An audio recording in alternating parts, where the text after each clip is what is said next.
بسم الله الرحمن الرحيم. أسعد الله صباحكم بكل خير، ونرحب بكم مجدداً في اليوم الثاني من مؤتمر الفجيرة الدولي للخط والزخرفة، هذا الحدث الثقافي والفني الذي يجمعنا على محبة الحرف وجمال الزخرفة وأصالة الفن الإسلامي.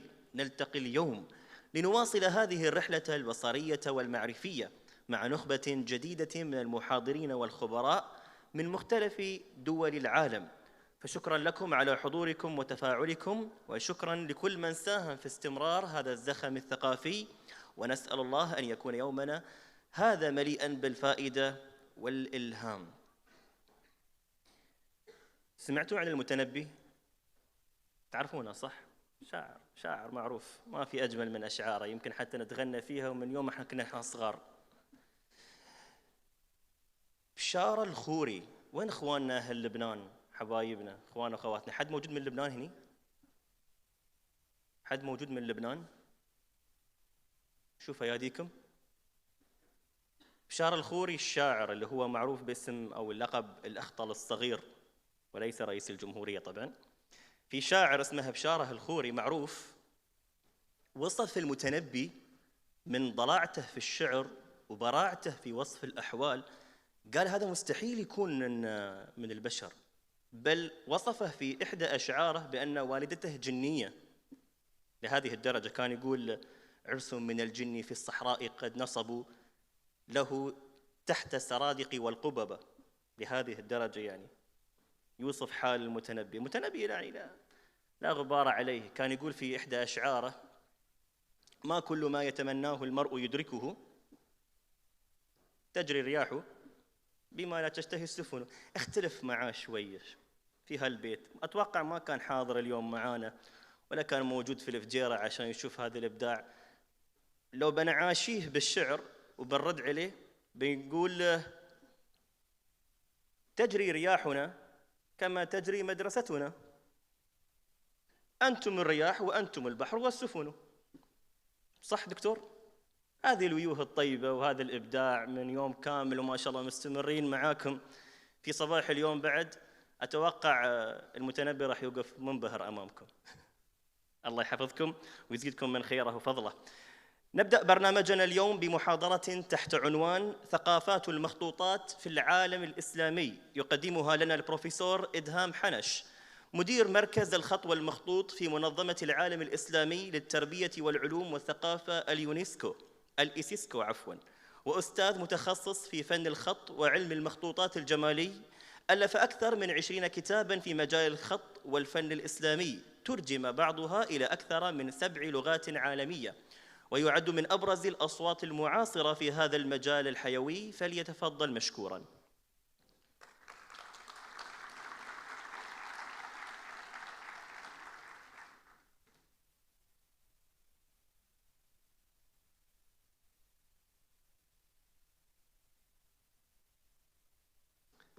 بسم الله الرحمن الرحيم.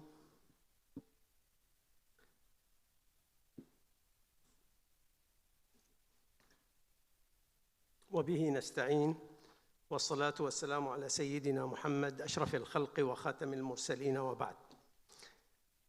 مداخلتي لهذا اليوم تأتي في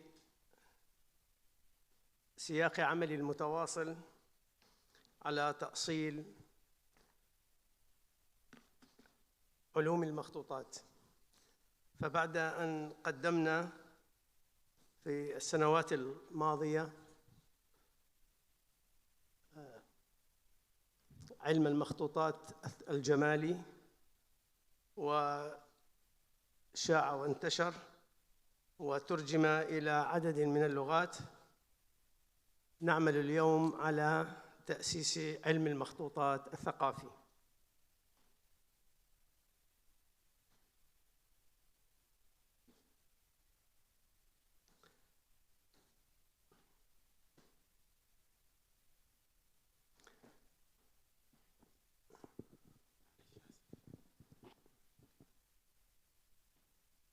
تتألف المخطوطات من 3 أبعاد أساسية أو مقومات رئيسة أو عناصر ضرورية.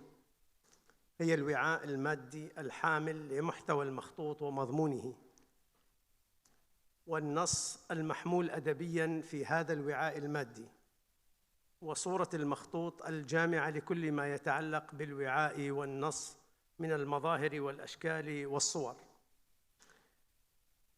وعلى الرغم من الأهمية والمكانة والدور المشترك لكل من هذه الأبعاد والمقومات والعناصر في تكوين المخطوطات، تبدو صورة المخطوط وكأنها البعد الأول والمقوم الأهم والعنصر الأساس والأبرز بين أبعاد المخطوطات ومقوماته، بين أبعاد المخطوط ومقوماته وعناصره البنيوية الأخرى، تعلقاً عضوياً حميماً بالثقافة التي غالباً ما تمثل الجوهر الثابت والمظهر المتغير لبنية المخطوط وصورته الكلية، حيث تبدو هذه الصورة أولاً هي العنصر الثقافي الأكثر ثباتاً في بنية المخطوط وكيانه، مهما تقدمت مناهج تأليف الكتب ومهما تنوعت تصنيفاتها المعرفية ومهما تطورت مواد وأدوات وتقنيات وأساليب صناعة هذه الكتب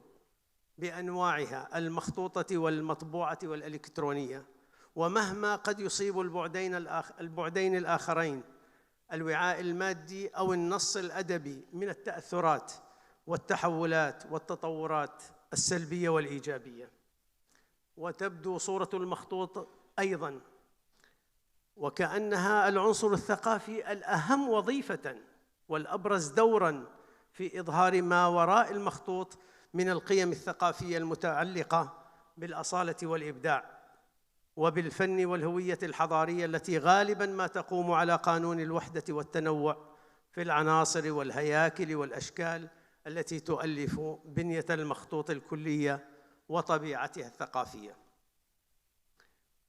ومن هنا يمكن أن نقول بأن الثقافة تبدو عاملاً مؤثراً بقوة في تشكيل صورة المخطوط بخاصة وفي صناعة المخطوطات وصياغة بنيتها التكوينية بعامة، حتى لا يبدو هذا العامل الثقافي من الأهمية والمكانة والدور وكأنه بعد رابع ينضاف إلى أبعاد المخطوط المعرفية الثلاثة التي هي الوعاء والنص والصورة. تبدو المخطوطات ذاتها وكأنها كيانات ثقافية فوق كونها كيانات معرفية وحضارية هامة ومتميزة عن غيرها من تلك المدونات التاريخية والآثارية والتراثية الأخرى. المخطوطات أخيراً يمكن اعتبارها من وجهة نظر علم الثقافة نتاجاً طبيعياً أو انعكاساً رمزياً أو خطاباً خاصاً أو تعبيراً ثقافياً عن المجتمع.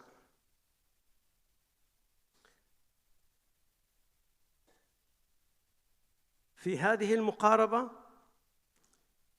ننطلق من فرضية واجبة الإدراك والفهم والمعرفة، وهي أن الكتب التراثية القديمة التي هي المخطوطات إنما هي موضوع ثقافي بامتياز، لأنها تتصل بالأصالة والهوية والإبداع، حيث تكون ثقافة المخطوط موضوعاً واحداً متنوعاً في صورة عملة ثمينة نادرة ذات وجهين أو حالين أو طبيعتين. الأولى ذاتية تقوم على وحدة هذا الموضوع ومركزيته، الثانية موضوعية تقوم على علاقة المخطوطات بالتلقي والقراءة والتأويل الثقافي الذي غالباً ما تحكمه نظريات متعددة ومتنوعة وغير مستقرة من الناحية الإبستمولوجية، شبيهة بتلك النظريات المتعلقة بالثقافة والإنسان والمجتمع. وعلى سبيل المثال لا الحصر سنطبق اليوم نظرية واحدة وهي نظرية التغير الثقافي على المخطوطات. إن الثقافة هي الخاصية الوجودية التي ينفرد بها الإنسان. ليس هناك من الكائنات من له ثقافة، الثقافة خاصة بالإنسان، وبها يتميز تغيره الذاتي بالتحولات التي تنعكس على وعيه وفكره وسلوكه الاجتماعي والحضاري والإبداعي الذي قد نتلمسه عند بعض المؤلفين المؤمنين بأن مراجعة الكتاب الدائمة هي حتمية ثقافية مرتبطة بوعي الإنسان ونضجه المتحول نحو الكمال. لعل أفضل الأمثلة على ما ذكرنا ما عبر عنه القاضي الفاضل فيما كتبه لصاحبه وزميله العماد الأصفهاني، وكان الاثنان من عمالقة الإنشاء والكتابة والتأليف في الثقافة العربية، إذ يقول: إني رأيت أنه لا يكتب إنسان كتاباً في يومه إلا قال في غده: لو غير هذا لكان أحسن، ولو زيد كذا لكان يستحسن، ولو قدم هذا لكان أفضل، ولو ترك هذا لكان أجمل. وهذا من أعظم العبر، وهو دليل على استيلاء النقص على جملة البشر.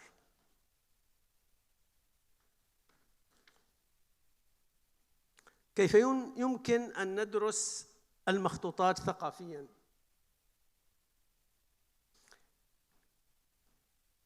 لعل الإجابة الأولى والمباشرة على هذا السؤال تتمثل في الخارطة المعرفية والمنهجية الآتية.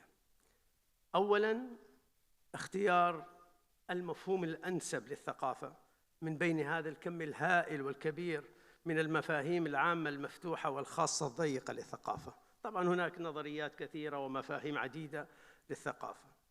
النظرية الثقافية الأكثر صلة تفسيرية للعلاقة بين المخطوطات من جهة، وبين كل من الإنسان والمجتمع، بين الفكر والإبداع، الخطاب والتواصل، المعرفة والحوار الحضاري. أيها النظريات هي التي أقرب إلى هذه الأشياء.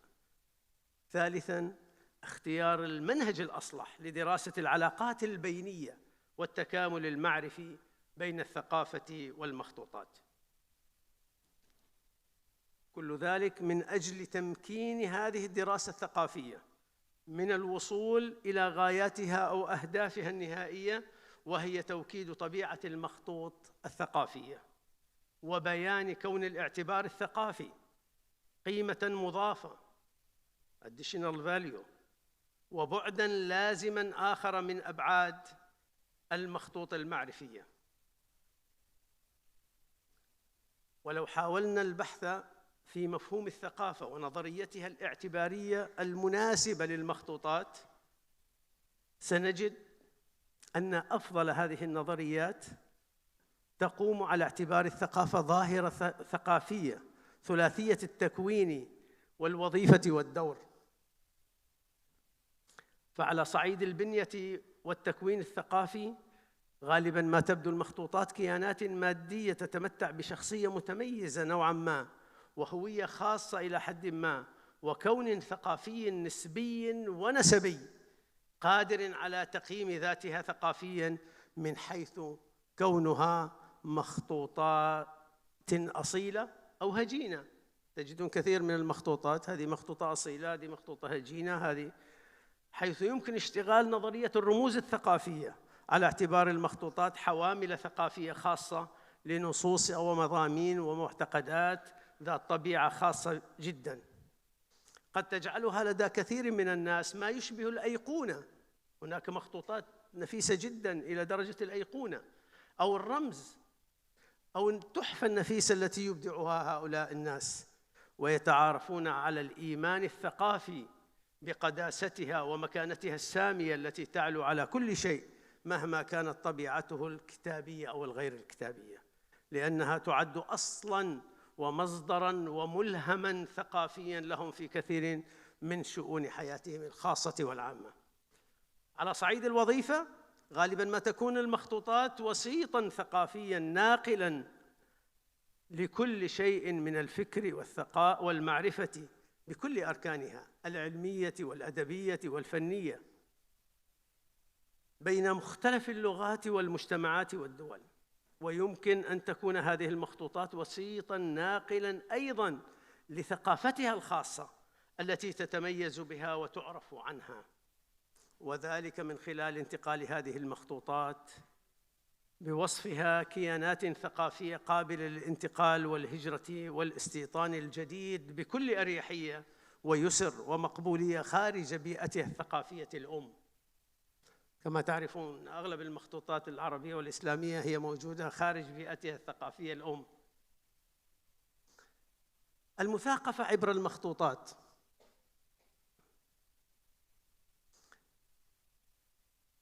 تلعب المخطوطات المهاجرة والمنقولة من بيئة ثقافية إلى بيئة أخرى دوراً حيوياً هاماً وكبيراً في تحقيق المثاقفة، ليس فقط بين المخطوطات بوصفها مجالاً إبداعياً ومعرفياً واحداً ومشتركاً بين الثقافات والحضارات الإنسانية التي غالباً ما تكون بطبيعتها فضاءات أو مواسم الدفء والحيوية والخصوبة والعيش الأفضل الذي يمكن أن يتحقق فيه ومن خلاله تفاعل أو استعارة أو تبادل أو تكامل ثقافي بين أنواع المخطوطات وأشكالها.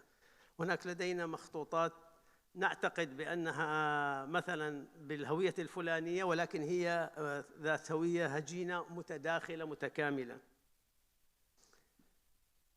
شأنها في ذلك شأن أنواع كثيرة وأشكال أخرى ربما تكون أكثر تطوراً في العلاقات الثقافية بين اللغات والحضارات والشعوب والدول. تبدو المخطوطات كيانات ثقافية متميزة لأمة من الأمم أو شعب من الشعوب أو مجتمع من المجتمعات أو دولة من الدول أو حضارة من الحضارات أو دين من الأديان أو غير ذلك من الجماعات والمؤسسات والمعتقدات الإنسانية. شأنها في ذلك شأن كثير من العلامات والصور والتماثيل والدمى والآثار والمباني والأغاني والأناشيد والألبسة والأطعمة والممارسات والحركات والرقصات وما شاكل ذلك من الأيقونات الدينية والرموز الثقافية والتحف التقليدية التي غالباً ما تعبر عن خصوصيات الثقافات الإنسانية ومشتركاتها الحضارية العامة التي قد تجتمع في نهاية مطافها الانتقالي في نوع جديد شكلاً ومضموناً من أنواع المخطوطات يمكن أن نطلق عليه عنوان المخطوطات العابرة للثقافات. هناك مخطوطات عابرة للثقافات كما سنرى.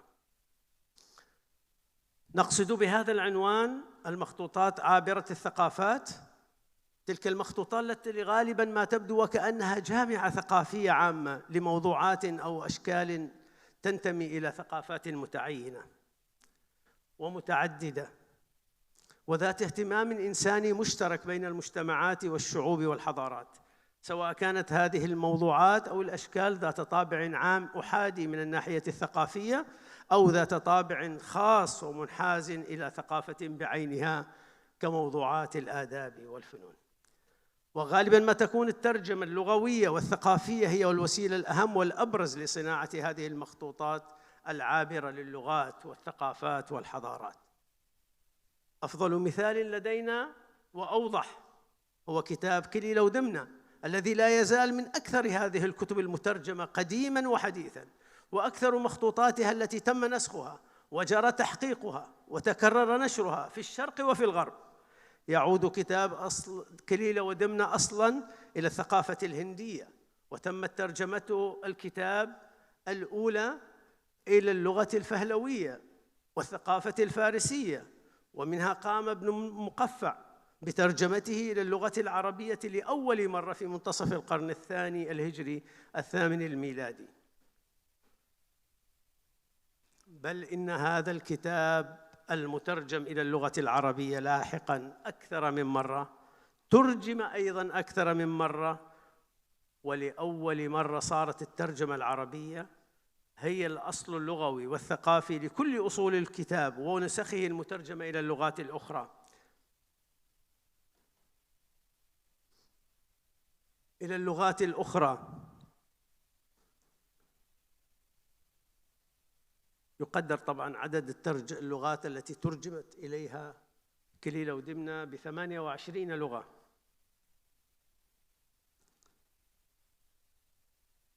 إن اللغة والثقافة والحضارة العربية التي استفادت كثيراً من ترجمة هذا الكتاب، بحيث صار الكتاب وكأنه كتاب عربي بامتياز.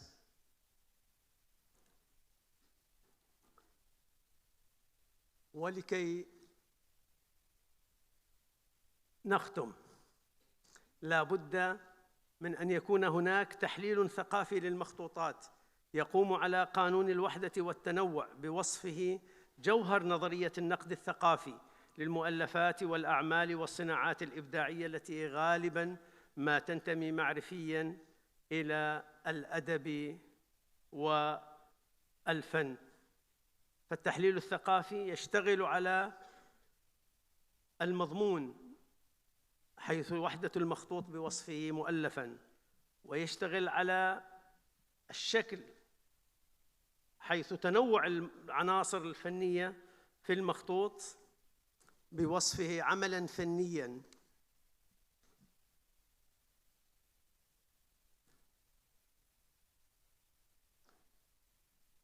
التحليل الثقافي سنجد أن هناك لدينا مثال على وحدة الشكل وتنوع المضمون، مثلاً مخطوط شوق المستهام إلى معرفة رموز الأقلام، ولدينا مثال آخر على وحدة المضمون وتنوع الشكل وهو مخطوطات القرآن الكريم المتمثلة في المصحف الشريف. لاحظوا وحدة الشكل وتنوع المضمون، تجدون أن المضمون لا ينتمي إلى اللغة العربية ولا إلى الثقافة العربية، إنما ينتمي إلى كل اللغات وكل الثقافات وكل الحضارات التي سبقت اللغة العربية أو التي غير اللغة العربية. فقد احتوى هذا الكتاب شوق المستهام إلى معرفة رموز الأقلام على 89 لغة وثقافة وخط الذي يسمى القلم. العرب تسمي الخط القلم بالقلم. فهذا الكتاب شوق المستهام إلى معرفة رموز الأقلام أي رموز الخط. رموز الأقلام هو الخط. هذا وحدة الشكل. أما وحدة المضمون وتنوع الشكل، فالمصحف الشريف يحوي نصاً واحداً ثابتاً لا يتغير. يحوي نصاً ثابتاً واحداً لا يتغير، لكن ما الذي يتغير فيه؟ سنجد أن هناك مصاحف متنوعة متعددة متغيرة. مثلاً لدينا من الناحية الوظيفية مصحف القراءات، وهو هندي من أجمل، متأثر بالثقافة الهندية بما تحتويه من الفنون والأشكال. ولدينا مصحف صيني متأثر بالثقافة الصينية. ولدينا مصحف القراءات عثماني مكتوب بخط النسخ الذي كان العثمانيون يسمونه خادم القرآن الكريم. ولدينا مصحف مغربي متأثر بالثقافة الأندلسية والمغربية.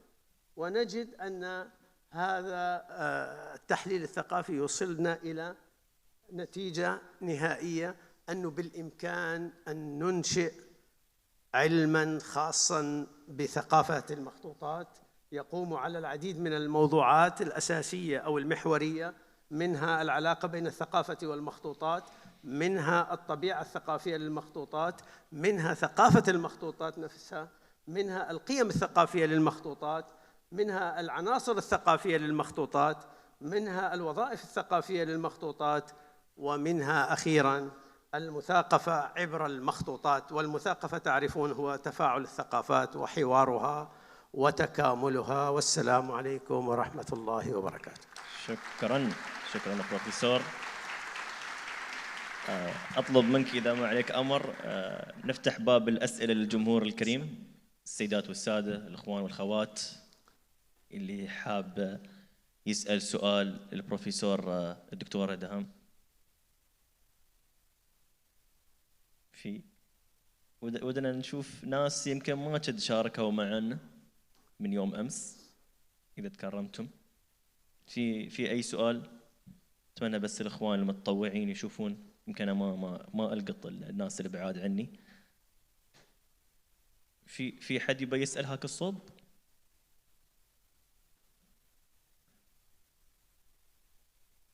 طيب دكتور تفضل. بسم الله الرحمن الرحيم. صباح الخير الأول، وإن شاء الله يكون يوم موفق وسعيد.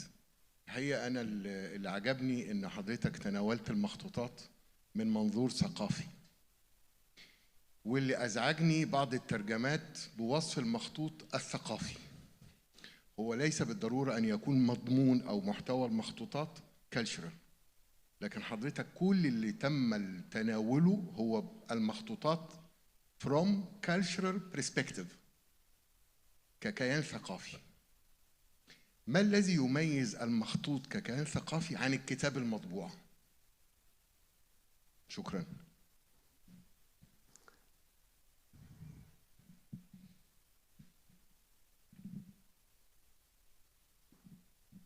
احنا قلنا يا شباب هو أيضا ثقافة المخطوطات ممكن أن تكون هناك ثقافة الكتاب المطبوع، لأن الموضوع احنا قلنا أنه مهما تغيرت طبيعة الكتاب، سواء كان هذا الكتاب مخطوط أو مطبوع أو إلكتروني أو مهما يكن، له ثقافته الخاصة.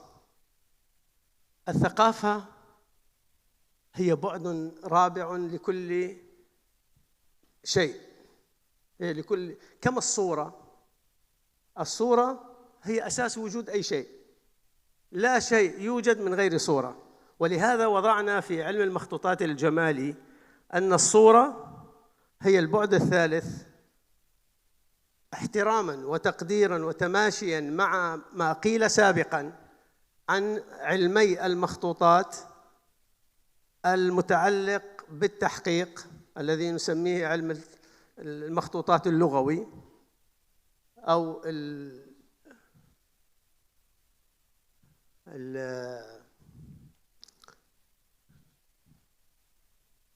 اللغوي، وعلم المخطوطات الآخر الذي أو تحقيق المخطوطات إذا اسمحوا لي، والعلم الآخر الذي يتعلق بالمادة، أن المخطوط كيان مادي الذي يشتغل عليه إخواننا الفرنسيون بكثرة، وهو أنه فقط أن المادة والآثاريين يشتغلون على حتى المصحف الشريف يعتبروه أثر مادي لا أكثر ولا أقل، ويسمى علم الكوديكولوجي. احنا اقترحنا أن يكون هناك بعد ثالث وهو الصورة، وهو الأهم من البعد الكوديكولوجي والبعد اللغوي، ولأنه لا بد للغة من صورة ولا بد من الوعاء من صورة، لكن ليس للغة يعني ليست للصورة من لغة وليس للصورة من وعاء.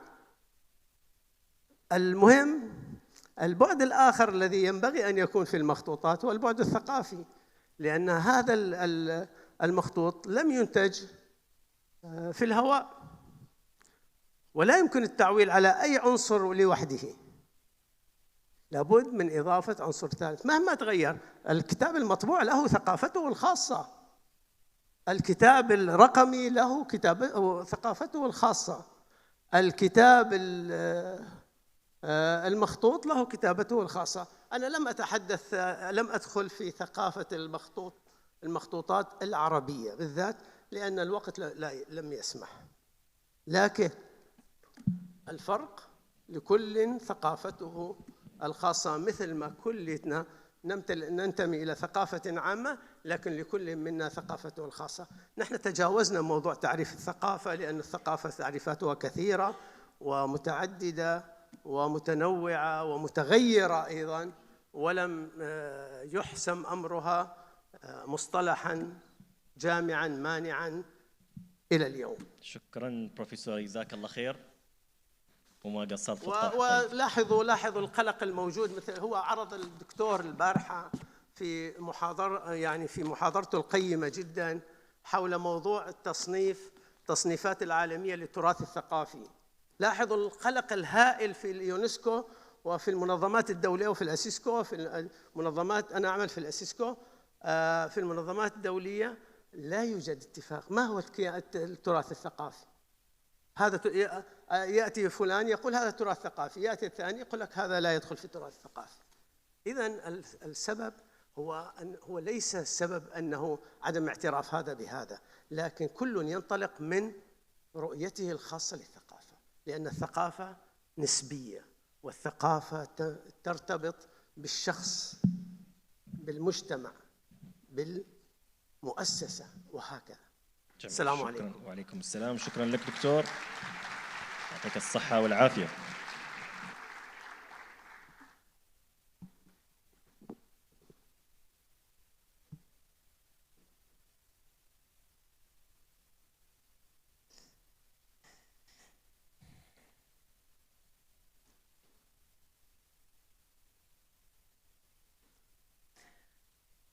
حضور الكريم، نأخذكم الآن إلى محاضرة مميزة تحت عنوان نهج مبتكر لأنماط الخط العربي والتصاميم الزهرية المستوحاة من شواهد قبور مكة المكرمة.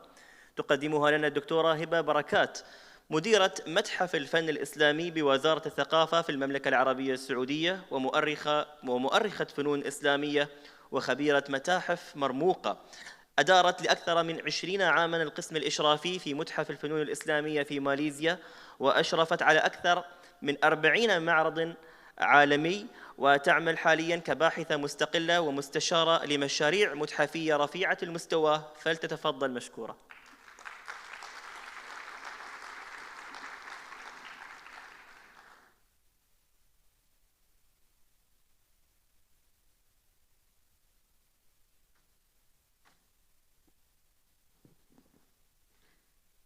Assalamu alaikum wa rahmatullahi wa barakatuh. I would like to thank the School of Calligraphy and Ornamentation in Fujairah and the organizer of the Fujairah International Conference for inviting me today to speak. Today, I would like to introduce a calligraphy school that emerged in Mecca al-Mukarramah from the 3rd century Hijrah to the 10th century Hijrah, and discuss briefly the provisions that allowed it to excel.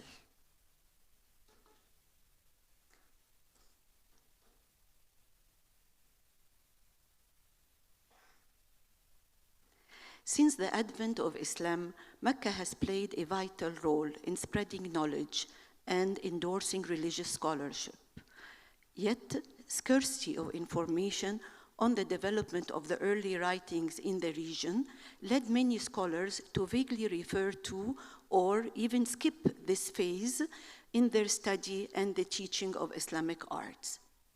In recent years, the focus shifted to unveil a substantial amount of information coming from epigraphic inscriptions along the hills of Mecca and Al-Ta'if, and an abundance of tombstone stelas from the regions that date as early as the 3rd century Hijrah.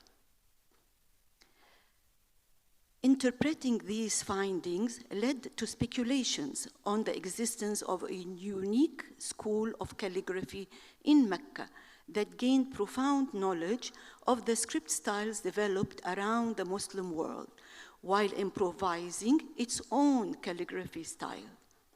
Prior to establishing of a Meccan school, epigraphy stone from the region, chiseled on basalt, narrate the development of calligraphy in Arabia. From the 1st century Hijrah, a dam built by Muawiyah in Al-Ta'if near Mecca al-Mukarramah documents in 6 lines the ordering of its construction. Similar examples and numerous actually depictions of religious texts and Quranic verses are cited from this region. These epigraphic depictions encouraged local calligraphers to excel. Thus, it became the foundation of a calligraphy school in Mecca. Ibn al-Nadim recalls that the Arabic script emerged in Mecca, identifying the 2 script styles that were available, the slanted style and the lengthy and returning strokes. Historical sources recall that in Mecca, a school of scribes emerged whose occupation was to perform copying and inscribing as a means of living. Mecca has always been the city of learning and knowledge production since the days of the Prophet, with locals, ulama, and religious scholars flocking from around the Muslim world to stay within the premises of Al-Haram as mujawirin, learning and teaching in the city. Historian Taqiyuddin al-Fasi provides information about numerous scribes from the 6th to the 9th century Hijrah who lived in and worked in Mecca. He cited them by name and mentioned several of their professions as being clerks working for qadis and emirs. Their services of copying the Holy Quran as well as manuscripts and treatises were rewarded with money.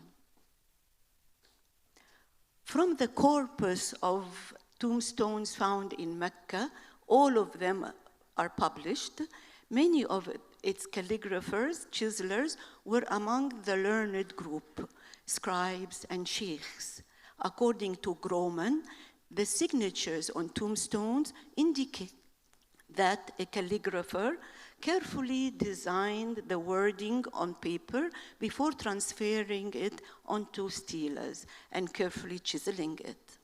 Several studies conducted in Mecca's tombstones by scholars from Saudi Arabia have contributed to the belief that the chiselers of the tombstones were calligraphers who were involved in other building activities in the region.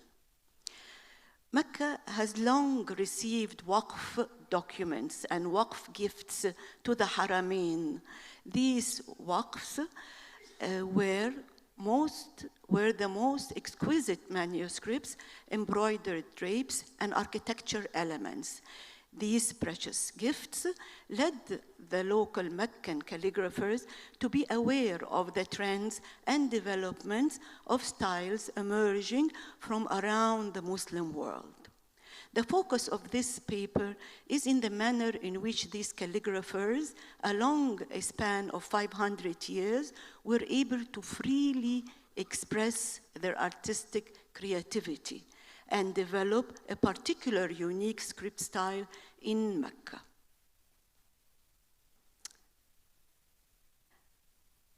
From the tombstones that we found almost 2,000 tombstones from the Mu'alla cemetery and from other cemeteries around in Mecca. We also found 10 names of calligraphers and chiselers, and we identified them, and actually a relationship between them and each other resulted in understanding that they were family of calligraphers. And these families of calligraphers did not only chisel tombstones, but they copied manuscripts and inscribed treaties and signed actually their names on different supports. I will show you now several examples of what we were found actually from the 3rd century Hijrah. We have this first Kufic style, and as you can see, it is in a simple undotted Kufi. The calligrapher involved in chiseling these tombstones innovated in several letters. And notice the letter S, how it was rendered in a pyramidical style. Also notice the letter Nun, which became a perfect circle. The lines are perfectly balanced, leading to an aesthetically pleasing composition. The calligrapher did adhere to rules, but did not confine himself to boundaries. He was allowed to express himself, develop, and innovate. From the 4th century, we can see still in a foliated Kufic script in a beautiful composition. The following example is the tombstones of Abi Ja'far Halima, a daughter of Abi Yahya Abdullah. It is chiseled in basalt in the foliated Kufic style. The calligrapher adjusted the steel's design in the most suitable manner, creating an arched heading of 2 rows of 5-petaled arabesque leaf composition and framing the entire plaque in a continuous scroll. The undotted kufik highlights the addition of floral elements whenever space permits. The calligrapher allowed himself to be flexible with the placement of the text. Thus, the words were divided into 2 lines whenever necessary. The end result is a perfectly pleasing composition. Also from the 4th century, we have a foliated Kufic script, this one, and what characterizes this century is the introduction of a double border. Borders became very important, and borders became defining, actually, the beauty of the stelas. But you can still see the importance of lafz al-galala, Allah, and of course the addition of the large palmettes as ornament.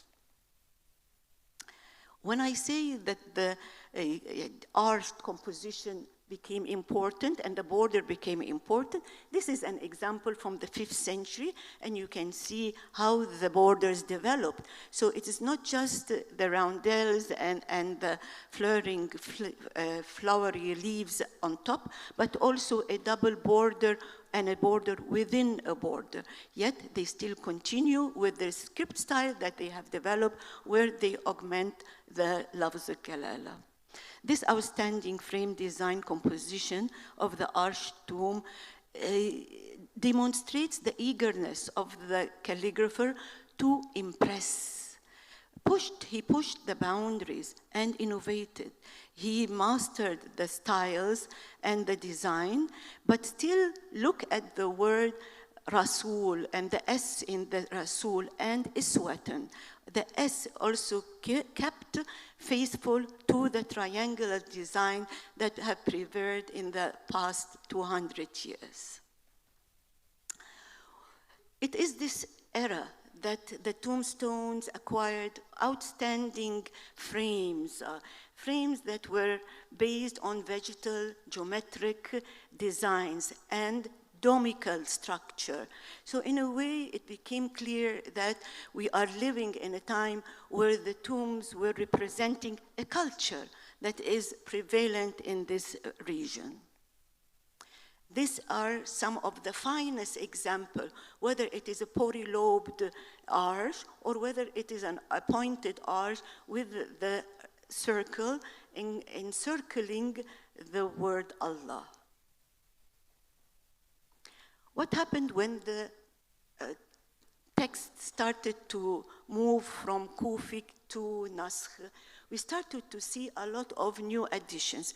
We started to see some kind of an architecture presence in these tombstones. So as you can see here on the right, the tombstones started to show a keel arch with a polylobed arch within and a mishka hanging from its apex. In a way, this development only shows that these calligraphers and chiselers were part of the development in and around the Muslim world. So we can compare these to other building and architecture units in Egypt and Syria, for example, and understand that it is actually the continuation of these styles. We also see arabesque playing an extensive role in the decoration. And the Naskh started part by part, time and phase by phase to develop and to show us also a combination between Naskh and Sulus at the later part of the 6th and 7th and 8th century.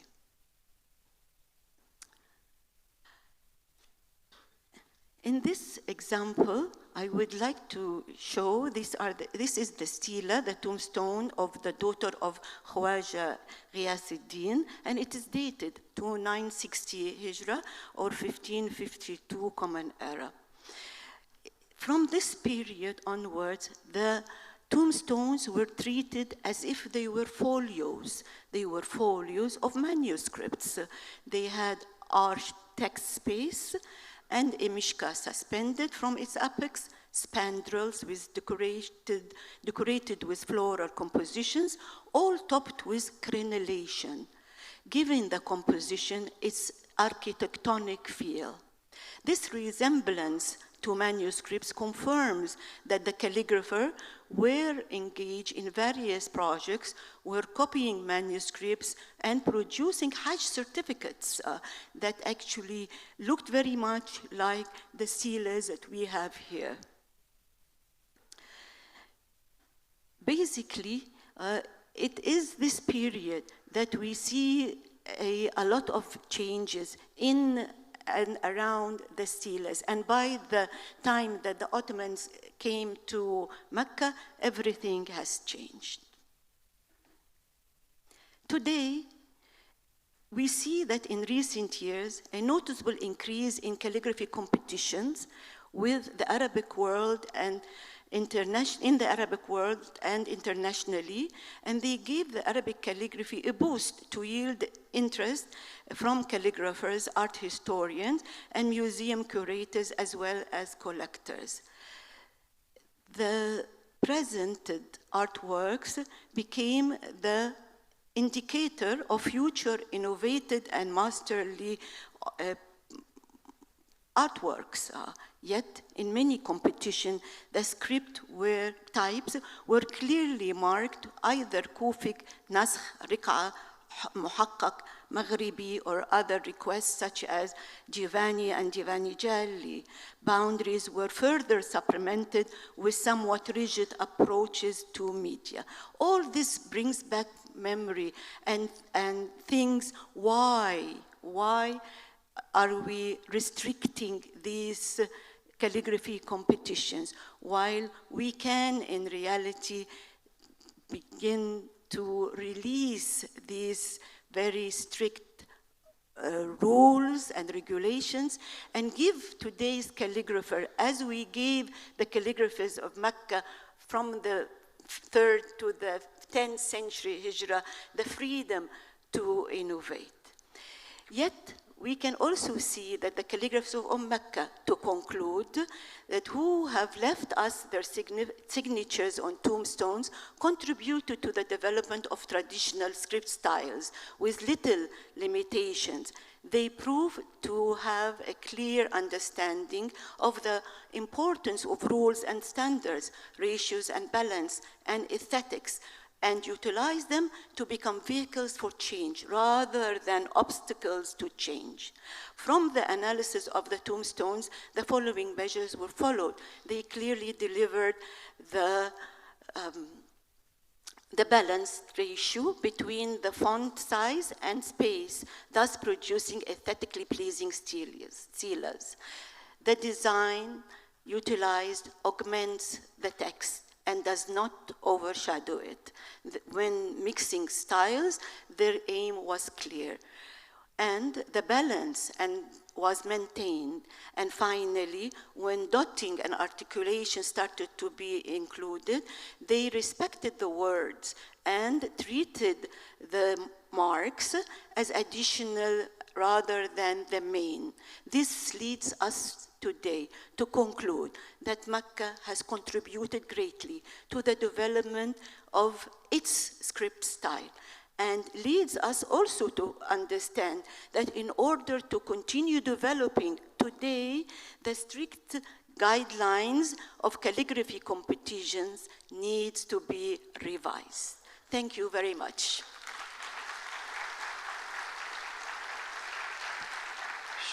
شكرا دكتورة هبة.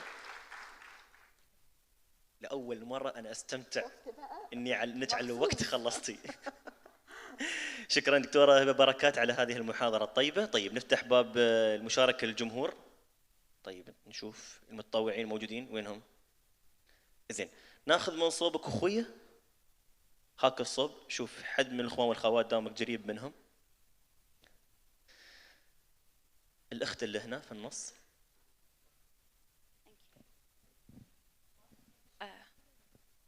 واضح. Okay. Thank you for the talk. It was really nice. You mentioned the old calligraphy and the olden styles on the stones in Mecca. Now, is there any paper scriptures or creations of those in the new modern era? No, not to my knowledge, actually. At the moment, these are all being studied, and there are a lot of books on the tombstones that have been published in Saudi Arabia by scholars who have put a lot of time and effort in understanding these steles. Yet I don't know if it is actually developed to understand and to identify the script style prevalent in Mecca yet. All this will come in time. Okay, thank you.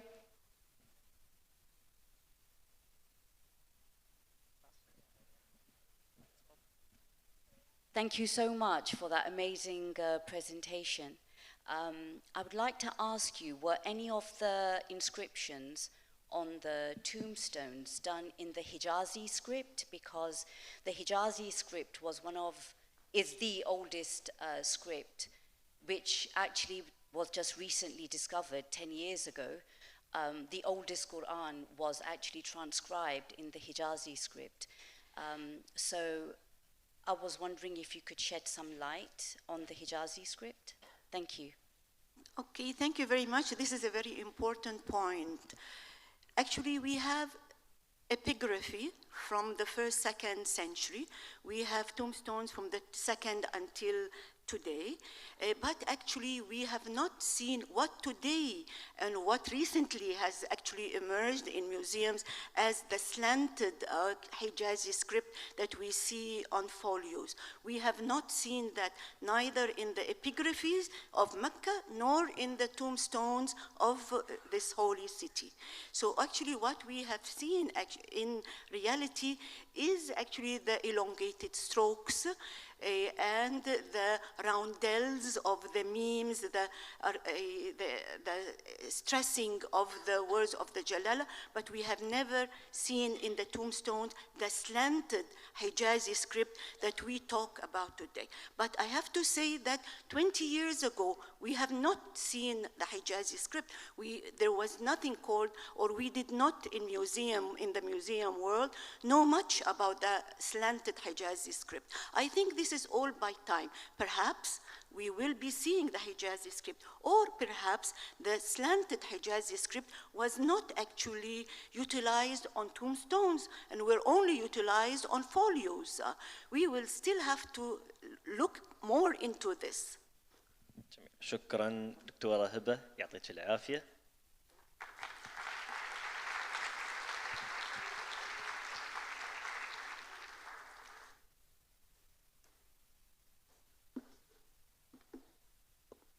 أنا أبدي سعادتي في شغلة معينة بالدكتورة هبة بركات. اللهم بارك، يعني من البارحة أنا ما تي عيني عليها إلا وهي مبتسمة.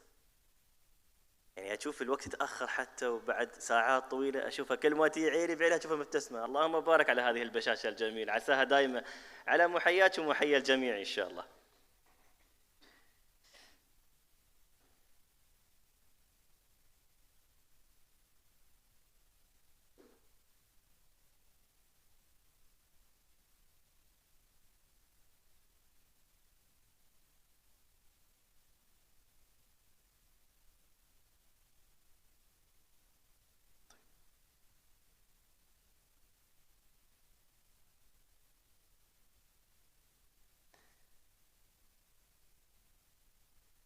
جاهزين نكمل؟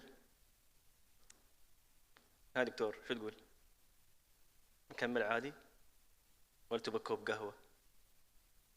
يا قهوة يا ريت، هو البرنامج الحفل مضغوط شوي اليوم. حنضغط شوية معلش. ننتقل الآن الحضور الطيب والكريم إلى المحاضرة التالية تحت عنوان التجريد الإسلامي كحرفة متعددة التقنيات. ويشرفنا أن يقدم لنا هذه الرؤية العميقة والخبرة العملية الدكتور شهريار، كبير مصممي الزخرفة والخط وخبير بارز في الفنون الإسلامية التقليدية. يحمل الدكتور شهريار شهادة الدكتوراه في الفنون والحرف الإسلامية من جامعة أصفهان للفنون، ويجمع بين المعرفة الأكاديمية والتطبيق المهني في زخرفة وتجليد المخطوطات، فليتفضل مشكورا.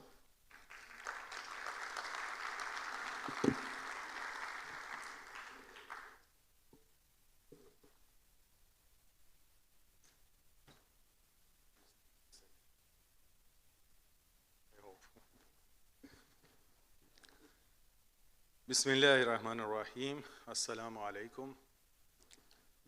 I would like to take a moment to say my thanks to the organizing committee who did excellent work to make this possible, that we gather here and talk about the special things in Islamic culture, namely traditional art, which is very important for culture and society. What will be presented today, it's about bookbinding,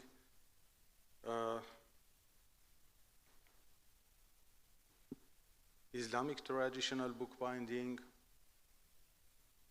which is a kind of multi-technique. In fact, Islamic bookbinding gathered many techniques, and by applying many different techniques, especially on the book cover, distinguished itself from the other culture and forms of the bookbinding.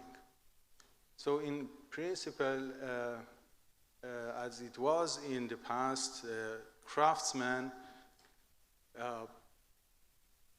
knew about other techniques than made their own focus technique. For example, a calligrapher knows about paper, about sizing the paper, about even a good knowledge about illumination and the other peripheral skills and crafts that related to the main topic. And in bookbinding, a bookbinder needs to have also some skills. I divide these into two categories. First, necessary skills as a bookbinder, those things that is general, gathering the pages, sewing them, make a cover for them and bring them into a book. But there are other categories that helps a bookbinder to bring his work in another level. Of course, it's not necessary to be a master in all of these techniques, but it helps a lot, at least if one has a good knowledge about it. I go through some of the techniques that helps in this regard, and then we come back to emphasizing on leather cut work, which is one of the main techniques in Islamic bookbinding. Stamping, very known technique for bookbinding, producing by using a stamp engraved on brass. Traditionally, it can provide a complete work by itself, either very simple or elaborated with calligraphy, with all the details, and so on. We have few samples remain from the past in museums and collections showing this engraved brass stamps with all the details, with all the minutes in it, in a way that after applying it, that there were no need to add any additional work on it. Although modern grower also provides the basic, good enough to work with it, and afterwards one can apply some details on this base provided by the grower. Gilding, very known technique in almost all of the crafts in Islamic world. including metal smithing, wood carving, in architecture, everywhere. And of course, also in bookbinding has an important role, either using gold leaf or gold powder. There are many techniques to apply the gold, we know. I go fast through these things.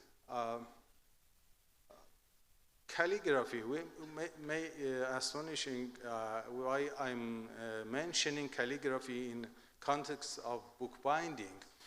But considering that there are many situations, especially for bookbinding of the Quran, that we use calligraphy, it makes sense if a bookbinder has a good knowledge of the calligraphy. If not as a master, at least good enough to follow the lines accurately, and either it's for cut or painting to execute a good work. So a bit of practice in calligraphy, which helps, also helps bookbinder. Illumination by itself, known for manuscripts and decorating pages in manuscript, or providing an individual artwork, also has a application in bookbinding, especially in lacquer work. And as we see in this picture, for example, it can provide by itself excellent work of book cover. Of course, the difference with the normal illumination is that we apply later the kind of protective layer, which in this case is shellac. Gem setting, one of the rare techniques that we can see it only in museums, in all those masterpieces of bookbinding, in the collections, almost forgotten technique. This example is very famous, inset with turquoise on the top of the book cover. And excellent work. Paper marbling, again, very known technique. It established and developed in Islamic countries, but then it became very popular in Western countries, using it for book cover. By itself can provide a nice book cover. Although there are many other applications for this, sure you know about that. For background of calligraphy, for margin of calligraphy, for the as a decoration, decorative paper on boxes, and many other applications. Papier-mâché, known for making boxes, pen boxes, especially we have special pen boxes in Islamic collection, those masterpieces. There are many techniques. I mean, there are different techniques to do papier-mâché. In this case, it's layers of paper coming together and making a very strong body. It can be applied in, and it was applied in bookbinding for providing the board, especially for lacquer work. In lacquer work, we know that after applying this, the varnish or shellac on the top, it has a strong force, and there is a danger, or there is a risk that it will bend, the cover will bend. So to avoid that, we need a strong base, and this can, actually, it was provided by layers of the paper coming together, and it makes a very strong board, and completely different from the boards that we have today,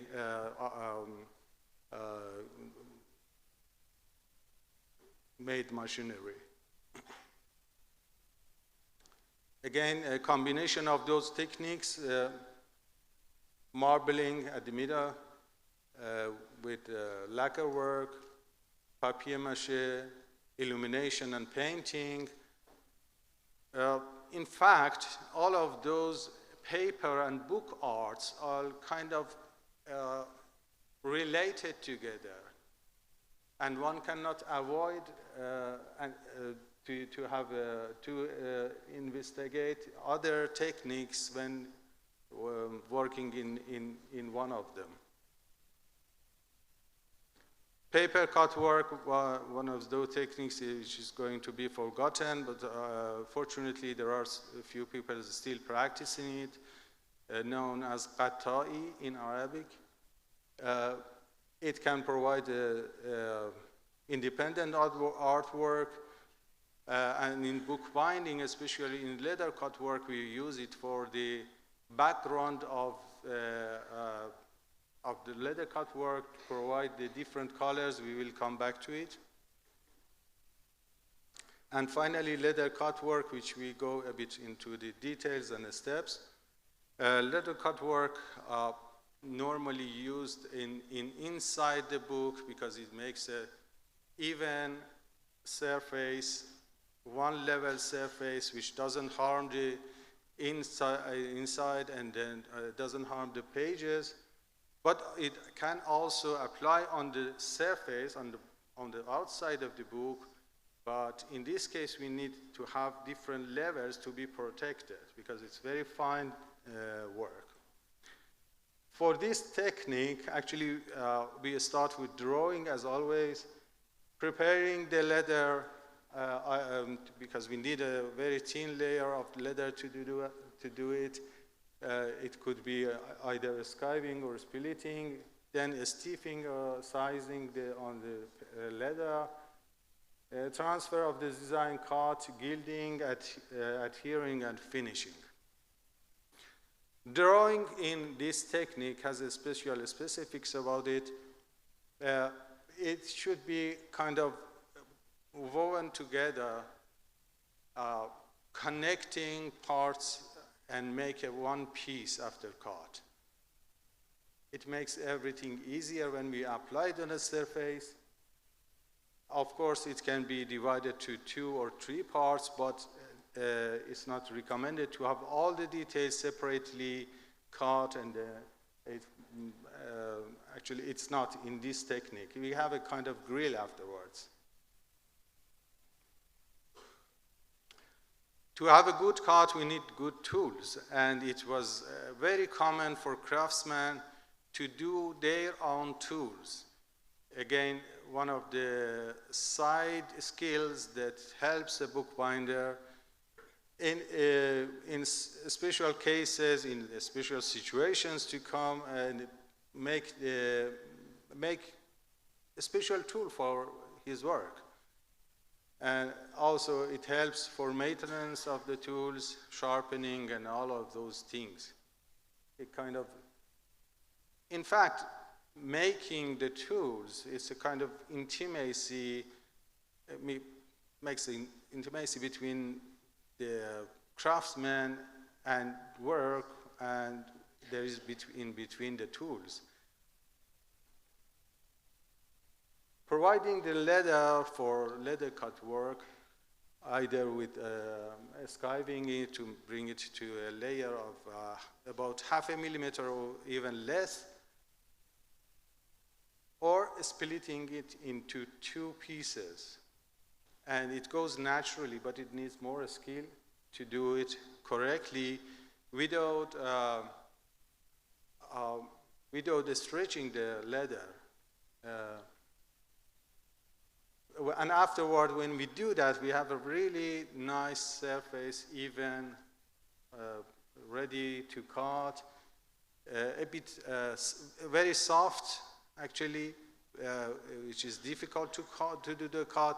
So to stiffen it or make it a bit harder, applying kind of size on it, either starch or different things like rapid skin glue. When it's dried, then it's able to have sharp cuts on it. Then it comes to cut and gilding. It's recommended to do the cut before gilding to avoid the reflection of the gold in the eye. It's really can be harmful for the eye, but it comes in some situation that we have to do the gilding before the cut. Of course, after the cut, we apply size. It's a very simple technique, and then a gold leaf on the top, and then removing the rest of the gold which is not necessary. Then either we burnish it to have a very shiny surface, a shiny gold effect, or leave it as a matte gold. It also depends on the design. This is the step that we take out a piece of leather on the surface to have this different level. Then the cut work will go back, steps back, and it will be protected by this distance and this level that we have.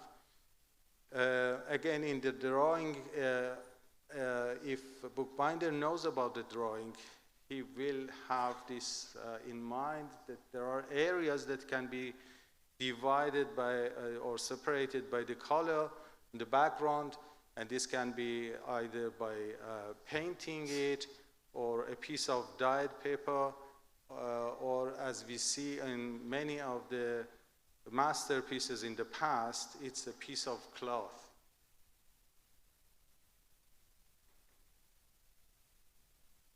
Again, it's good to test the area that we want to apply the piece of cut before applying the size on it. It makes sure that it's the right place. And finally, we have complete work. It can be protected by a layer of the varnish or shellac. And at the end, as I mentioned, it's a complete work that can be applied by itself to producing a book cover, or it can be combined with the other techniques. And all of this all of these book cover techniques and every effort that we do about the cover, it's related to the content. As precious the content is, the work on the book cover, which is a kind of reflection of the inside to outside. And because of this, we have most precious works in the world of bookbinding for Quran itself. I hope it was useful. Thank you.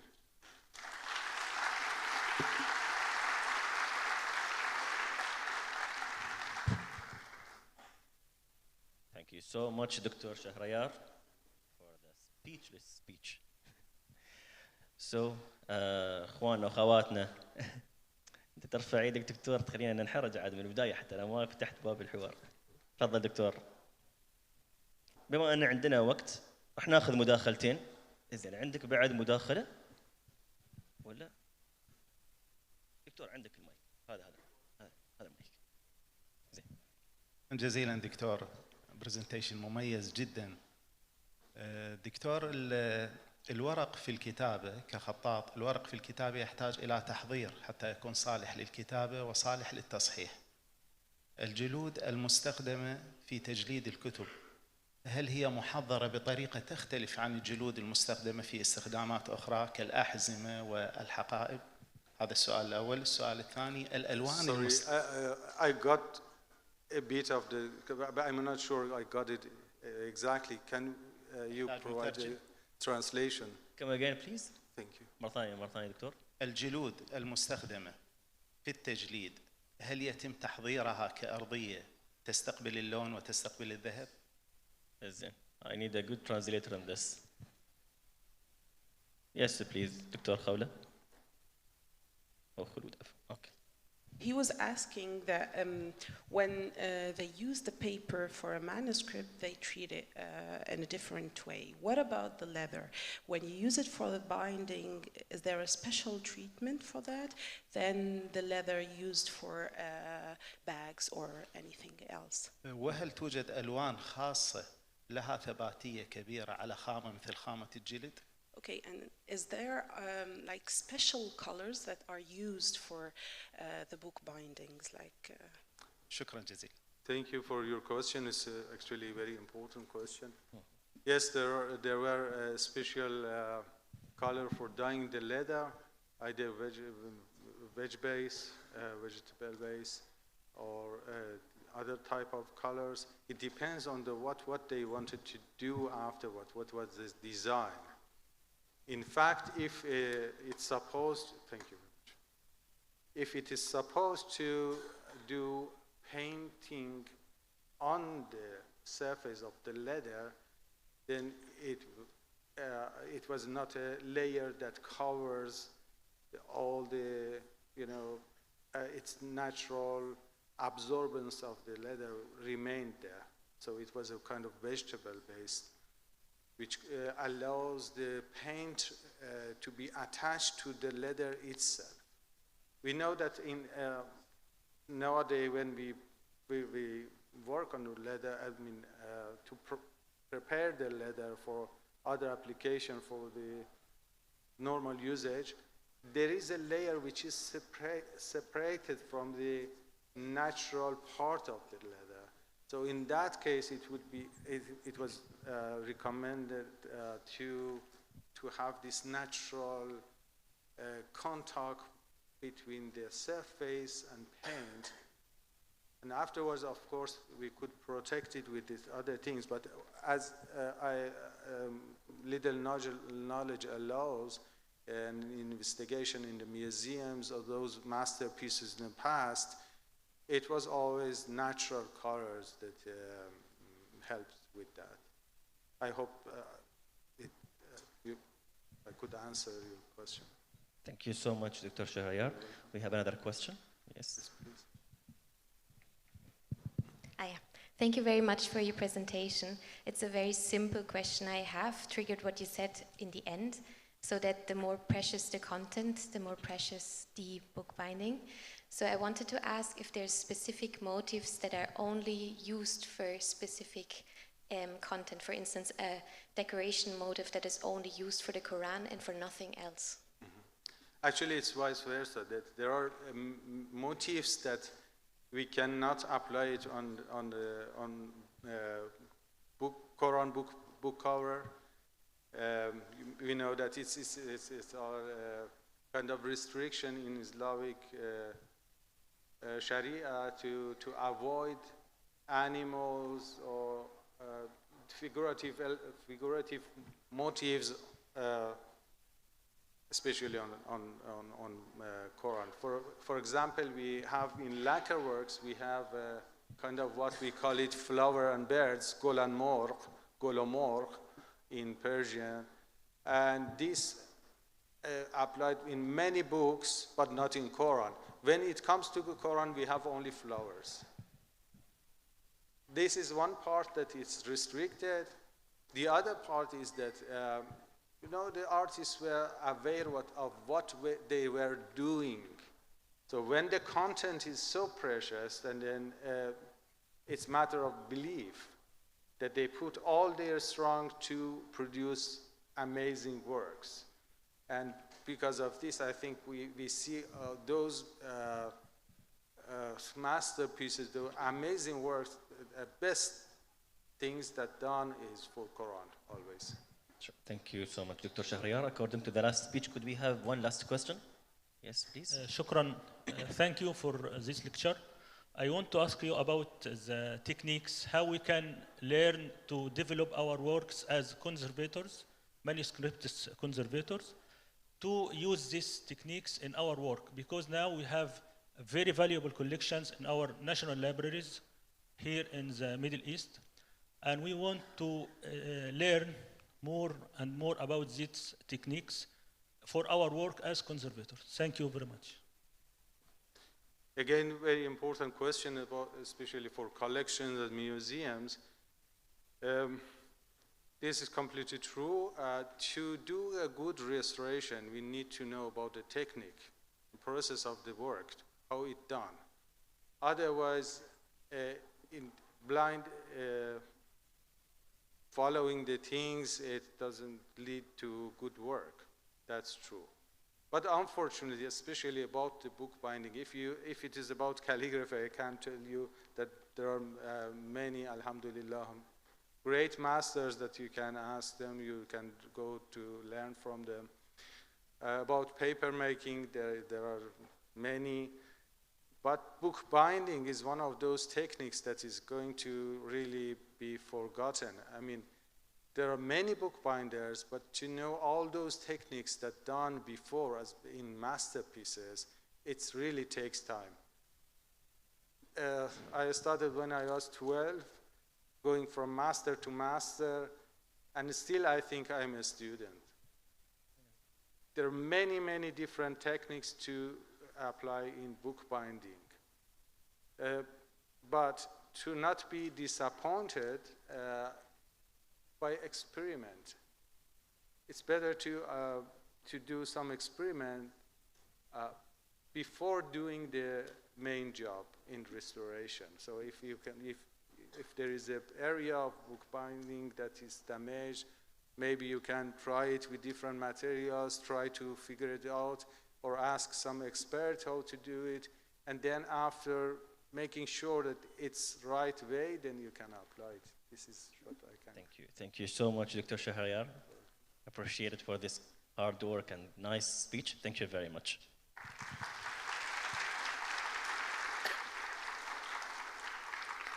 جزيل الشكر والامتنان للدكتور شهريار بيروزرام. نسوي تصويت. احنا نمشي دائما على الديمقراطيه وراي الاغلبيه، شو رايكم؟ اللي بينقال الحين احنا ناخذ راي الناس فيه. حابين ناخذ بريك ولا نكمل؟ بريك؟ اللي يقول بريك يرفع ايده. شكلنا بنكمل. في ناس حابين الجلسات. دكتور شريف شو حاب؟ انت كسرت القواعد يعني ما ناخذ بريك الحين؟ دكتور انا احبك وايد والله. والله اني احبك في الله. لا بس الناس اللي ما اخذوا بعد فترة استراحة طولوا باعماركم، عندكم نصف ساعة، اتمنى تكونوا موجودين على الساعة 12:30 عشان نستكمل برنامج المحاضرات. إذن نلتقي فيكم إن شاء الله بعد نصف ساعة على خير.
الأخوة والأخوات الحضور الكريم، أدعوكم للتفضل للدخول إلى القاعة لبدء مجريات المحاضرات والجلسات الحوارية اليوم.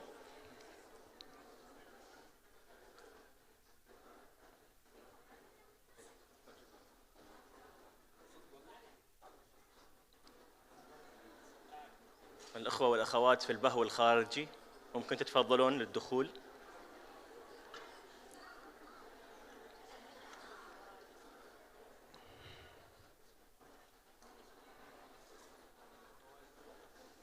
وعليكم السلام، كيف الحال؟ طيبين؟ الله يبارك فيكم، خير وعافية يسر. كيف الحال؟ طيبين إن شاء الله؟ بخالين السلام عليكم.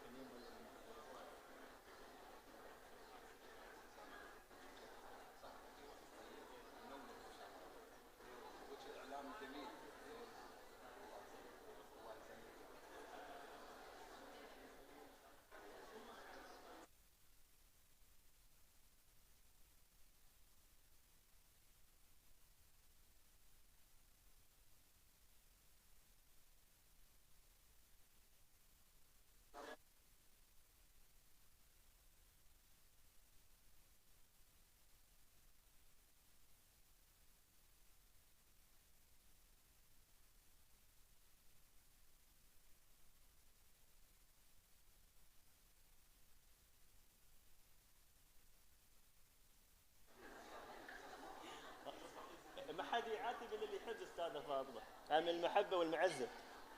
مريم اسف من الوهقه. جاهزين نبدا؟ ها دكتور، شربت قهوه؟ يا عيني عليك بطل.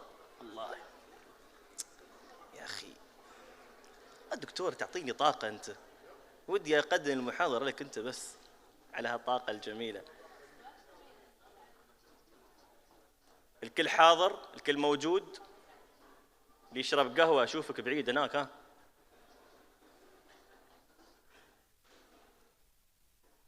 بنسوي نفس ما يسوون في المدرسة، طالعون الطلبة اللي يشربون يأكلون وقت الحصة، دشوا داخل الصف. طيب نبدأ معاكم لين ما يجون الإخوان والأخوات من الخارج براية.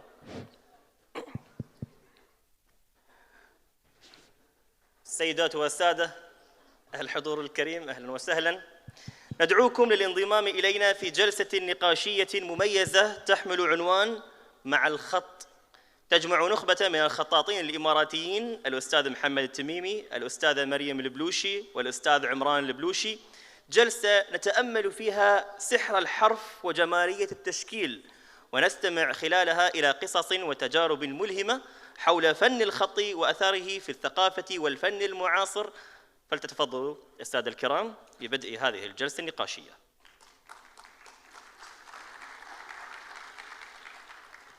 بسم الله الرحمن الرحيم. السلام عليكم ورحمة الله وبركاته. ربي اشرح لي صدري ويسر لي أمري واحلل عقدة من لساني يفقه قولي. السادة الحضور، نحن سعيدين جدا أولا بحضوركم وتشريفكم لإمارة الفجيرة في مؤتمر الفجيرة الدولي للخط العربي والزخرفة. وطبعا إن شاء الله بإذن الله نكون خفيفين ولطيفين، وإن شاء الله المحاور كلها إن شاء الله تكون كما ترضيكم. وإن شاء الله إذا كان عندنا وقت في نهاية هذا الحوار إن شاء الله بنخصصه لأسئلة الحضور وكل ما يتعلق بالخط العربي والزخرفة، عفوا الخط العربي فقط. طبعا أنا سعيد جدا أيضا بوجود الفنان الخطاط عمران البلوشي والفنانة الخطاطة مريم البلوشي معي في هذا الحوار. وإن شاء الله ناخذكم إن شاء الله إلى رحلة بسيطة وخفيفة إن شاء الله في الخط العربي، وشو هي التحديات اللي يواجهوها الخطاطين، وشو هي أكثر الأشياء اللي ينصحون فيها الخطاطين في المستقبل إن شاء الله. طبعا البداية هي بداية كل جلسة حوارية. أنا هو السؤال الدارج دائما، ممكن يعرف على الخطاط عن نفسه في أقل من دقيقة. أبو عبد الله رحب فيك، من هو عمران البلوشي الخطاط؟ السلام عليكم جميعا. أولا شكر طبعا للمنظمين على هذه الاستضافة. عمران البلوشي، أنا مهندس في قطاع الاتصالات، عملت في 3 شركات للاتصالات، شركتين في الإمارات أعتقد الجميع عرفهن، بالإضافة إلى عملي في المملكة العربية في السعودية في إحدى شركات الاتصالات هناك. طبعا الجانب الثاني مني كخطاط، أنا بديت الخط في مدارس الخط العربي في إمارة الشارقة. قبلها كان خطي جميل فقط، ولكن وجودي طبعا في مدارس الخط نقلت الخط الجميل إلى خط يعني مرتبط بقواعد الخط العربي تحت إشراف أستاذي الأستاذ محمد النوري. شاركت طبعا بعد فترة من التدرج والتدرب والمشق الطويل في ملتقى الشارقة للخط في عام 2016. طبعا كانت رحلة طويلة بالنسبة لي فيما يخص الخط العربي، ولكن أنا في رحلتي في الخط أيضا قمت بإيجاد طريق خاص في وأسلوب خاص في أنا فيما يخص أنواع الخطوط، خاصة الخطوط القديمة. نتكلم على خطوط المخطوطات القديمة القرن الرابع والخامس الهجري، ورجعت أيضا للقرن الأول الهجري. ف يعني سلكت هذا الطريق، والطريق كان مليء بمراجعة العديد من المخطوطات القديمة، تنفيذ أعمال تحاكي المخطوط القديم، وأيضا أعمال تقدم هذا المخطوط القديم وتقدم أيضا إحياء هذه الخطوط القديمة بقالب حديث وبقالب أيضا وحلل جديدة وأفكار جديدة. فهذه كانت من التحديات اللي أنا واجهتها في رحلتي مع الخط العربي. هذا باختصار في يمكن أقل من دقيقة. مريم تفضلي. السلام عليكم ورحمة الله وبركاته، مساء الخير. مهندسة مريم البلوشي. على الصعيد المهني أولا أنا رئيس مفاوضين ملف التغير المناخي لقطاع الطيران لدولة الإمارات، ونائب رئيس اللجنة المعنية بحماية البيئة التابعة لمنظمة الطيران المدني الدولي الآيكاو، اللي هي إحدى منظمات الأمم المتحدة. على الصعيد الشخصي كاتبة، واعتز أني أنا كاتبة. لي تقريبا 8 إصدارات في مجالات مختلفة. كاتبة عمود أسبوعي أيضا في جريدة الخليج. متحدثة في كثير من المؤتمرات العالمية في مجال التخصص، ونادر وقلة جدا في مجال الخط العربي والثقافة. يعني اليوم أنا أتشرف طبعا قبل ما أعرف بنفسي أو برحلة الخط أشكر مدرسة الفجيرة للخط والزخرفة على هذه الاستضافة. طبعا شرف كبير نحن نكون موجودين في مثل هذا الحدث المهم. يمكن مقلين ومقصرين أحيانا، لكن ظروف العمل تمنعنا. أيضا أشكر المنظمين المؤتمر على حسن الاستضافة وحسن الترتيب. رحلة الخط مثل ما قال أخوي عمران، يعني أحيانا كل إنسان يعيش مرحلة سؤال بينه وبين نفسه، أنا وين في هذا العالم؟ هذا العالم فيه كثير من الخطاطين الفنانين، سواء على مستوى دولة الإمارات اللي عندنا أساتذتنا موجودين هني، وعلى مستوى العالم. اليوم صعب أنك تمشي في نفس المسارات القديمة بصراحة، عشان تكون بصمة أو متفرد أو لك حضور في مرحلة اكتشاف للذات. أنا عن نفسي كان عندي دائما هذا السؤال، هل أنا كاتبة أم أنا فنانة؟ لأن جانب الكتابة عندي قوي جدا، جانب الكتابة مهم جدا ككاتبة. لما كنت أشتغل في أعمالي كنت أحس أن هذه الأعمال لا تمثلني. صحيح تعلمت التقنيات، تعلمت الخطوط، يعني تعلمت أصول الخطوط قواعدها، لكن دائما كنت أحس أن إلى الآن هذه الخطوط أو هذه الأعمال أو هذه اللوحات لا تمثل مريم البلوشي. إلين ما وصلت مرحلة أن أنا أدمج شخصية الكاتبة بشخصية الفنان. فاليوم الحمد لله بعد رحلة يمكن استمرت 10 سنوات في بس أني أسأل نفسي هذا السؤال، اليوم اللي مطلع على أعمالي هي قليلة جدا، ما في كثرة في الإنتاج بسبب ظروف العمل، لكن في ندرة في الإنتاج. الندرة هذه خلتني أنا أهتم أن العمل اللي يطلع أو العملين في السنة، بصراحة أنا مقلة عمل أو عملين في السنة، لكن هذه الأعمال لها رسالة، لها قصة، لها منهجية. يعني الآن أنا أستخدم الخط العربي لإنتاج قصة ورسالة موجهة للمجتمع المحلي والمجتمع الدولي، وهذا اللي نجحت فيه، إني أوظف صفات الكاتبة، صفات الإنسانة اللي تشتغل في العالم الدولي، بحيث إن لما تطلع أعمالي مش بس المتلقي هو المتلقي العربي، هو المتلقي الأجنبي. أنا عندي جمهور خارج الدولة أجانب، فكثير ما يحبون يقرؤون قصة هذا العمل أو الرسالة الموجودة في العمل. واليوم يمكن اللي يشوفون أعمالي أو المعارض اللي أدخل فيها، دائما جانب اللوحة في قصة مكتوبة باللغة العربية وباللغة الإنجليزية. فهذه بصمة مريم اليوم في الخط العربي. طبعا أنا أتشرف بوجودي اليوم مع نخبة من الخطاطين المعروفين طبعا، ويمكن نحن تلاميذ بعدنا، لكن مثل ما قال عمران كل واحد له مدرسته الحين، له أسلوبه وله تفرده الخاص في هذا العالم. شكرا مريم.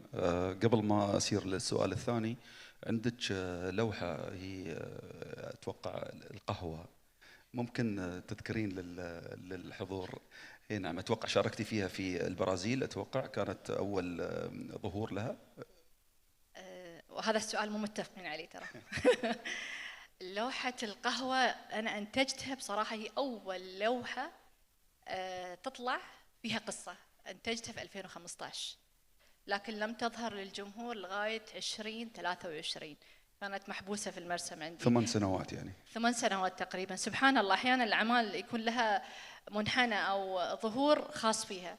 عرضت صح في البرازيل في 2023 كان عندنا معرض.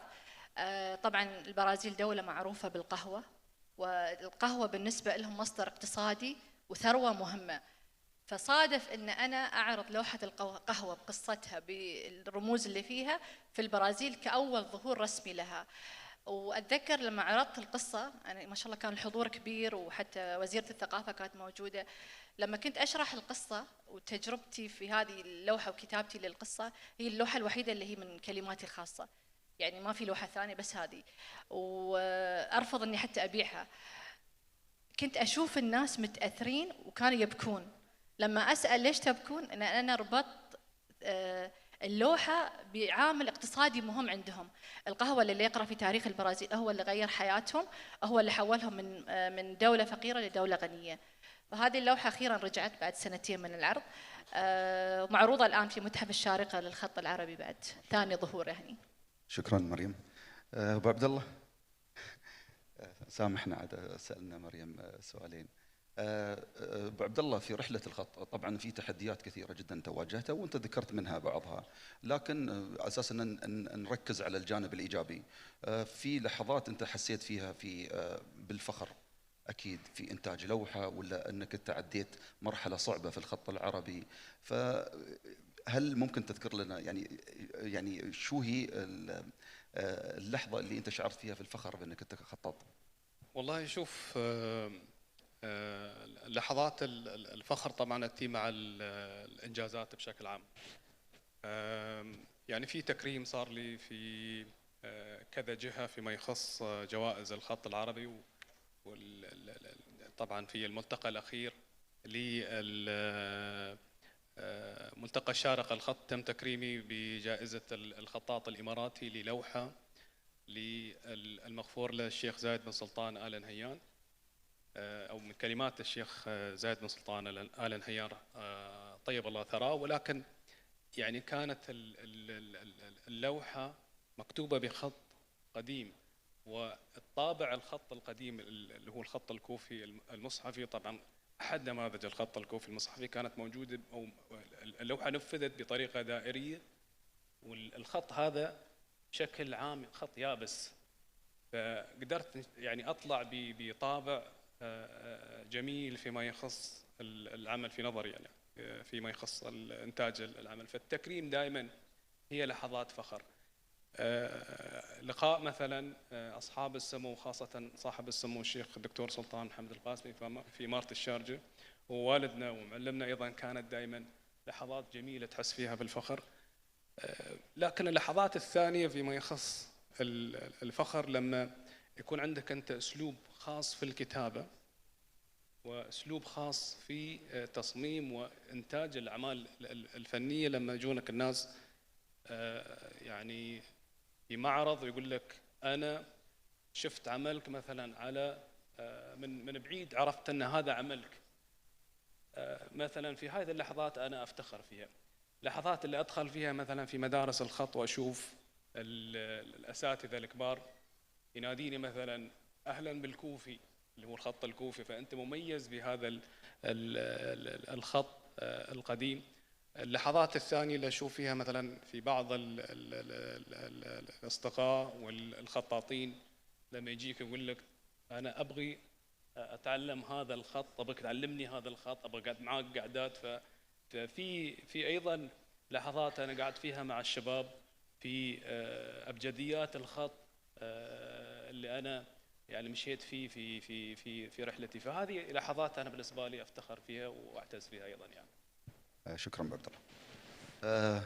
طبعا بعد نقاش طويل أنا وعبد الله ومريم عن السؤال الجاي عن التكنولوجيا وعن الذكاء الاصطناعي، كيف ممكن أن التكنولوجيا الحديثة والذكاء الاصطناعي من الممكن أن يعني يستبدل يعني بالأدوات الكلاسيكية من الأحبار.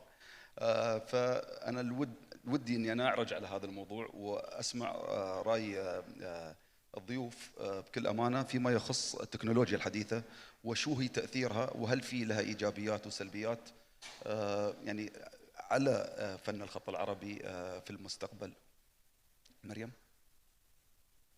طيب احنا انا وعمران بحكم عملنا نشتغل مع التكنولوجيا، the highest technology in the world، يعني خصوصا في الطيران فدائما اشوف التكنولوجيا، يعني دائما اكون في مصانع انتاج المحركات والاشياء، لكن دائما اسال ككاتبه هل راح تستمرين ككاتبه؟ هل راح تستمرين كفنانه؟ راح تستبدلين في يوم من الايام؟ وانطرح علي الموضوع اكثر عن مره من كثير من الشخصيات. الكلمة أولاً تستخدم بشكل مو صحيح. التكنولوجيا وجدت من الإنسان لخدمة الإنسان. اليوم إحنا عندنا الذكاء الاصطناعي أو التكنولوجيا بتقنياتها المختلفة مساعد، عامل مساعد، ويختصر علينا يمكن فترات طويلة من الوقت والجهد، لكن عمره ما أعتقد، هاي نظرة خاصة فيني، ما أعتقد إنه راح يستبدل الإنسان الفنان، لأن اليوم الفن وكل اللي موجودين فنانين ما شاء الله، الفن هو روح، هو إحساس. عمرها الآلة ما راح تترجم إحساسك ولا روحك. يعني أنا جربت صراحة مع المحرك الاي اي اللي عندي إن أروضه يصير أديب مثلي، شاعر، فصارت مناظرات شعرية، أعطيه شعر ويرد علي، لكن عمره ما وصل لإحساسي أنا، مع إنه يستخدم أسلوبي. في اللوحات جربت إنه يعطيني أسلوب معين في التصميم، لكن ما وصل اللي في راسي أنا. أنا قلت لك أنا في البداية أنا أكتب، اليوم أستخدم الخط العربي لإنتاج قصة، الإنتاج مفهوم، الإنتاج تصميم في أبعاد إنسانية بحتة يعني، واللي يقرأ الحين أعمالي يقدر يشوف هذا الشيء. فعمرها الآلة إذا أنت ما، عمران كان يعلمني شيء قبل ما ندخل، البرومبت أو خلينا نقول الأسئلة أو الأشياء اللي أنت بتحطها في الAI عشان يعطيك المنتج الصحي يعني، وبتحاول معاه يمكن 10 مرات. فاليوم اللي عارف أنه هو فنان ومتعمق ومتمرس في عالم الفن، اللوحة أصلاً هي نتاج مشاعرك، مخاض كبير. اللوحة لا تنتج بين ليلة وضحاها، تعيش معاها. يمكن أنا في لوحات عندي عشت معاها سنة سنتين بس المسودات يعني. فأنت اليوم، وأنا أتذكر في مؤرخة أثناء عملي مع فان كليف جابوا لي مؤرخة من باريس. هذه المؤرخة قبل ما تجي الإمارات راحت درست الخط العربي، قعدت 3 شهور في متحف وفي مكتبة خاصة في باريس تدرس عن الخط العربي. لما جت قالت لي ما أبي أشوف اللوحة النهائية، أبغى أشوف المسودات لعدد من الأعمال اللي اختارتها. تخيل محمد، علمتني شيء أنا ما كنت أعرفه. قعدت تشوف السكتشات، قالت لي كمية المشاعر المخزونة في كل مسودة كبير، أكبر عن اللوحة النهائية. فاليوم أنت هذه المسودات، إذا الAI إحنا استخدمنا أنه يسوي المسودات، معناته أصلك أنت كفنان انتهى. الأصل في الفنان، هذه تجربتي ومعرفتي أنا، الأصل في الفنان المسودة وليس فقط اللوحة النهائية. إذا في فنان اليوم ما عنده مسودات معناته ما عاش التجربة، تجربته جدا ناقصة، لأن الأصل مثل ما قلت، حتى لو تروحون على متاحف الكبيرة الفنانين الكبار دائما أنت متشوق تشوف المسودات. وعمران يمكن لما درس الفن الكوفي القديم كان يقول لي كان يروح يشوف المسودات ويشوف اللوحات. فاليوم أنت كفنان الآلة أو الاي اي المفروض تستخدمها بذكاء، ولا يعني ما نعاند. اللي يعاند صراحة بيكون خارج الركب. اليوم احنا نكون ايجابيين ونستخدمها بالطريقة الصحيحة اللي تخدم هذه الموهبة او تخدم الإنسانية بشكل عام يعني. شكرا. أبو عبد الله. والله شوف، طبعا مثل ما تفضلت اختنا مريم، العمل الفني انطباع وانعكاس للفنان نفسه. يعني تاريخيا يعني الفنانين كانوا حتى يستعينون بفنانين آخرين في إنتاج الأعمال الكبيرة جدا. الفنانين بشكل عام حتى تاريخيا كانوا يستخدمون الأدوات والمواد والوسائل المتاحة في عصرهم. فإحنا اليوم عايشين في عصر التكنولوجيا فيه متقدمة جدا. فإذا احنا قلنا والله هذه التكنولوجيا يجب أن تكون بعيدة تماما عن الفن أو الخط العربي، أعتقد يعني ممكن نزال من الركب تماما. فيجب أن يسخر أو تسخر التكنولوجيا، سواء كانت تكنولوجيا سواء كان ذكاء صناعي ولا غيره، في مساعدة الفنان وليس في استبدال الفنان. الفنان لا يستبدل، الفنان له حاسيس العمل الفني له روح. هذه الروح راح تكون موجودة في العمل، مش الروح لا تخلق من الآلة ولا تخلق من التكنولوجيا. فأنا أعتقد أن يجب علينا أن نكون موجودين في هذا الركب. اليوم مثلا منظومات الذكاء الصناعي موجودة، التحديات العالمية موجودة، منها الحوكمة، منها الأخلاقيات، منها المسؤوليات. فهذا العمل الفني إذا كان تم إنتاجه من الفنان نفسه، توقيعه موجود في هذا العمل الفني. لكن إذا كانت موجودة من الآلة، هل الآلة راح توقع أنا أنتج هذا العمل الفني؟ أين الروح يعني في حالات مثل هذه يعني؟ أبو عبد الله، أنت مهندس وما شاء الله عليك فترة طويلة من أكثر من 25 سنة مهندس في قطاع الاتصالات. أبو عبد الله، كيف تفرق بين الفن والوظيفة اليومية؟ يعني هل في تأثير كبير جدا على طبعا يعني محمد، احنا مش مفرغين تماما للفن وللخط. احنا الوقت اللي هو فاضي لنا احنا، والوقت فراغنا او وقت فراغنا هذا احنا نسرقه من الجميع اساس نسخره في الخط العربي. فنعم في استنزاف من الطاقات. انت يومك طويل جدا يعني، فانت ترجع البيت عندك عائله وعندك مسؤوليات. يعني هذه من التحديات اللي احنا نواجهها. لكن الكل يضحي في رحلتنا مع الخط، يعني سواء يعني انا ولا العائله ولا المحيط اللي حوالينا يعني. مريم، أنا من عرفتك ما شاء الله أنت مسافرة ويا الدوام. كل ما يكون في معرض مريم مسافرة، كل ما يكون في عندنا أي إيفنت مريم مسافرة. يعني أتوقع مريم أنت مهندسة وما شاء الله منصبك كبير جدا، وبس يعني ما شاء الله لا زلتي موجودة في محيط الخط العربي، حتى تشاركين في وايد معارض. كيف توازنين مريم؟ اولا انا ما اشارك في معارض وايده لاني مو موجوده. مو للاسف، احيانا حتى انا اكون انتقائيه، احيانا لوحه تكون موجوده انا مش موجوده، الاهم اللوحه مش مريم يعني. هو مثل ما قال عمران، بصراحه احنا عندنا تضحيه كبيره في حياتنا. انا عندي تضحيه اجتماعيه كبيره بصراحه عشان اكون متواجده في عالم الكتابه او في عالم الخط. غير السفر، لما اكون راجعه وقتي وايد محدود للعائله وللخط. يعني اليوم انا حتى الويكند هو الوقت الوحيد لي اذا بسوي شيء يخص الخط العربي. فتخيل محدوديه الوقت، مع ذلك ما اقدر اتنازل عن الخط. اذا استاذي موجوده، امس انا كنت اتكلم مع استاذ محمد النوري. انا بالنسبه لي الخط، وين استاذ محمد؟ استاذ محمد، السلام عليكم. أنا بالنسبة لي الخط العربي هو المنقذ الأول اللي أنقذني من الضغوطات اللي أعيشها. يعني يمكن محمد يعرف طبيعة سفري، طبيعة شغلي سياسي بحت، يعني في ستريس كبير، يعني في ضغط نفسي كبير. حتى في فترة انتدابي لما عشت برا، اللي أنقذني وخلاني أكمل وجود الخط معايا. هو بالنسبة لي متنفس وعلاج كبير. إذا تنازلت عنه اليوم معناتها تنازلت عن جزء كبير يخص مريم، يخص هويتها، يخص شخصيتها بعد. يعني أنا موجودة في عالم الخط من زمان، كنت أقدم طلاب الأستاذ محمد، ولا فضل علي بعد رب العالمين، استمريت في هذا العالم.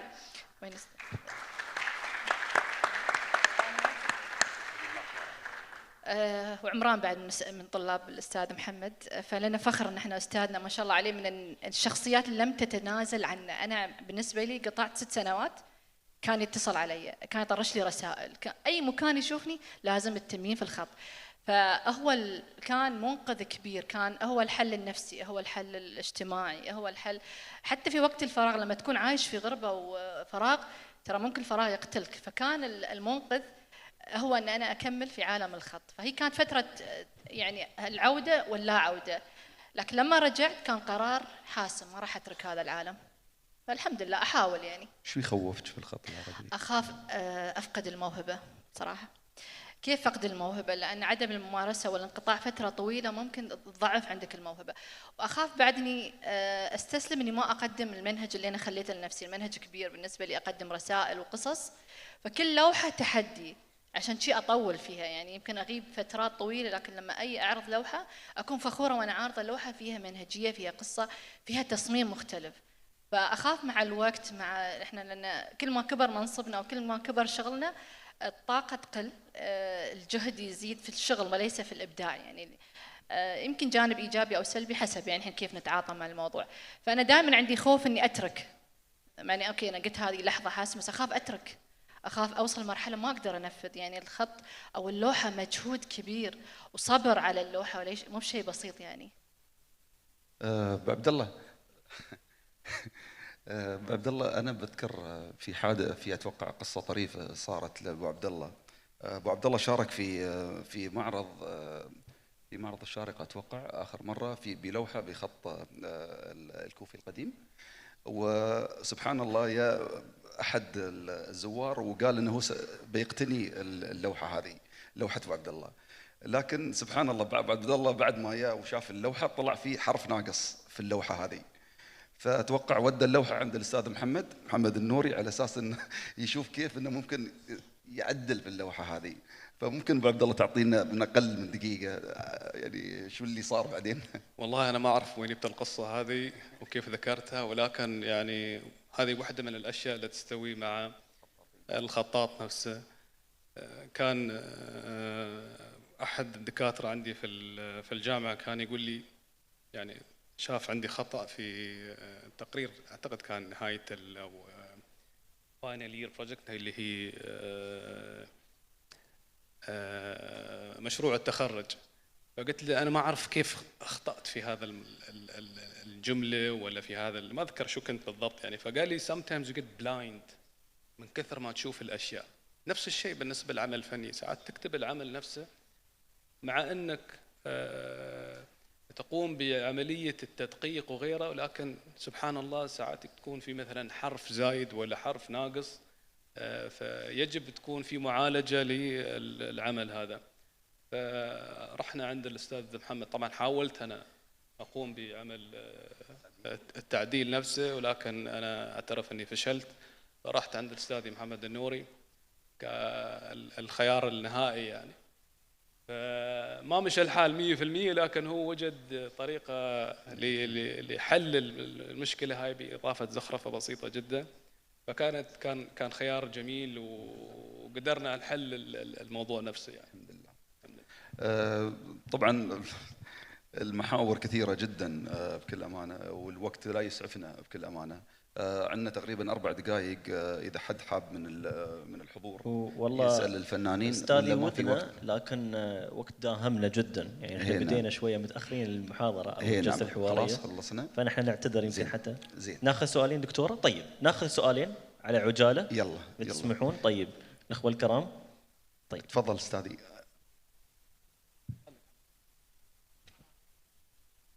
أستاذ سعيد، بس شيء مايك وراك، شيء لاقط صوتي.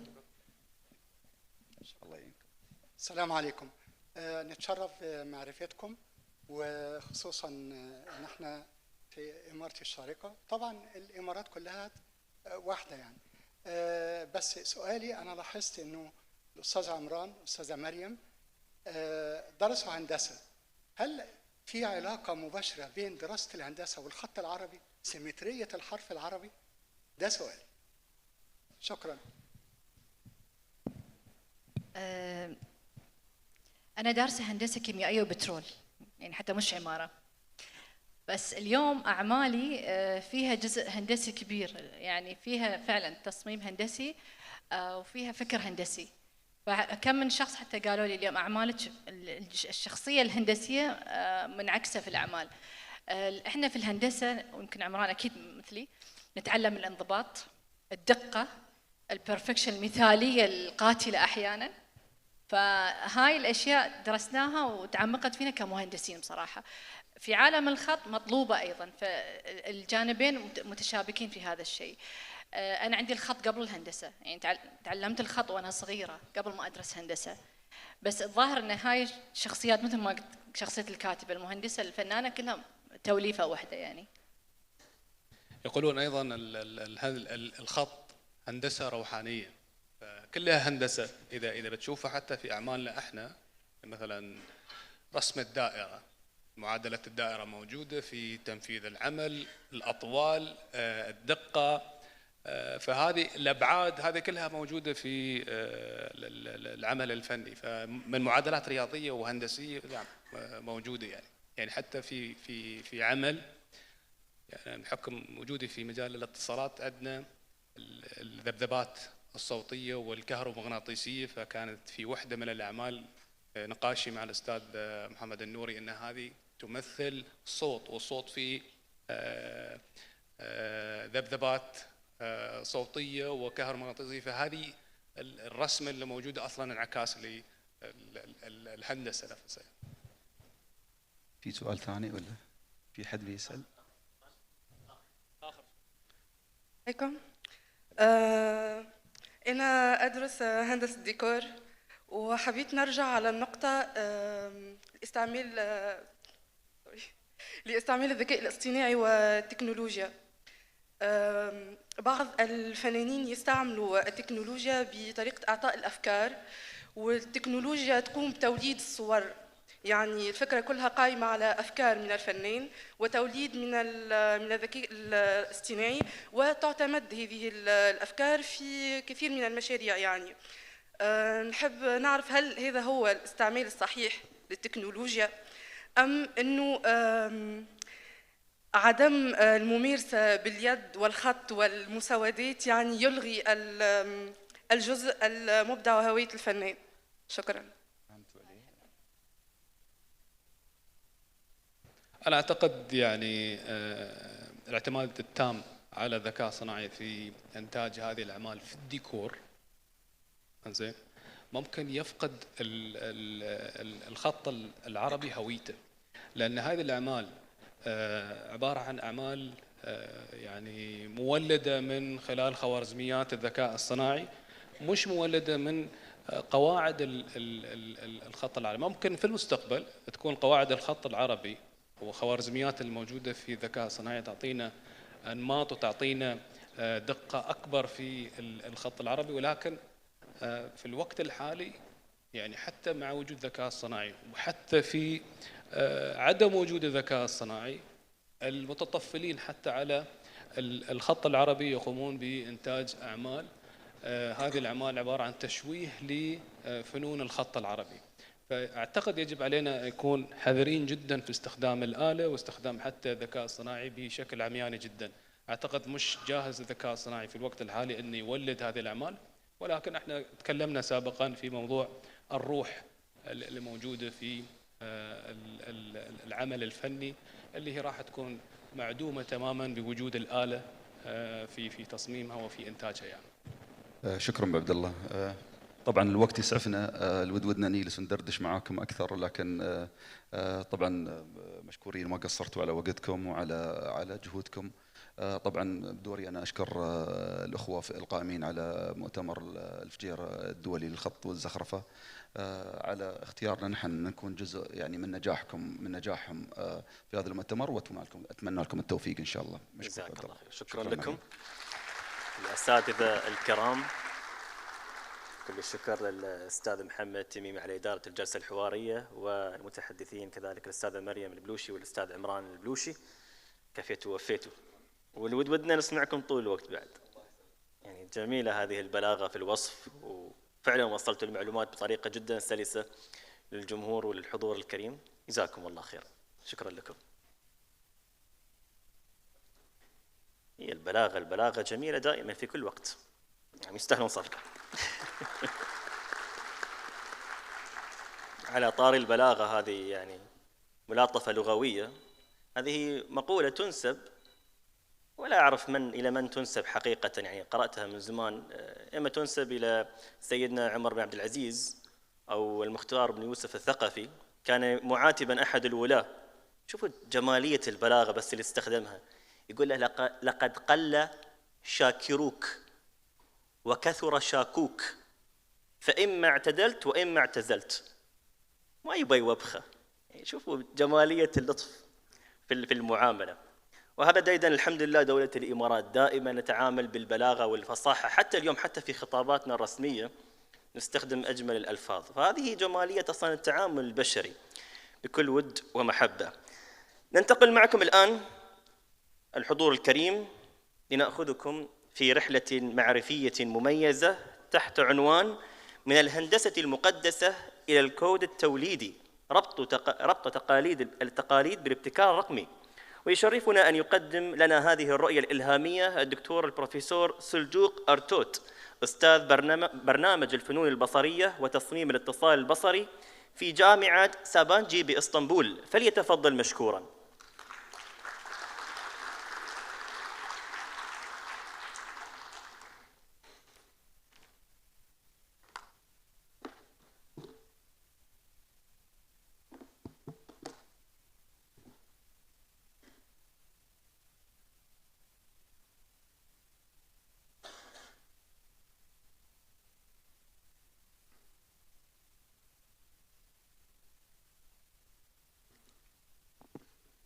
Hello.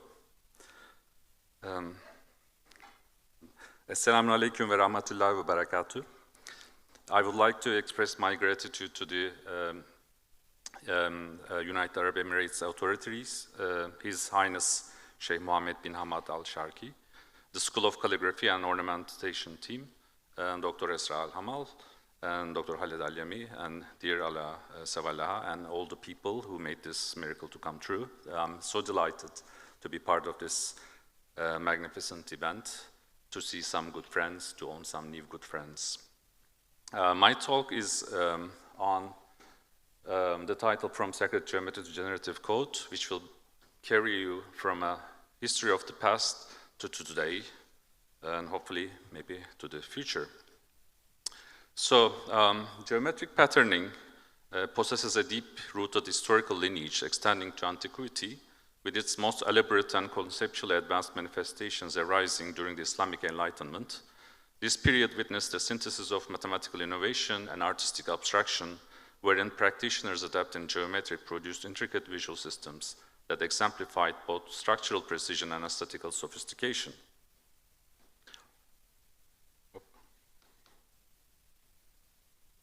Geometric patterning has played a fundamental role in the visual and intellectual cultures of human civilization, serving as one of the most enduring and transcultural systems of aesthetic, mathematical, and metaphysical expression. From the radial motifs adorning Neolithic pottery to the structured decorative friezes of Mesopotamian, Egyptian, and Greek architecture, geometry has consistently served as both a practical instrument supporting measurement, proportion, and spatial organization, and a symbolic language used to articulate cosmological and metaphysical order.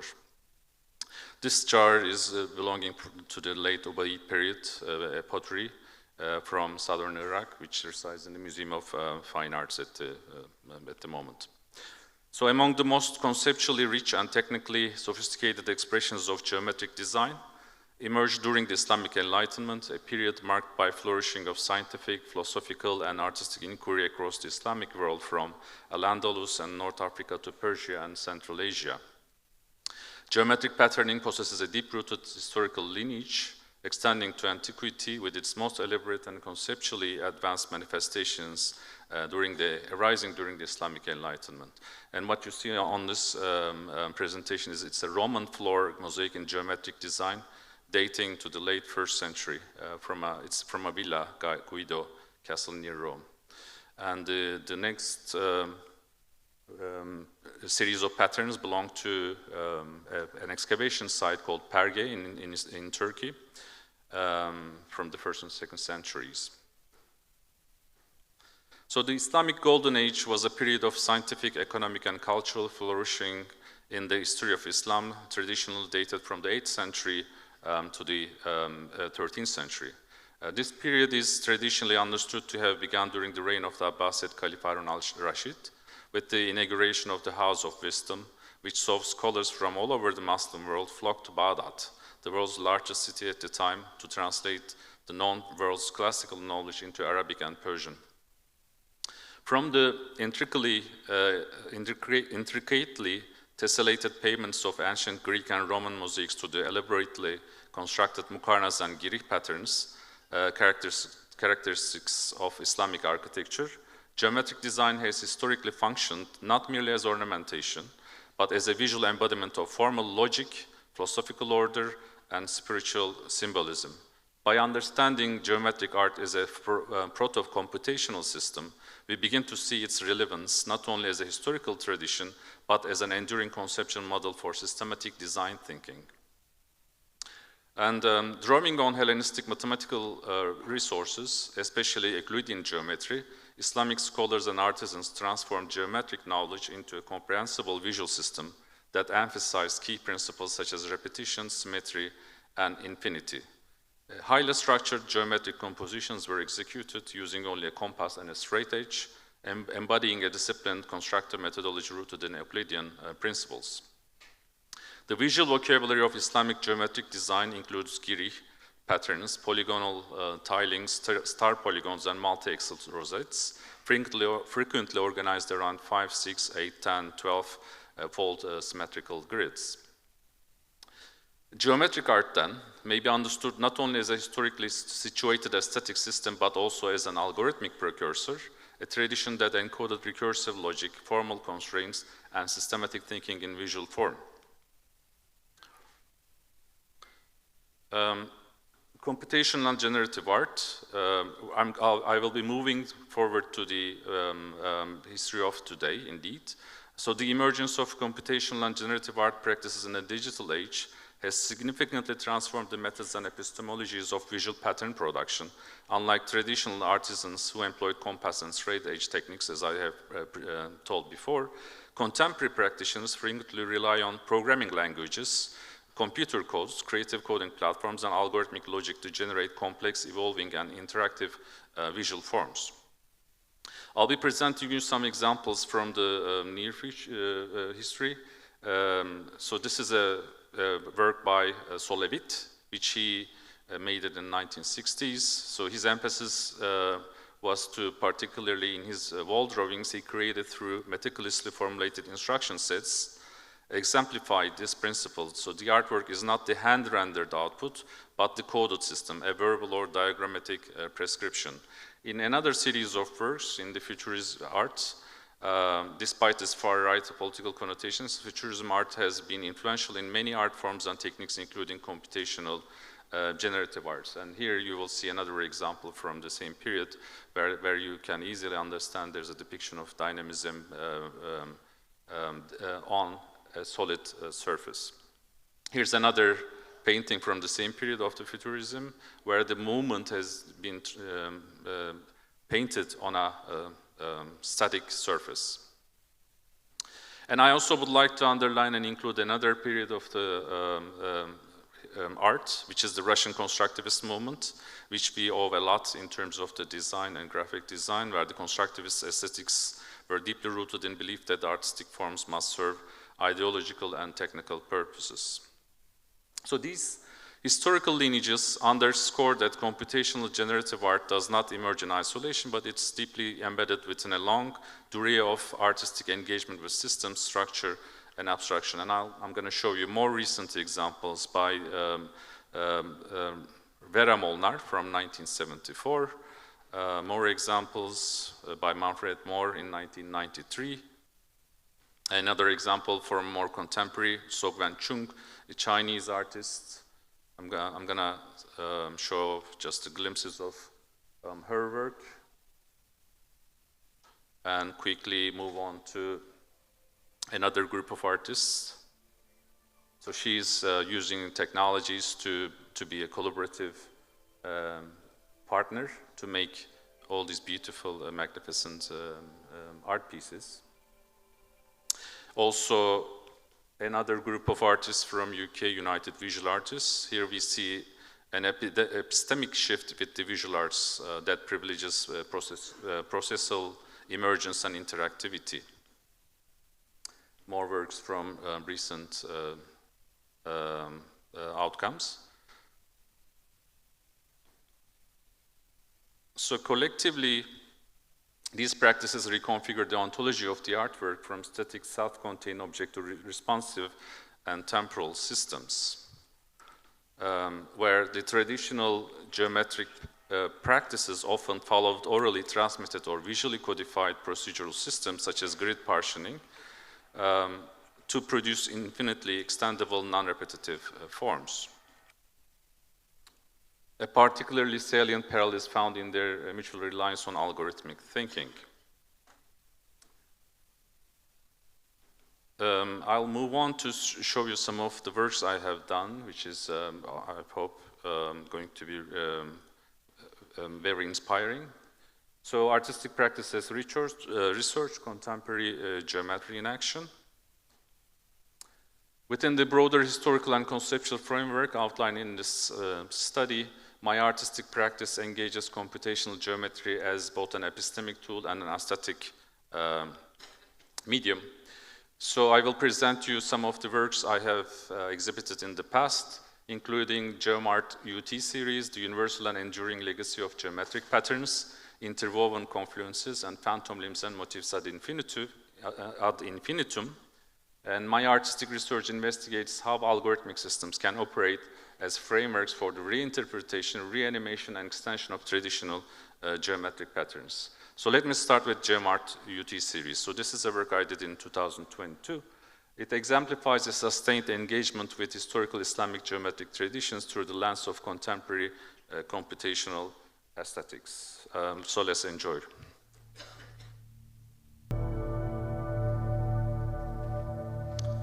On a different occasion, I had the privilege to present this series called The Universal and Enduring Legacy of Geometric Patterns, which I employed a dynamic interplay of traditional Islamic geometric aesthetics and contemporary computational processes to explore geometry as a trans-historical visual language.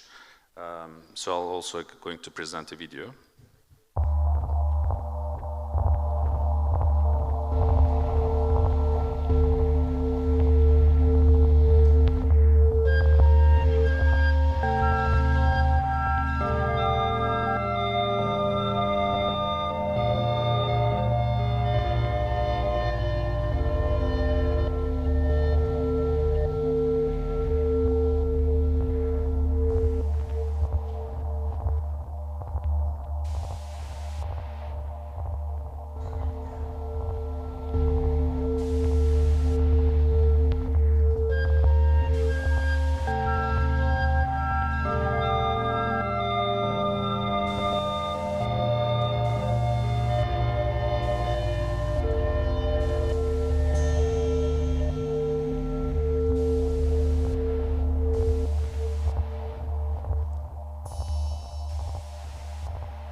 That was in 2024.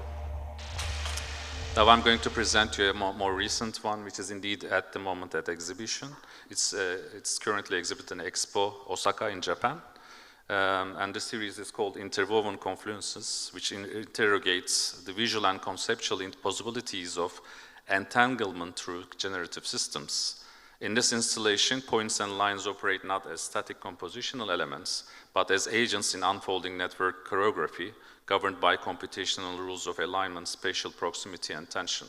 In this art piece, you will see some patterns that belong to the Anatolian Seljuks, and also it's amalgamated with some patterns from the Japanese culture as well. Asanoha patterns from the Japan.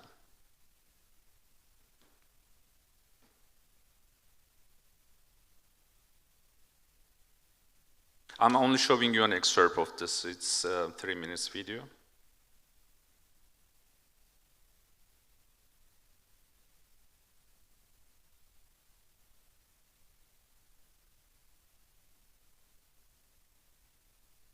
And I would like to use the time wisely, so I'm also going to show you some of the artworks I did for my solo show. It's called Phantom Limbs, which I was able to integrate like three-dimensionality and made collages with use of traditional patterns. So these are renderings. Indeed, they were presented as prints, but there's also a short video art piece as well.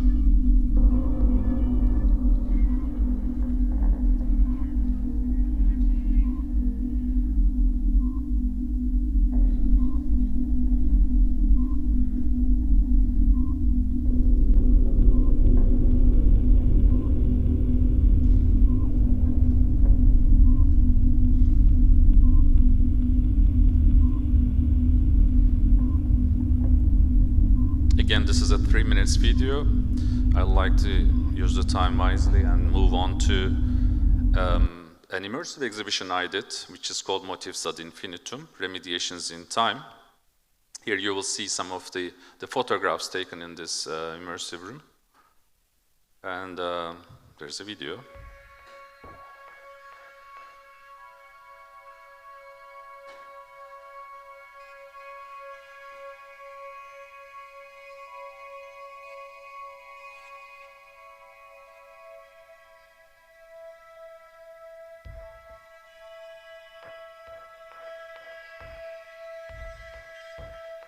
And users were also able to generate some patterns interacting on a surface.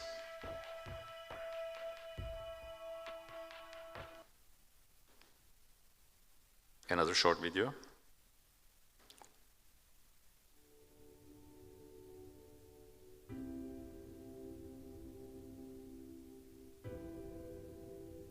In the grand tapestry of human history, geometric patterns have always held a profound significance, serving as a silent language that binds the fabric of mathematics with the rich hues of cultural expression. Motifs ad Infinitum emerges from the dust of ages, inspired by the artist's pilgrimage through landmarks of historical resonance. From the solemn tranquility of the Eşrefoğlu Mosque in Beyşehir to the soaring minarets of the Yavuz Sultan Selim Mosque in Istanbul, the journey continues across the fabled Silk Roads to the hallowed Shah-ı-Zindan necropolis in Uzbekistan and to the Moorish splendor of the Alhambra Palace, culminating amidst the ancient whispers of the Pergay. Each motif steeped in the annals of time is a cipher, unlocking the secrets of civilizations that once mapped the heavens into their architecture. These patterns are not mere ornamentation, but the mathematical heartbeat of cultures, echoing the fundamental truths of geometry, the circle, the triangle, and the square. It is an intricate web connecting the ancient art of geometry to the pulsating media art of today, where the immutable laws of tessellations that once plotted the stars now chart the digital constellations. Last but not least, I'm also producing some sculptures using geometric patterns, but now they turn into having three-dimensionality. Again, if you're interested, please find me. I'll be more than happy to show you in more details. Yeah, I think That's it. Thank you.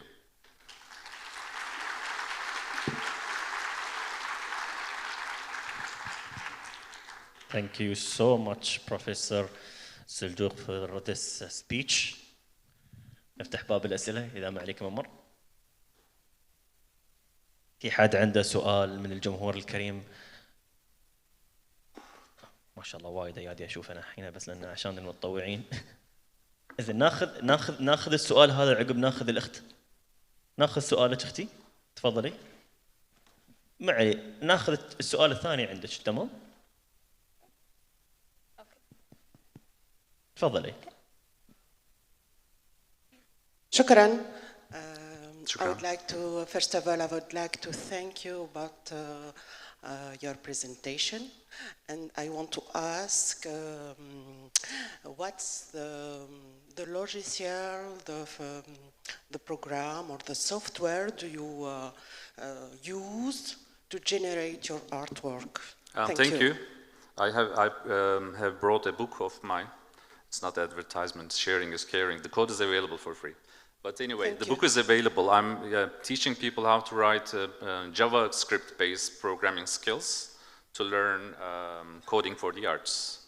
And all the code is available. If you have, I mean, it's on GitHub. If you own the code, you can do the same artworks I have done. Thank you. Hello. First, thank you so much for this interesting presentation. And I just wanted to ask, do you think that this generative art is a continuation of traditional craftsmanship, or is it a new form of art where the algorithm itself becomes the artist itself? Thank you. That's an amazing question and a very important question, which I would like to spend a few extra time on this, because I think there's a term called new media art, if you ever heard, but I never bought the term myself, because I don't think there's anything new. We have been seeing these patterns, these abstraction forms on the facades of monumental buildings in the past. That doesn't make them old. That means they have changed into some different form, which is the language of today. With the means of technology, they have a different aesthetics, which I named dynamism. So they gained dynamism, but we're talking about the same thing. So my goal indeed is, to be frank, trying to build this missing bridge between the past and today. I think we owe a lot to this tradition, and I'm trying to be kind of like one of the person who tries to unhide what has been so far neglected. Because most of the terminology is owned by the Western history, and I also would like to tell you about an anecdote I have witnessed. A student of mine said, I've been trained in French high schools, and all I knew that history of art starts with Renaissance, but it does not, does it? Sure. We have to go back and dig more, and I myself value a lot about the Islamic Enlightenment period. Could we just take one last question? Thank you so much for a very interesting presentation. My question would be, so from your presentation, I understood that you treat the traditional geometric designs as a representation of certain algorithmic thinking or basic aesthetic concepts. So in this field you approach them, but do you also treat them as a representation of certain philosophical concepts, and do you reflect this understanding of traditional geometric designs in your own art? The more you look into these patterns, they become less decorative, but they get more ontological sense. And I believe there is a magnificent philosophical approach, which is, of course, has to do with like cosmological approach, could be. Because what I say, when people ask whether there's mathematics involved in this geometric patterns, I tend not to say yes, but I would prefer it's the aesthetics of mathematics is inside. Because when I'm writing codes, I'm using mathematical approaches like cosinus and sinus and mathematical systems. But the people who were practicing this long before, they used compass and rulers. It was only just a repetition. And that repetition has a meaning in our lives as well. It's very difficult for me to explain in a larger content to you, but if you were to ask me whether I treat them as decorative, I think they're philosophical instead. Thank you. Thank you very much, Professor. I appreciate it. Thank you. Yeah, thank you very much.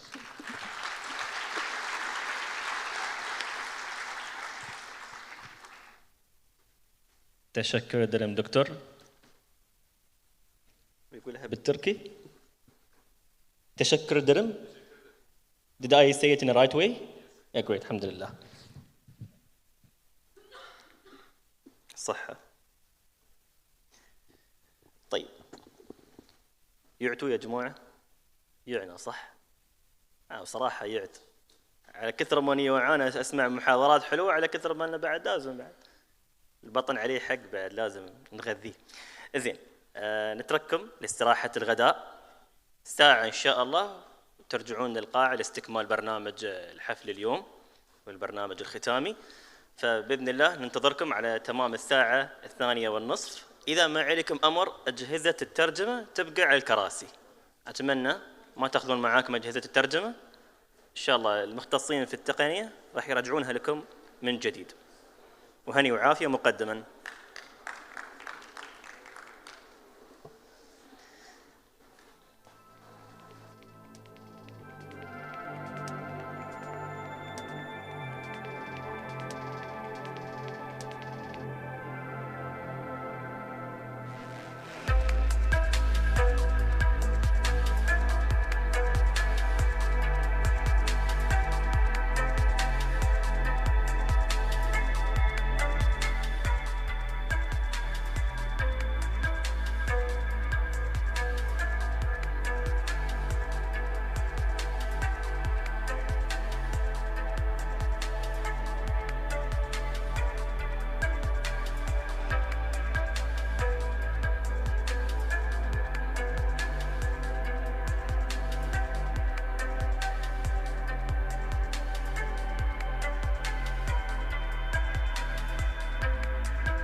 Hello.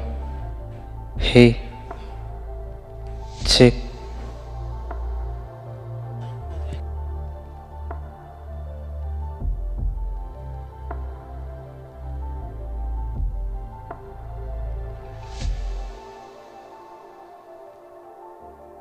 Hello.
مساكم الله بالخير جميعا، حياكم الله من جديد. تتفضلون السادة السيدات والسادة بالتفضل بالجلوس على مقاعدكم حتى نستمر في هذا اليوم الحافل بالمحاضرات وأوراق العمل والمنجزات كذلك.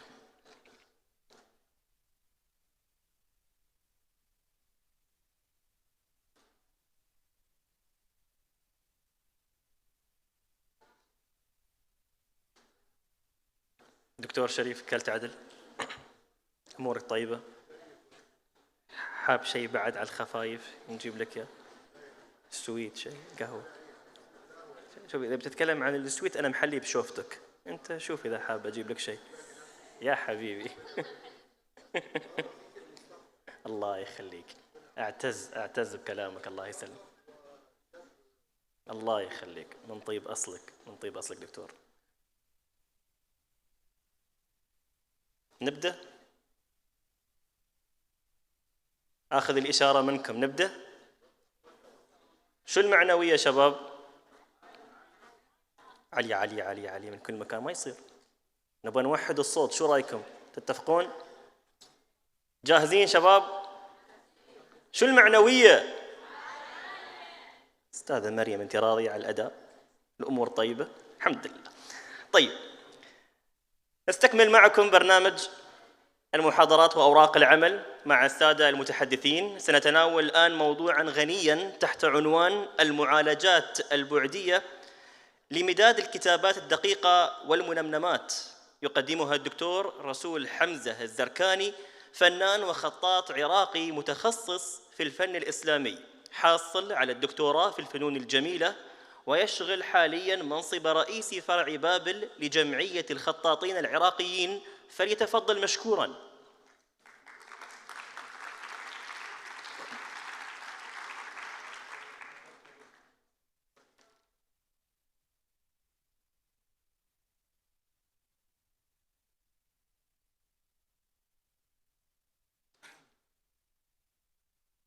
بسم الله الرحمن الرحيم. ابتداء أتقدم بالشكر الجزيل إلى عمارة الفجيرة وإلى مدرسة الخط والزخرفة والكادر الرائع لهذه المدرسة، يتقدمهم جناب الدكتورة إسراء الهمل لإتاحة هذه الفرصة ولرعاية هذا المؤتمر المهم. قبل البدء بالورقة البحثية تعديل بسيط على ما طرحه الأخ أحمد عن عنوان الورقة البحثية، وهو المعالجات البعدية وليست البعدية. حقيقة في هذه الورقة البحثية سأتطرق إلى حلول عملية تنفع الأخوة الخطاطين والأخوة المذهبين والأخوة العاملين المشتغلين في مجال المنمنمات الإسلامية، من خلال حل عملي شبه مجاني لمعالجة المداد العالي المواصفات، إنتاج مداد عالي المواصفات ينفع الكتابات الدقيقة التي كثيراً ما نشاهدها في المتاحف وتتلخص بالمصاحف الصغيرة الدقيقة، مصاحف الجيب أو مصاحف الجيب يعني، كذلك المنمنمات الدقيقة. أثناء دراستي للدكتوراه فوجئت بأن الخطوط المستقيمة المنفذة بالمداد الأسود في المنمنمات الفارسية التيمورية والصفوية والمنمنمات العثمانية، وكذلك المنمنمات التي نفذت سابقاً في بغداد، جميع هذه الآثار الفنية تحتوي على خطوط مايكروية بسماكة واحدة، وهذا وحده بحث تقني يحتاج إلى التقصي والبحث، كيف توحدت هذه الخطوط بين هرات وسمرقند وتبريز وشيراز وأصفهان وإسطنبول وبغداد. جميع الخطوط المستقيمة المنفذة باستخدام أداة التيرلينج متساوية القياس، متساوية السماكة، حيث كان سماكة الخط الواحد 5% من المليمتر، أي ما يعادل شعرة بشرية واحدة. حقيقة أداة التيرلينج اللازمة لتنفيذ هذه الخطوط المستقيمة تطورت كثيراً من حيث المادة الفلزية المصنوعة منها الأداة، كانت قديماً من الحديد والآن من مادة ستيل ستيل. كذلك السكور البرغي أو اللولب الذي يتحكم بحجم القناة لم يكن موجوداً سابقاً. فالسؤال كيف توحدت هذه الخطوط؟ والآن لا يوجد من المشتغلين من يقوى على تنفيذ خطوط مستقيمة تحاكي تلك الخطوط من حيث السماكة. وسألت كثير من الأساتذة المشتغلين في هذا المجال أثناء تحضيري للدكتوراه في دولة إيران عن هذا السر، فأجابوا أنه سر من أسرار الأقدمين مات في صدورهم. حقيقة الأدوات تطورت والخامات تطورت، ولكن المشترك بين الكتابات الدقيقة وبين تنفيذ هذه الخطوط هو المداد، هو الحبر اللازم لتنفيذ هذه الخطوط. فمن فضل الله ومعونة الأساتذة شرعت بالبحث ووصلت إلى طريقة يدوية يستطيع أي خطاط يرغب في الكتابات الدقيقة وأي مذهب يرغب في تنفيذ خطوط دقيقة يستطيع أن يتتبع هذه الخطوات وينتج مداد عالي المواصفات من أي مداد موجود في الأسواق المحلية مهما يكون منشأه أو هوية من يصنعه.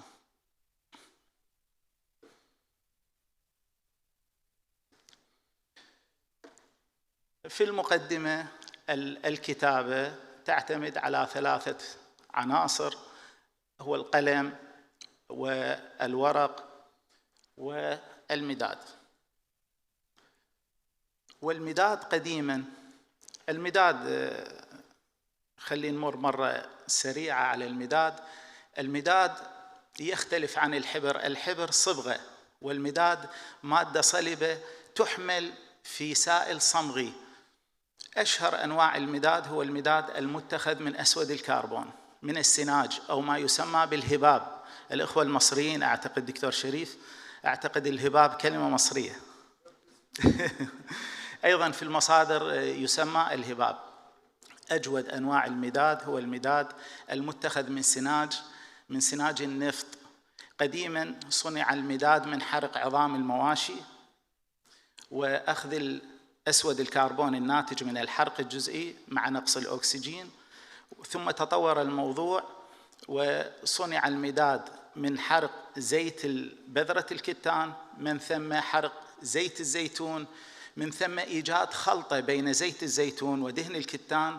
60% دهن الكتان، 40% من زيت الزيتون تمزج وتحرق لينتج حبر عالي المواصفات يسمى في المصادر حبر ياقوت، ويسمى أيضا في مصادر الإيرانيين ذهب ياقوت. المداد الناتج من السناج كلما كانت المادة المحروقة هي أقل كثافة كان المداد أكثر جودة، فبذلك كان المداد الناتج من سناج حرق النفط الأبيض هو أعلى جودة مما سبقه من أنواع المداد.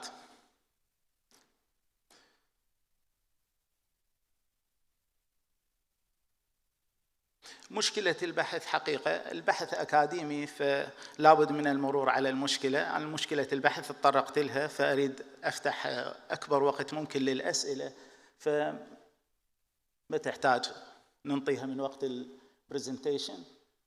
أهداف البحث، أكو أهداف داعمة: زيادة الوعي التقني لدى الخطاطين، تقديم طرق يدوية لتحسين مواصفات المداد، التعريف بالتقنيات التي يستخدمها الأقدمون، والإجابة عن بعض الأسئلة التي لم أجد لها جواباً في المصادر ولا في حتى المقابلات مع الأساتذة من ذوي الاختصاص. المواد والأدوات المستخدمة، أنا قدمت سلفاً أنه هذا البحث ميزته أنه يكشف عن سر من أسرار الأقدمين، وبحث يحل مشكلة حقيقية وبطريقة سهلة يدوية وشبه مجانية. فالأدوات اللي نحتاجها هي أدوات موجودة لدى أي خطاط.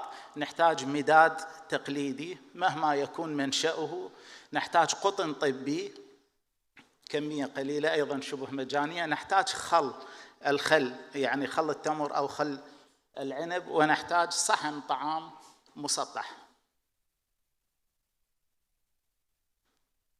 خطوات المعالجات ابتداء، لعل سائل يسأل لماذا معالجات؟ لماذا لم تكن معالجة واحدة؟ المعالجة الواحدة نعم تنتج مدادا أعلى من حيث المواصفة، ولكنه لا يلبي الطموح بالنسبة للخطاطين الراغبين في الكتابات الدقيقة والأخوة المشتغلين في التذهيب والمنمنمات. لذلك أسميتها بالمعالجات. نأخذ قليل من المداد ونضعه في صحن دائري، ونبدأ بسحن المداد باستخدام السبابة وبشكل دائري. هذا السحن يجب أن يكون مصحوباً بإضافة قطرات من خل التمر. هذا لم يذكر في المصادر، ولعل سائل يسأل ما فائدة خل التمر؟ ونحن كثير من الأخوة المشتغلين في مجال الفنون الإسلامية يعلمون أن الأحماض تقلل من عمر الورق، أن الأحماض تؤثر على مواصفات القلم. نعم، قبل أن نباشر بالتقنية، تقنية المعالجة، ينبغي أن يعرف الخطاط ما هي أسباب رداءة الحبر حتى نتمكن من معالجة هذه الأسباب. السبب الأول في رداءة الحبر وتردي جودة الحبر هو عدم انتظام حبيبة الكربون. حبيبة الكربون تكون غير منتظمة، غير كروية. هذه شو السبب؟ السبب انقطاع في الخطوط المستقيمة أثناء تنفيذها. هذا واحد. اثنين، استمداد غير مثالي أو إمداد غير مثالي للحبر أثناء الكتابات الدقيقة في خط النسخ تحديداً، وفي خط النسخ تعليق الدقيق أيضاً. هذا واحد من الأسباب. السبب الآخر هو رغبة هذه الحبيبات، حبيبات السناج، إلى الاتحاد وتكوين مجاميع كبيرة تؤدي إلى رداءة الحبر.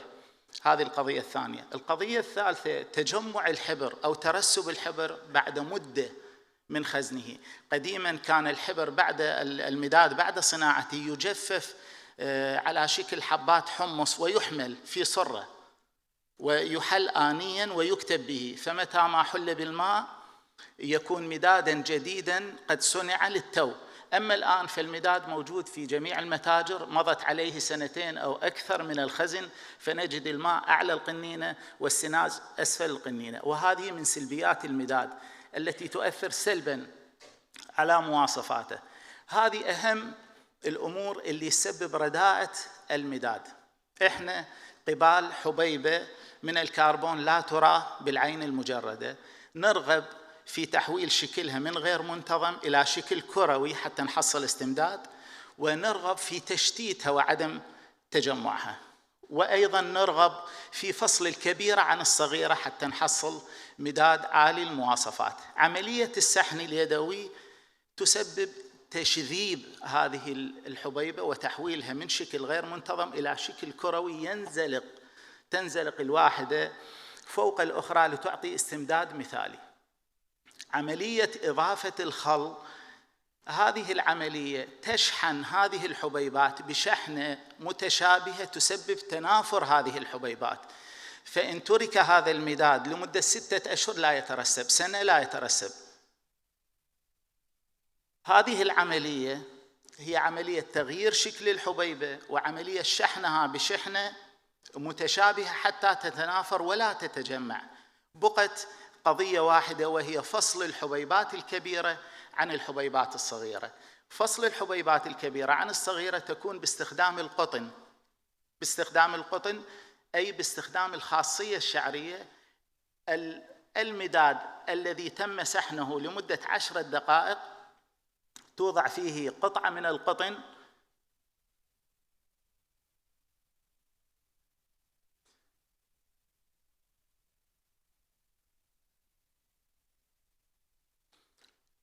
توضع فيه قطعة من القطن، ويخرج من هذه القطعة خيط مفتول باليد.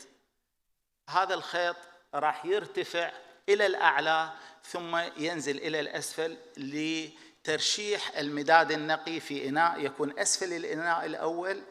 بذلك يتم فصل الحبيبات الكبيرة عن الحبيبات الصغيرة، لأن الحبيبات الكبيرة يسحبها وزنها للأسفل، والحبيبات الصغيرة تسحبها الخاصية الشعرية للأعلى.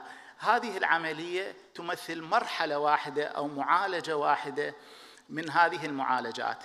بعد إنتاج هذا المداد نستطيع أن نكرر هذه العملية ل3 مراحل. بعد 3 مراحل وصلت إلى خط يوازي من حيث السماكة الخطوط التي أنتجت لدى الصفويين ولدى التيموريين ولدى العثمانيين وحتى البغداديين.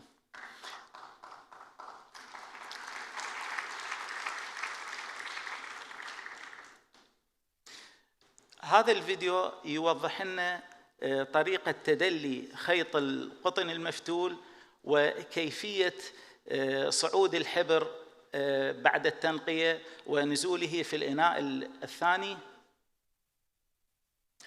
طبعا ب3 مراحل فقط وصلت إلى النتيجة التي وصل إليها الصفويون والتيموريون وحتى العثمانيون والبغداديون. أما مع المرحلة الرابعة فقد أنتجت خطوطاً بأداة التيرلينج تصل سماكتها إلى 25 بالألف من المليمتر، وهي خطوط ماكروية لا توجد في أي أثر من آثار المسلمين خطوط بهذه السماكة، حيث تساوي سماكة الخط الواحد شعرة قطن واحدة.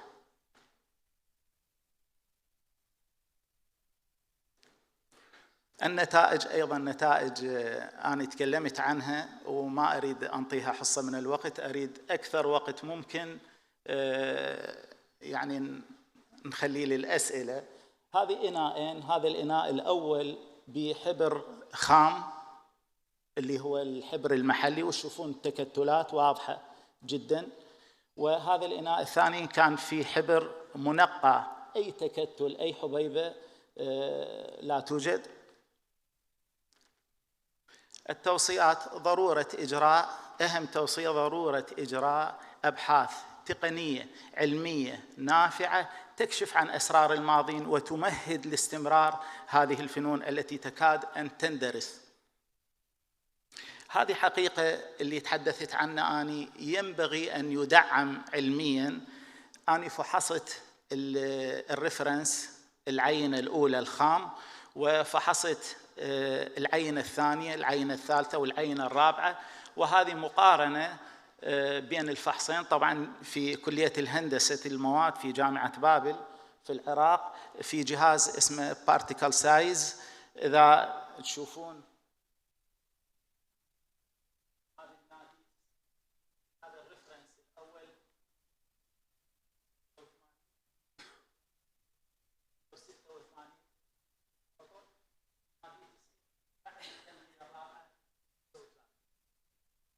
86 90% من حبيبات الحبر الغير معالج هي بقطر 223 نانو.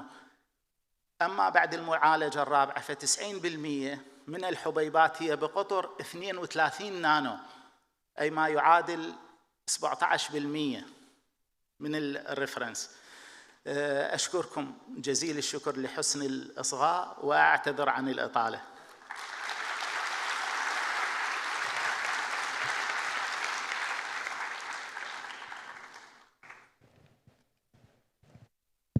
بعد يمك أستاذ أحمد. مرحبا دكتور. الله يحفظك. شو الإبداع هذا. صفقوا لك في نص المحاضرة مبدعين، استلهموا من كلامك الطيب كذلك. الله يحفظك أستاذ أحمد. طيب نفتح باب النقاش. افتح باب النقاش والأسئلة. طيب نسمع أصوات ما شاركت، بس في حد عنده اللاقط الصوتي حاليا موجود؟ ناخذ المداخلة اللي عند الأخ. عيوني دكتور. قبل الأسئلة أستاذ أحمد، أكيد. هذا تنفيذ تنفيذ يدوي لخطوط مايكروية تكاد لا ترى بالعين المجردة. نفذتها بالمداد المعالج. إذا تلاحظون المناطق المربعة المحصورة بين الخطوط الأفقية والخطوط العمودية غير مشغولة. هذه المناطق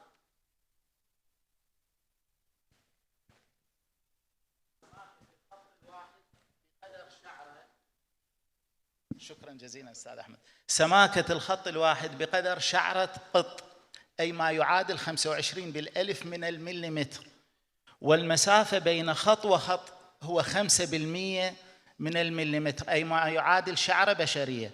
فهذه المساحات المربعة هي بأبعاد مربع بأبعاد 5% من المليمتر في 5% من المليمتر. تلاحظون أنه ولا مربع من هذه المربعات قد شغله الحبر، وهذا دليل على أنه المداد المعالج يقف عند حافة الأداة، وهذا ما ينفع الأخوة الخطاطين الذين يرغبون بكتابة خط النسخ بقلم لا يتجاوز 2/10 من المليمتر. أستاذ أحمد.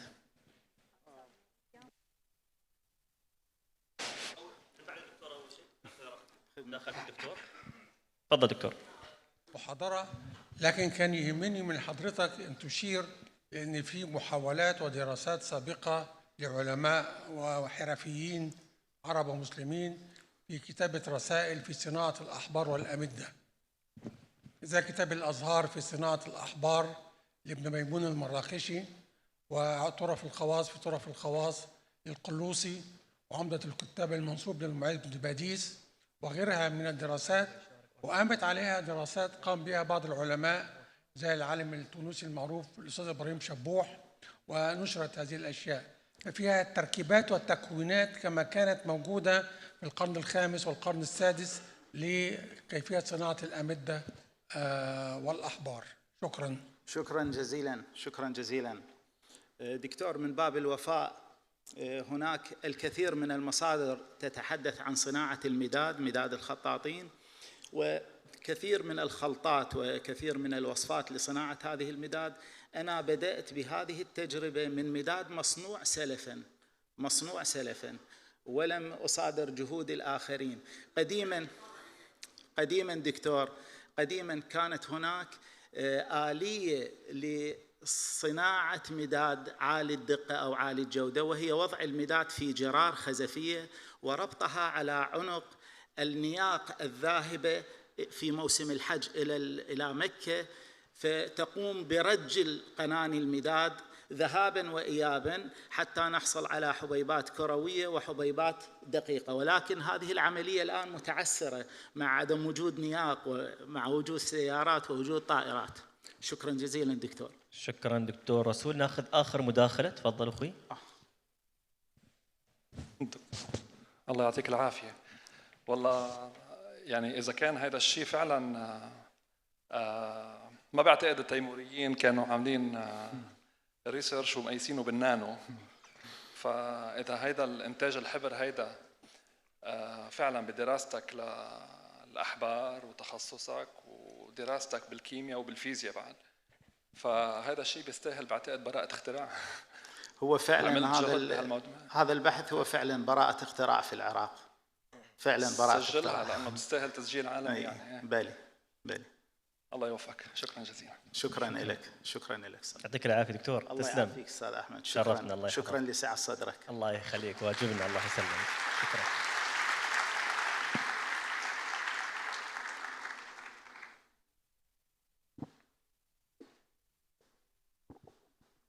هذا في يوم من الأيام، لا أقول مقولة أحسن. يقول قائل هذه المقولة: الحمد لله الذي جعل في أمة محمد من يقوم عمر إذا زل. فاسمح لنا إذا أخطأنا في العنوان. هذه في يوم من الأيام سيدنا عمر بن الخطاب كان يتلو القرآن وأخطأ في آية، فأتى أحد الصحابة يقول له: يا أمير المؤمنين قد قلت آية في غير وجهها. فقال: أمعك الكتاب؟ يعني القرآن.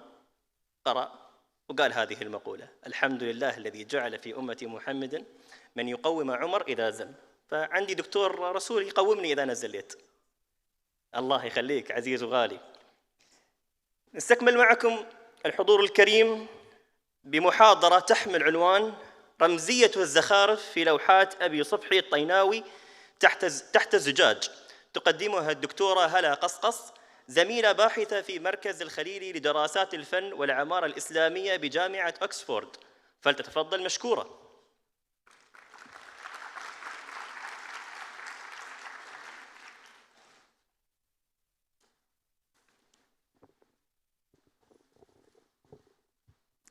Assalamu alaikum wa rahmatullahi wa barakatuh. Good afternoon, everyone. It's a pleasure to be here at the second Fujairah International Conference for Calligraphy and Ornamentation. My presentation today is titled The Symbolism of Motifs in Abu Subhi Tinawi's Under Glass Painting, Visual Heritage in Damascene Folk Arts. In this talk, I will introduce you to a remarkable Syrian folk artist, Abu Subhi Tinawi. His paintings, created on glass, were not simply decorative objects, but deeply symbolic works that carried cultural narrative rooted in Damascus's social and spiritual life. The aim of my paper is to demonstrate how the motifs functioned at the same time as aesthetic ornament and as carriers of moral and cultural meaning. In exploring these works, I will also touch upon the role of coffee houses in Damascus as a cultural arena where painting and storytelling intersected. Let me begin with the central argument of this study. Abu Subhi Tinawi was a prolific folk artist whose paintings on glass became iconic in Damascus during the early 20th century. They were displayed prominently in coffee houses where they reached wide audiences. What distinguished his work is the way he employed ornamental motifs, not just for visual pleasure, but to encode cultural meaning. By examining these motifs closely, we see that Al-Tinawis carried moral lessons, communal identities, and spiritual values, and this dual rule, ornaments and narrative, is what makes his work so compelling. His paintings remind us that folk art is not naive or primitive. It is a sophisticated visual language deeply connected to the culture fabric of Damascus and a crucial part of Islamic ornamentation. In this sense, his artwork bridges aesthetic beauty and collective memory, showing us how visual motifs can both please the eye and tell a story. To understand Tinawi's significance work, we must first consider the broader field of Syrian folk art. Folk art is the creative product of traditions, embroidery, painting, storytelling, theater, all of which reflect the customs, habits, and legends of society. In Damascus, folk painting became a visual language built from simple lines, colors, and shapes, yet rich in symbolic meanings. It serves several purposes. It decorates home and public spaces, it offered protection and healing, and it carried religious significance by inspiring devotion. These paintings often draw upon oral tales, epic stories, and moral lessons. The historical context is critical for understanding Al-Tinawi's work. By the late 19th and early 20th centuries, the Ottoman Empire was in decline. In its place, the Arab world experienced a renaissance in literature and art. New literary forms, poetry and visual arts inspired by Europe began to dominate. At the time, traditional crafts, including underglass painting, woodwork, textile, and frescoes, were marginalized. They were considered by elite as repetitive or primitive, bound to inherited techniques rather than intellectual innovation. This was the fate of underglass painting. Once vibrant and connected to everyday life, it weakened under economic pressures and changing tastes. By the time of World War I, it had already entered a state of decline. And by the death of Abu Subhi Tinawi in about 1973, the tradition had essentially disappeared in Syria.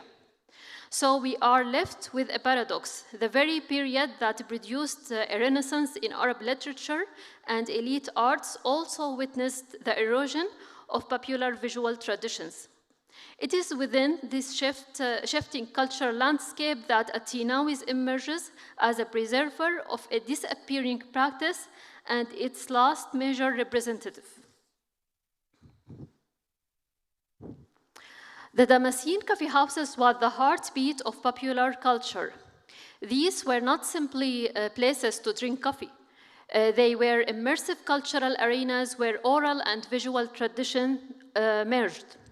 On one side, you had Hakawati, or the storyteller, who would narrate epics of Antara and Abla, Abu Zayd al-Hilali, and etc., other stories. On the other hand, you had the walls covered with paintings that echoed those same stories in visual form.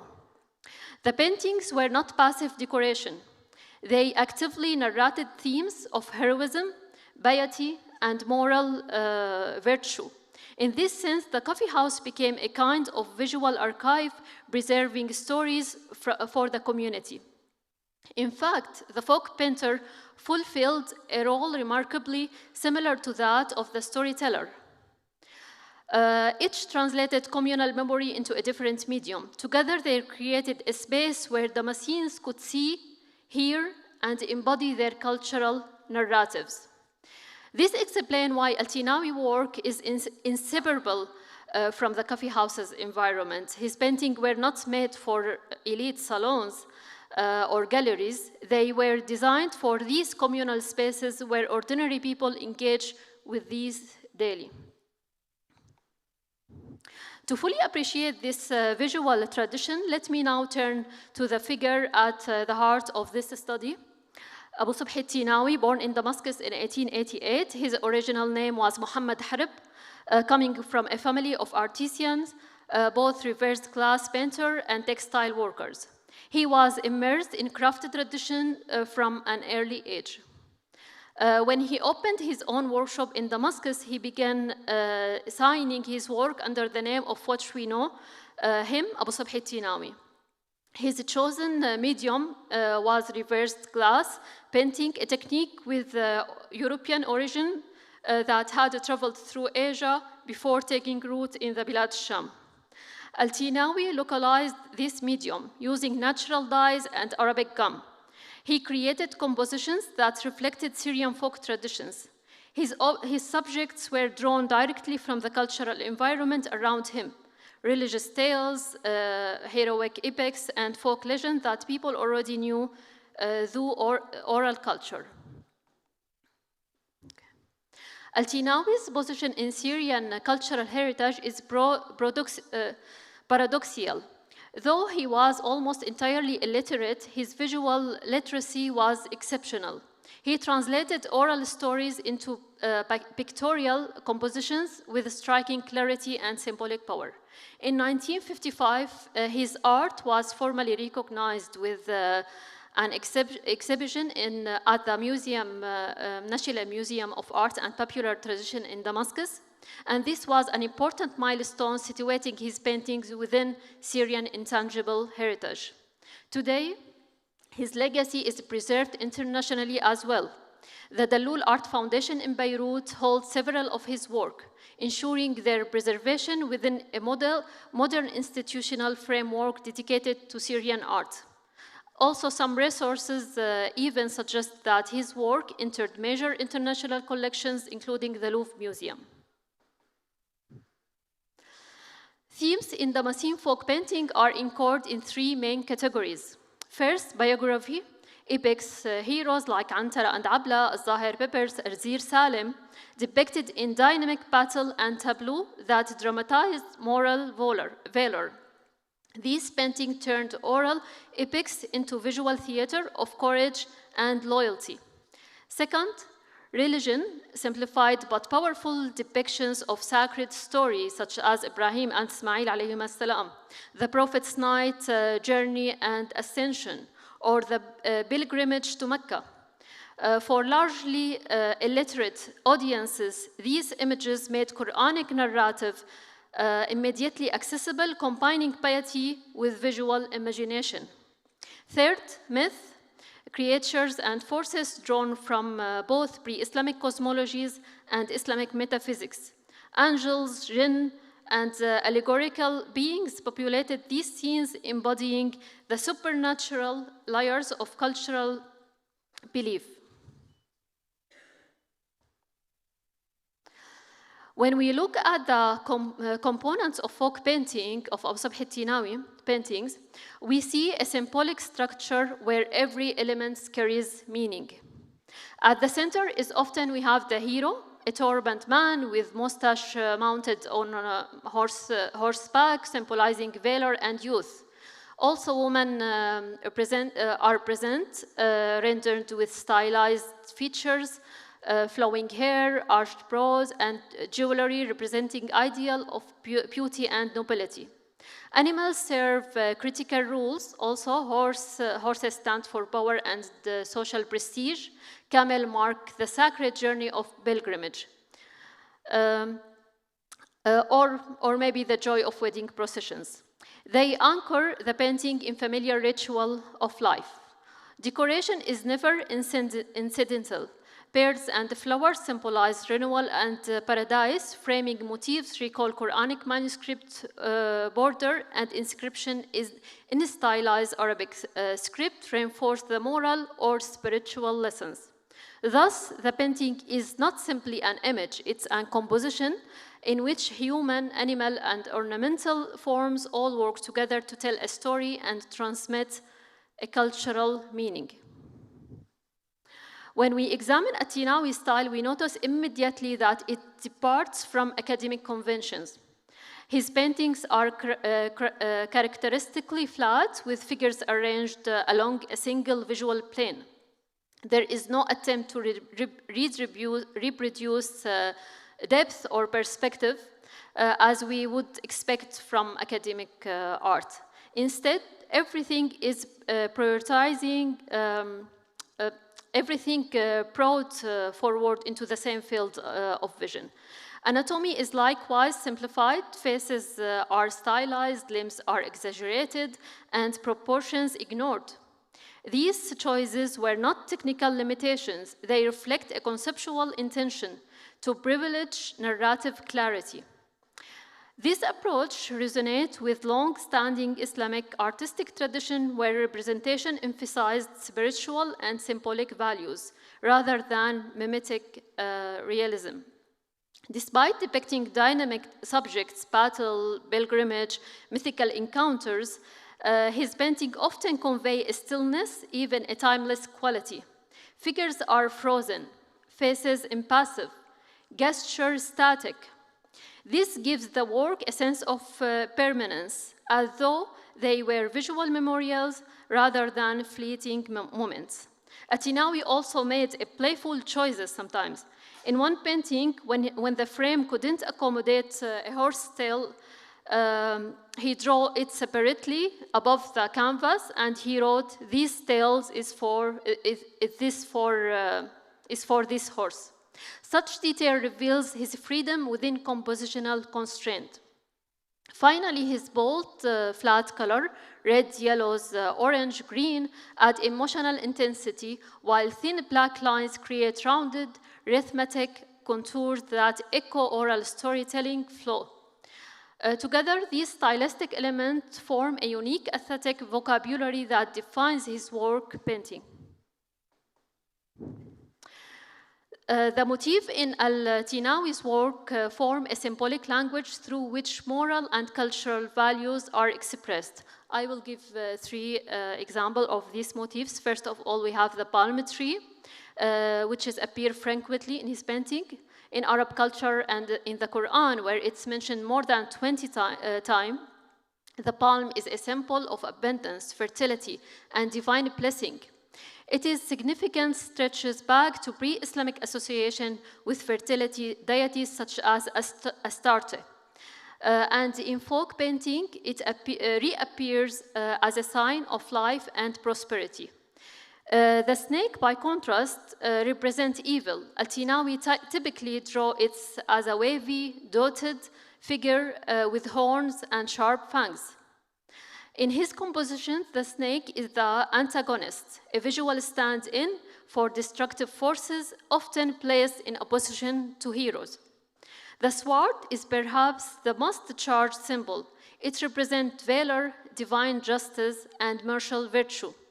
He depicted it with care and ornament, particularly when rendering Dhul Fuqar, the legendary double-bladed sword of Sayyidina Ali bin Abi Talib.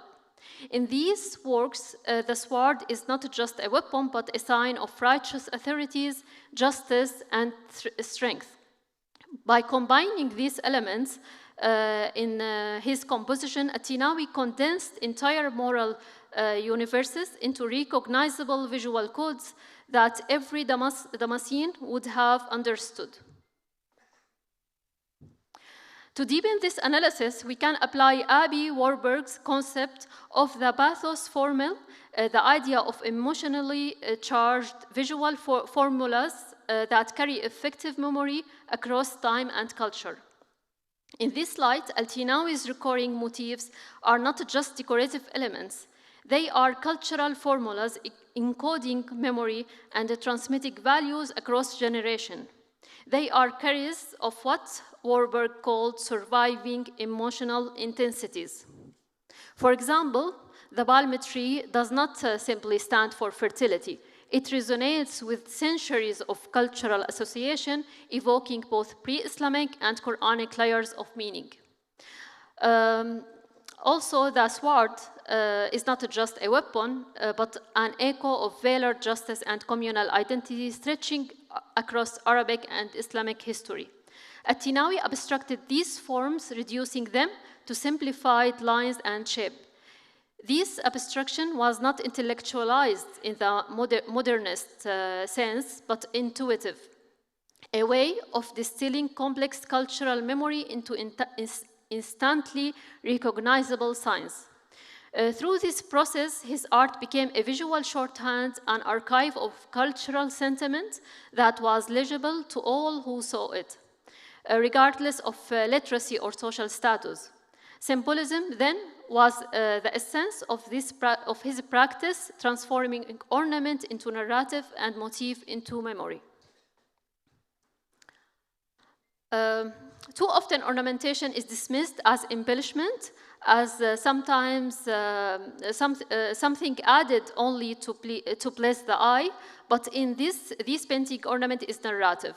The palm tree, the snake, the sword, the floral border, and even the stylized inscription all play active role in telling the story. They are woven into the composition, not as background detail, but as narrative agent. This is where At-Tinawi's practice challenged our categories. Ornament bridges from form and meaning. It is at once beautiful and didactic, pleasing and instructive. By blurring the boundaries between ornament and narrative, his painting reminds us that folk art is cultural storytelling. These images carried memory, value, and lessons across generations, using a visual language that was accessible, direct, and powerful. The implication of this analysis go beyond a single artist. Folk painting itself become a cultural archive of Damascus. These works are a window into the values, beliefs, and practices of a society, preserved in visual form.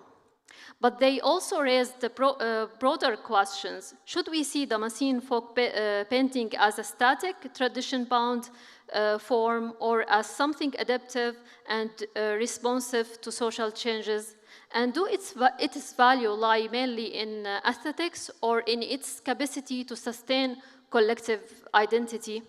Scholarly studies of Syrian folk painting have often emphasized its entertainment value of decorative quality. Yet, what is needed is a more sustained, theoretically grounded critique that explore how this work mediate memory, negotiate values, and even shape social consciousness.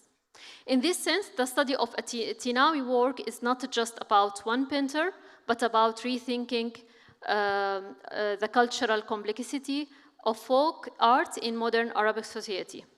Ultimately, Al-Tinawi's painting remind us of the enduring power of folk art. Far from being naive or primitive, it sustains collective memory, affirms identity, and enriches the broader history of visual heritage in Damascus and in the Islamic world. شكرا. شكرا لك دكتورة هالة قصقص على هذه المحاضرة وورقة العمل المميزة. طيب نفتح باب المشاركة، نشوف ناس ما قد شاركوا من قبل ويانا، نسمع أصوات جديدة، نشوف منا. Thank you very much for a very interesting talk and a very inspiring topic. I was wondering how did the Damascus coffee shops emerge, and to what extent as a cultural center they play a role in all of this? Oh, thank you so much for this question, Dr. Hiba. The story started with the first emergence of coffee house in Damascus in the 16th century. Maybe the first coffee sellers didn't realize that they were laying the groundwork for a new social hub that would fundamentally change the urban structure of the traditional city. This place imposed new secular practices outside home and mosque. They took people from mosque to another institution. And you may be surprised that the emergence and spread of coffee has a history of full religious controversy, which led to a 3-century-long struggles between supporters and opponents of the legitimacy of these new places. Like the ritual of drinking coffee, and these coffee houses facilitated discussions about the political and social conditions of the city, and in response, authority began closing coffee houses, banning coffee drinking, commonly using religion as a pretext to achieve a political purpose. And in these places at the same time accommodate some expression, cultural expression, such as storytelling, these folk painting, also shadow puppetry. And these practices open a way for people, or pave the way for people to start find another way to satire on the government, on the Ottoman government at that time, and to find a new way through these type of art, performance, imagery, like Abu Subh al-Tinawi and all other. So in this case, coffee house, it's not like a place for just entertainment and pleasure and recreation. It's turned to institution, a site for social expression and for, let's say, resistance. Yeah, thank you. شكرا. ناخذ مداخلة أخرى. تفضل.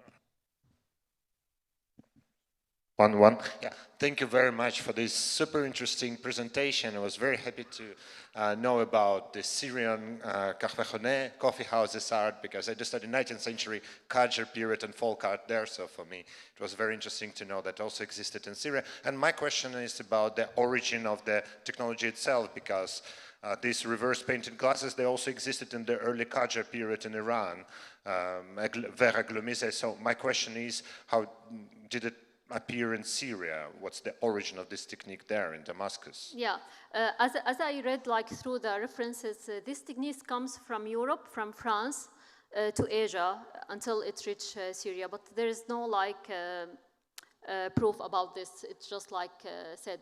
Yeah, the research about folk art is very limited, especially in that era, the beginning of 20th century. And I was telling my friend that this exists in Tunisia as well, a lot of under glass painting. And I think there is a scholar from Tunisia, he wrote very good article about under glass painting with mentioning, focusing on the techniques. I think I can share it with you. Yeah, no worries. Thank you so much. Ask a question from yourself. Yes, thank you very much. I have two little questions. First, do they have, those storytellers, a specific name or social status? Because in Safavid they had been called Qisse Khan and then Naqal in Qajar era in Iran. And the second one is that the same in Qahwa Khane painting, it's been materially it's been done on textile and paper, but not at all on glass. Is there any reason that they have used glass for that? Yeah, in Syria it's just like reverse glass. He used to draw everything under the glass with reverse. Even when he signed his name, he wrote from left to right, like reversed. So when you flip the glass, you can see the correct position of the writing and the painting. Yeah, for the first question, you ask about the terms.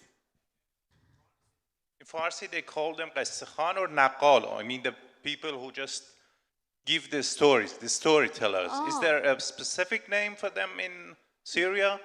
In Syria, like in Arabic, it's called رسم على الزجاج. We don't have another like name. We called it.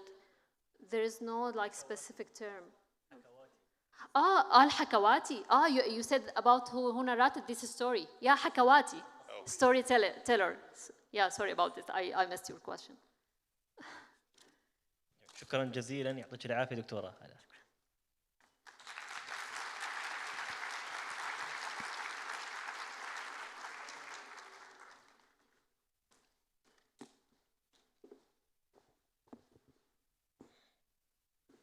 تعبتوا يا جماعة الخير؟ ونسكم شوي؟ شو رايكم تاخذون بريك؟ والله أنا ما آخذ بريك، ترى أنا أزعل أودركم، أنا ما بفارقكم، ترى اليوم آخر يوم يعني، أحسب الدقائق يعني، أنتم تحسبون الساعة أنا أحسبها بالدقيقة، شفتوا الفرق؟ يعني الواحد لما أنتم جالسين على مقاعدكم، بس أنا يمكن من الزاوية البعيدة لما أشوف الوجوه الجميلة أستعش لما أفارقها. المهم عندكم وقت مستقطع لأخذ قهوة، وحين بعد وقت الصلاة، الله يجعلنا من المصلين جميعا. خذوا وقت استراحة، لنعود إن شاء الله بعد 15 دقيقة.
السلام عليكم.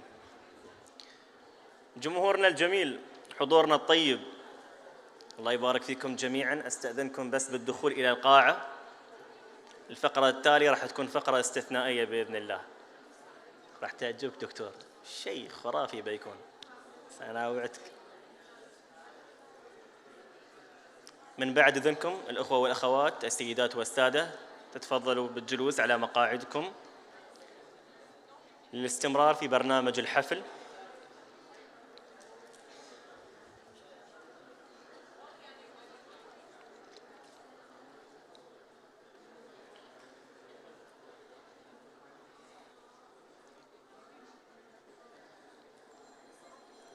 أنا أنتظر الإشارة منكم الحضور الكريم، متى ما تكونون جاهزين إن شاء الله نستمر في برنامجنا اليوم.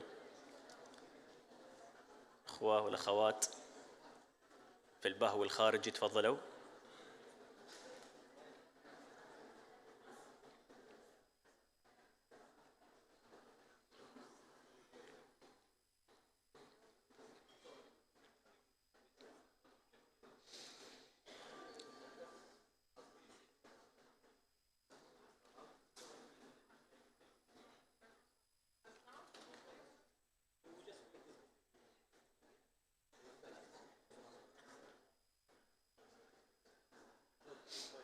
شو معنوياتكم اليوم اخواني واخواتي؟ عالية؟ انا شفت يبغوا لكم شاي وقهوة برا، قلت يمكن تتنشطون شوية، حتى شميت ريحة كرك قلت زين بعد. ها شو رايكم اساتذتنا، استاذ عمران، استاذة مريم، استاذ عبد الله، شو اموركم طيبة؟ مستانسين؟ شلو خلاص ما بقى شيء منه اصلا ان شاء الله. انا روحت الريحه بس في الممر قاعد ادور ما حصلت، الله مبارك. مستعدين نكمل؟ اكيد. ما ادري احس ان في حد زعلان، حد مضايقنكم، اصحاب السعاده اللي ورا الياسين هناك، ابغى اسمع حسكم شويه هدوء، انا ما يصبكم وايد عاده، اسمحوا لي. نبدا الياسين على هذاك الصوب، نبدا. ها استاذ حمد، نبدا الاخوان الاخوات. جميل. والان ندعوكم للاستمتاع بفقره موسيقيه راقيه تقدمها اوركسترا الفجيرة الفيلهارمونيه، حيث تاخذنا انغامها في رحله فنيه تنبض بالابداع والجمال.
الله.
أيها الحضور الكريم، لحظة نستقبلها بالفخر والابتهاج إذ نتشرف بحضور راعي هذا الحفل سمو الشيخ محمد بن حمد الشرقي ولي عهد إمارة الفجيرة حفظه الله ورعاه.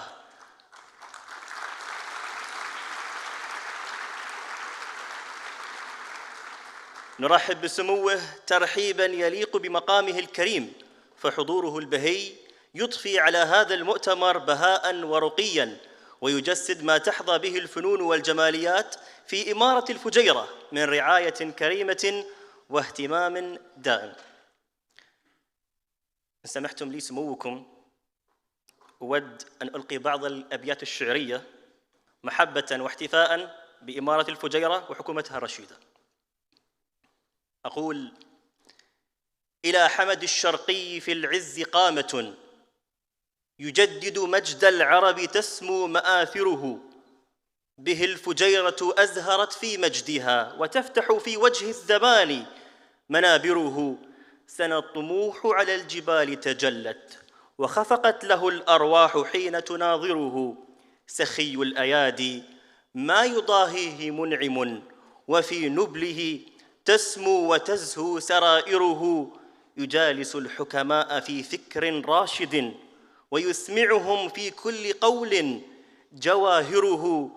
وبنهج محمد علت همم الشباب تسامى وضاءت بالعلا بصائره. فبمحمد بن حمد غنت نفوسنا وأكرم بمحمد قليل نظائره. سلامتكم.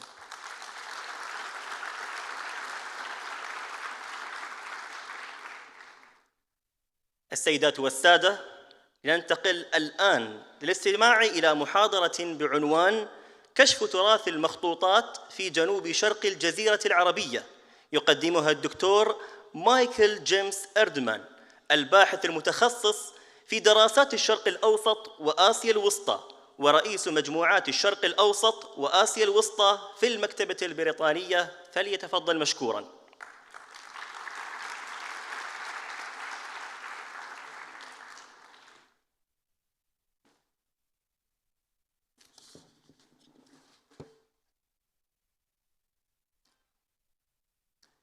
السلام عليكم ورحمة الله وبركاته. وقبل البداية فينبغي أن أشكر صاحب السمو الشيخ محمد بن حمد الشرقي حفظ الله جنابكم العالي، وثانية الدكتورة إسراء الحمل والدكتور خالد اليامي والأستاذة آلة نصر الله وكل زملائنا ورفقائنا من مدرسة الخط والزخرفة لكرامتكم وعنايتكم ودعواتكم اللطيفة إلى هذا المؤتمر العظيم والمهم جدا لدراسات المخطوطات والتراث الفني في العالم العربي والإسلامي. اسمي ميخائيل أردمان، أنا رئيس شعبة الشرق الأوسط وآسيا الوسطى في مكتبة بريطانيا الوطنية، وتسعدني كثيرا فرصة اشتراك في هذا المجمع العلمي والفني العزيز. شكرا جزيلا.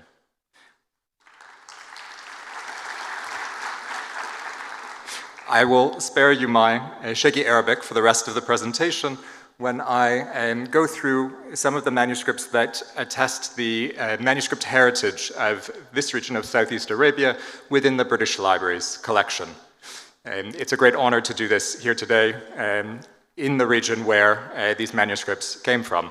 And the way that I'm going to do this is I'm going to start by looking at briefly the Arabic collections within the British Library, followed by two collectors from whom we received these manuscripts, and the manuscripts themselves, of course, and then just a brief glance through some of the notable features of the manuscripts to hopefully entice researchers to the library to make more in-depth studies of them and their origins.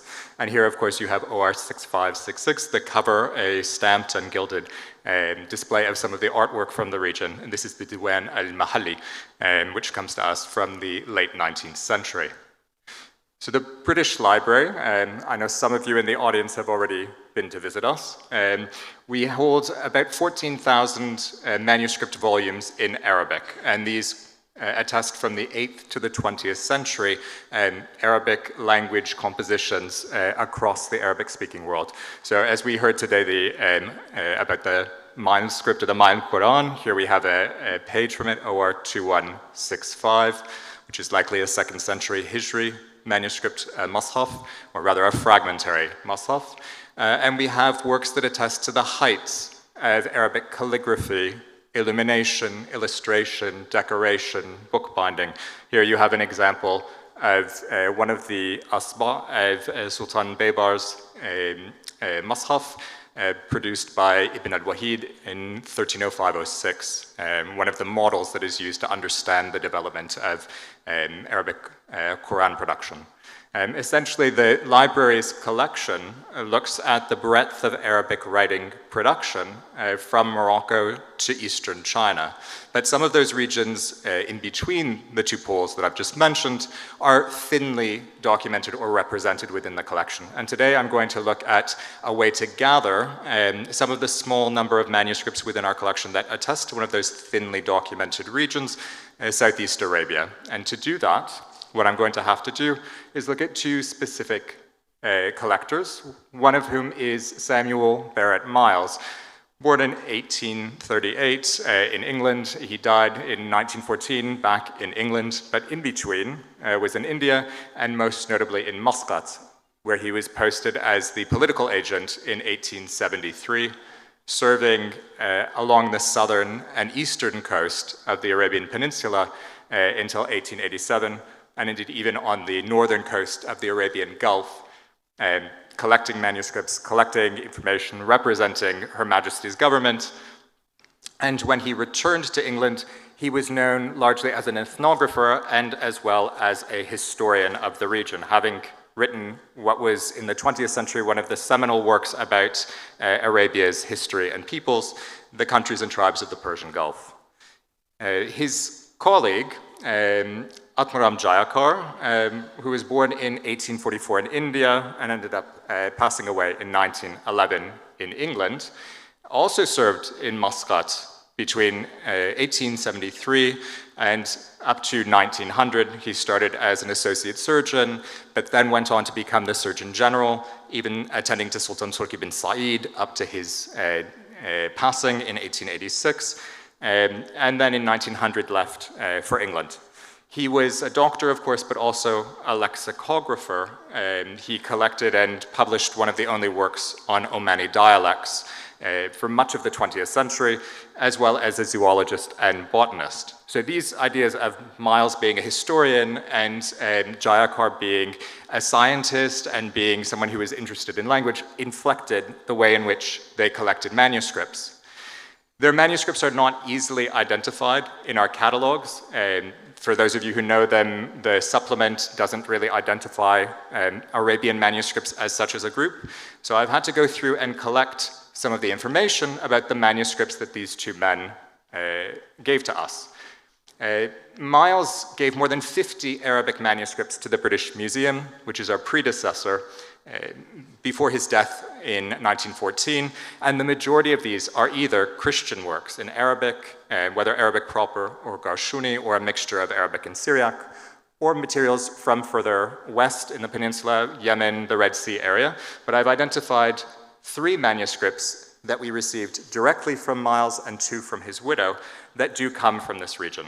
So 12434, which you see on the far left, which Rio described as being of mediocre quality or medium quality of handwriting is the Diwan of Ahmed bin al-Nasr al-Samu'ali al-Omani al-Ibadi, which is, of course, a poetic description of Ibadi fiqh, as well as we have not pictured here the Diwan of al-Nadhr al-Omani, OR 2915, again, a poetic description of Omani, of Ibadi fiqh. And then in the middle here, the second from the left, OR 4529, which is a compilation of Wahhabi texts, probably from further northwest or west. Miles collected quite a bit from Yemen and from the regions north of it. And so we get a bit of a sense of what he was collecting. And it was only after his death that we received 2 more manuscripts from his widow, OR 7778, which is actually copied in Bahrain, but it bears some similarities in certain ways to some of the other manuscripts we see from the region. It was compiled specifically for Miles as, again, a guide to Wahhabi thought. And then finally, on the far right of your screen, OR 8076, which is Tarikh Oman, copied in 1873. There are many different versions of Tarikh Oman. This one doesn't match the other copies that we hold. It doesn't also match many of the other copies around the world. But what's interesting about it is there's a lot of ink transfer here. It was copied in 1873, the same year that Miles arrived. But it's not actually copied for him. The ink transfer might be because it was in a very humid environment, but there isn't any mold or mildew damage, so I think it's probably copied by someone, very quickly compiled, and then Miles was a willing client, one who was very interested in the history of the region. His colleague, Jayakar, gave us 10 manuscripts in 1903, of which I'm going to exclude 2. So Jayakar compiled them as a collection, and there was a description of all of them that he provided for us, where he gives his estimation of when these manuscripts were created and what they contain. 2 of them we can remove from his group. So OR 6562, which is Ayn al-Hayat, it is a taqallus of the Hayat al-Hayawan of ad-Damiri. Jayakar was a translator of ad-Damiri's Hayat. And so it's unsurprising that it would be there, but it bears many similarities to South Asian manuscripts. It's interesting that it circulated, but it doesn't match the other Omani manuscripts or Arabian manuscripts we have in his possession. And the second one, second from the left, is OR 6561, which is the Diwan of Ibn al-Mu'taz. Again, it's probably from further north, maybe the Levant. It has a lot of Ottoman inscriptions on it. So what you can expect is that this is something produced further north that comes south. And then we have 8 other manuscripts, which come to us from the 17th to the 19th centuries, and these are definitely from the region. So we go from the 1820s, 1830s, where we have Diwan al-Sitari, Sitari being an Omani poet of the 16th century, and again, another Tarikh Oman, which is interesting, these 2 manuscripts, because we can identify the family of the scribes. So the scribes were from the An-Nakhli family, who identified as being from the Banu Bakhri, and they say that they copied those manuscripts in Wadi Bani Kharous, which is about 1/3 of the way from Nizwa to Muscat. So we now have a time, we have a family, and we have a location that we can use to compare those manuscripts to others. Among the other manuscripts, the other 6 that we have, one has no date, so OR 6565 is the Qasidat al-Qudsiyya, and it matches 2 other manuscripts, OR 6563, the Sabaik al-Lujain, a well-known text about the genealogies of the people of the Arabian Peninsula, as well as As-Sakhifat al-Adnaniyya, both of which are works that we can trace back to the late 19th century, late 18th rather, 19th century historian Humayd bin Muhammad bin Huzayk al-Nakhli, another Nakhli. And so these 3 manuscripts probably come to us from the early 19th century, as well as another from 1831, Diwan al-Habsi. Al-Habsi is again an Omani poet from 1831. And then we jump 60 years to 2 more manuscripts, which we'll see later on. I want to save some for some of the other aspects of the presentation. The Diwan al-Mahalli, who is a 16th century poet, 16th, 17th century poet from Oman, who is a madih, actually, of the Nabhani dynasty. And it's interesting here, we'll see later on, that Nabhanis were the opponents of the Portuguese who sought to colonize the coastline, and it's copied actually in 1891, the same year that you have British incursions and British occupations of the coastline. So was this an act of resistance in creation of the manuscripts? And the last one from the Jayakar group is OR 64 rather, which is Kitab al-Dalil, which is by Abu Yaqub al-Warjalani, who is an Algerian, a 12th century Algerian Ibadi faqih and historian and poet, whose works travel through to Arabia with Ibadi communities, and it's copied, of course, in the Nizwa region, actually in Al-Izki, which will become important for us as we look at the last manuscript from the region, which is OR 13840, copied in 1959. So this is a particularly special manuscript. It's Kitab Silk Juman fi Akhbar al-Jabal al-Akhdar wa Tarikh al-Ahl Oman. It was copied by a man whose name is Mansour bin Hamdan bin Mansour bin Muhammad bin Sarur bin Muhammad al-Jabiri, also known as Mansour bin Hamdan, who states specifically that he's actually from Al-Aqad, 40 minutes south of us along the coast, but he learns his craft and he creates the manuscript in Al-Izki. So we have two Izkawi manuscripts to compare, and these are the 15 manuscripts that make up the collection that we hold. Rather, the collection of Southeast Arabian manuscripts that we hold. We have many others. Some of the features that I want to look at, how can we group them together? What are some of the special aspects of them that set them apart, perhaps, from other groups of manuscripts?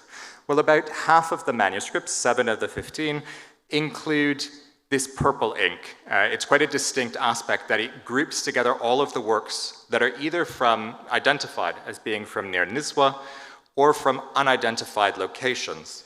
It's something that doesn't show up as a cluster in any of our other manuscripts from other locations, and I must apologize for the quality of the photos. We don't have professional photos for these, so I'm relying both on the quality of iPhone and also the fickle nature of the sun in London for the lighting. But the nature of the purple differs only in so much as how much ink is laid by the actual scribe on the page. But it's pretty much the same, and we see it either in the Omani manuscripts or in the Bahraini copy that we have from Miles, as well as a few actually from Egypt, including a Coptic work from the late 19th century in Princeton. All of the other works have red as the non-dominant color, as the color that is not black for the main text. And the one manuscript I want to point out in terms of ink is 6563, which is the mid-19th century Sabaik al-Lujain. Here, what's interesting is it has both red and yellow. It's the only manuscript of the 15 that alternates between these two colors. And the red and yellow are used for titles. They're used alternatingly for decoration.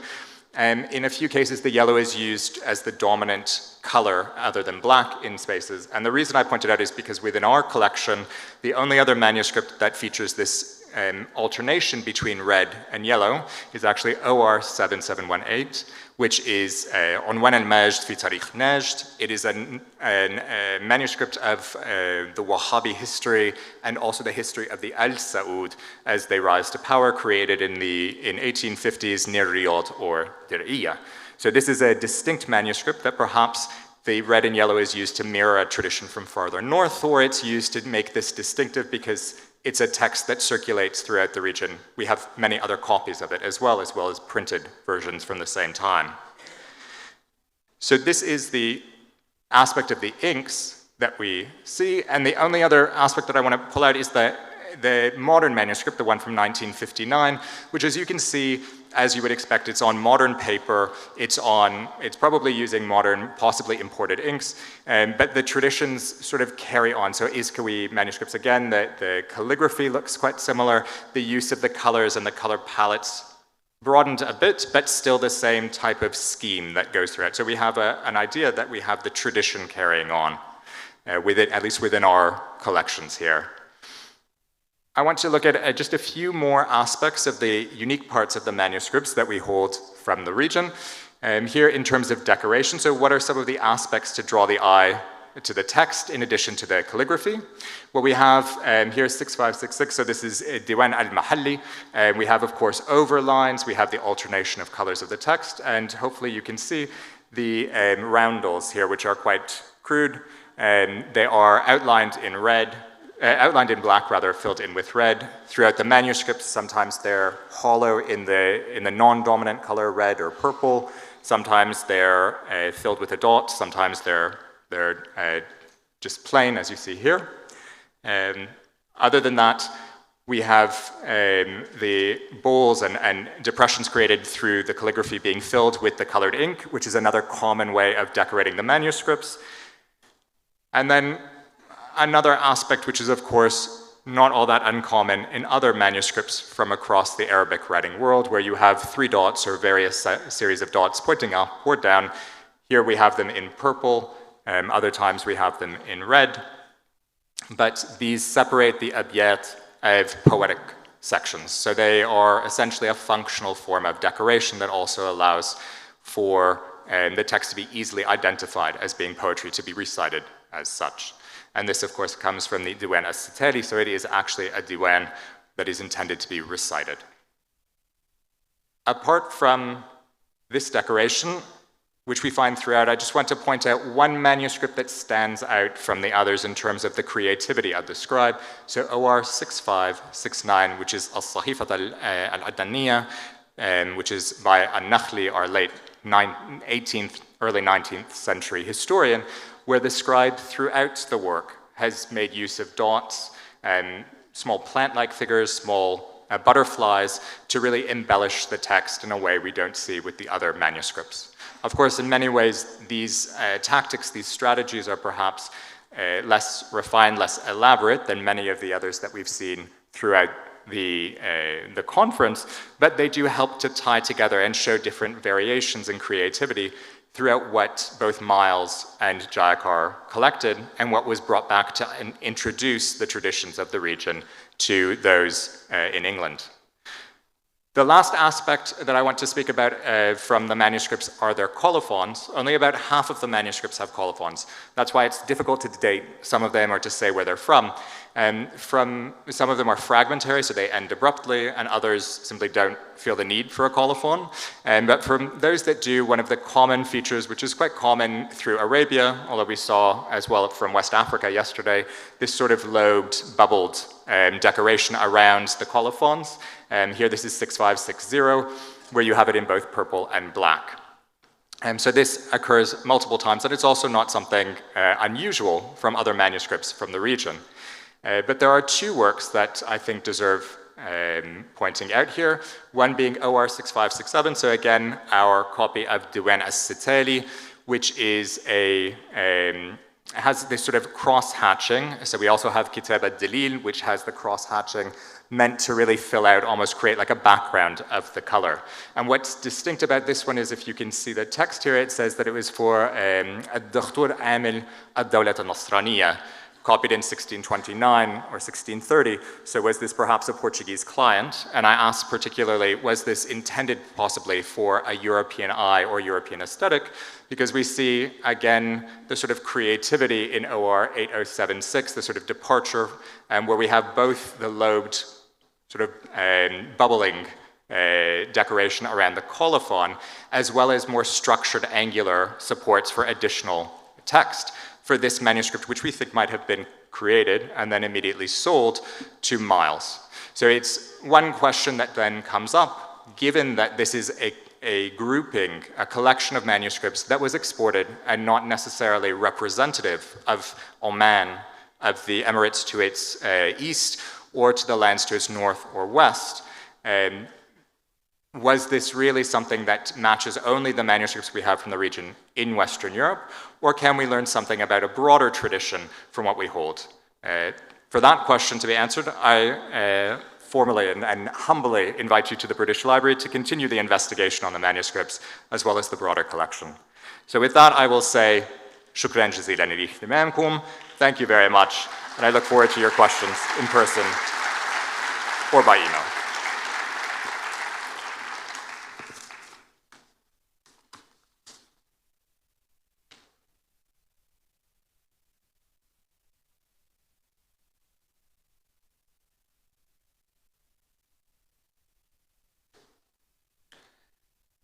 كل الشكر والتقدير للدكتور مايكل جيمس على هذه المحاضرة القيمة. والآن يسعدنا أن نختم هذا المؤتمر الثقافي والفني بكلمة ختامية تلقيها الدكتورة إسراء الهمل المدير العام لمدرسة الخط والزخرفة، فلتتفضل مشكورة.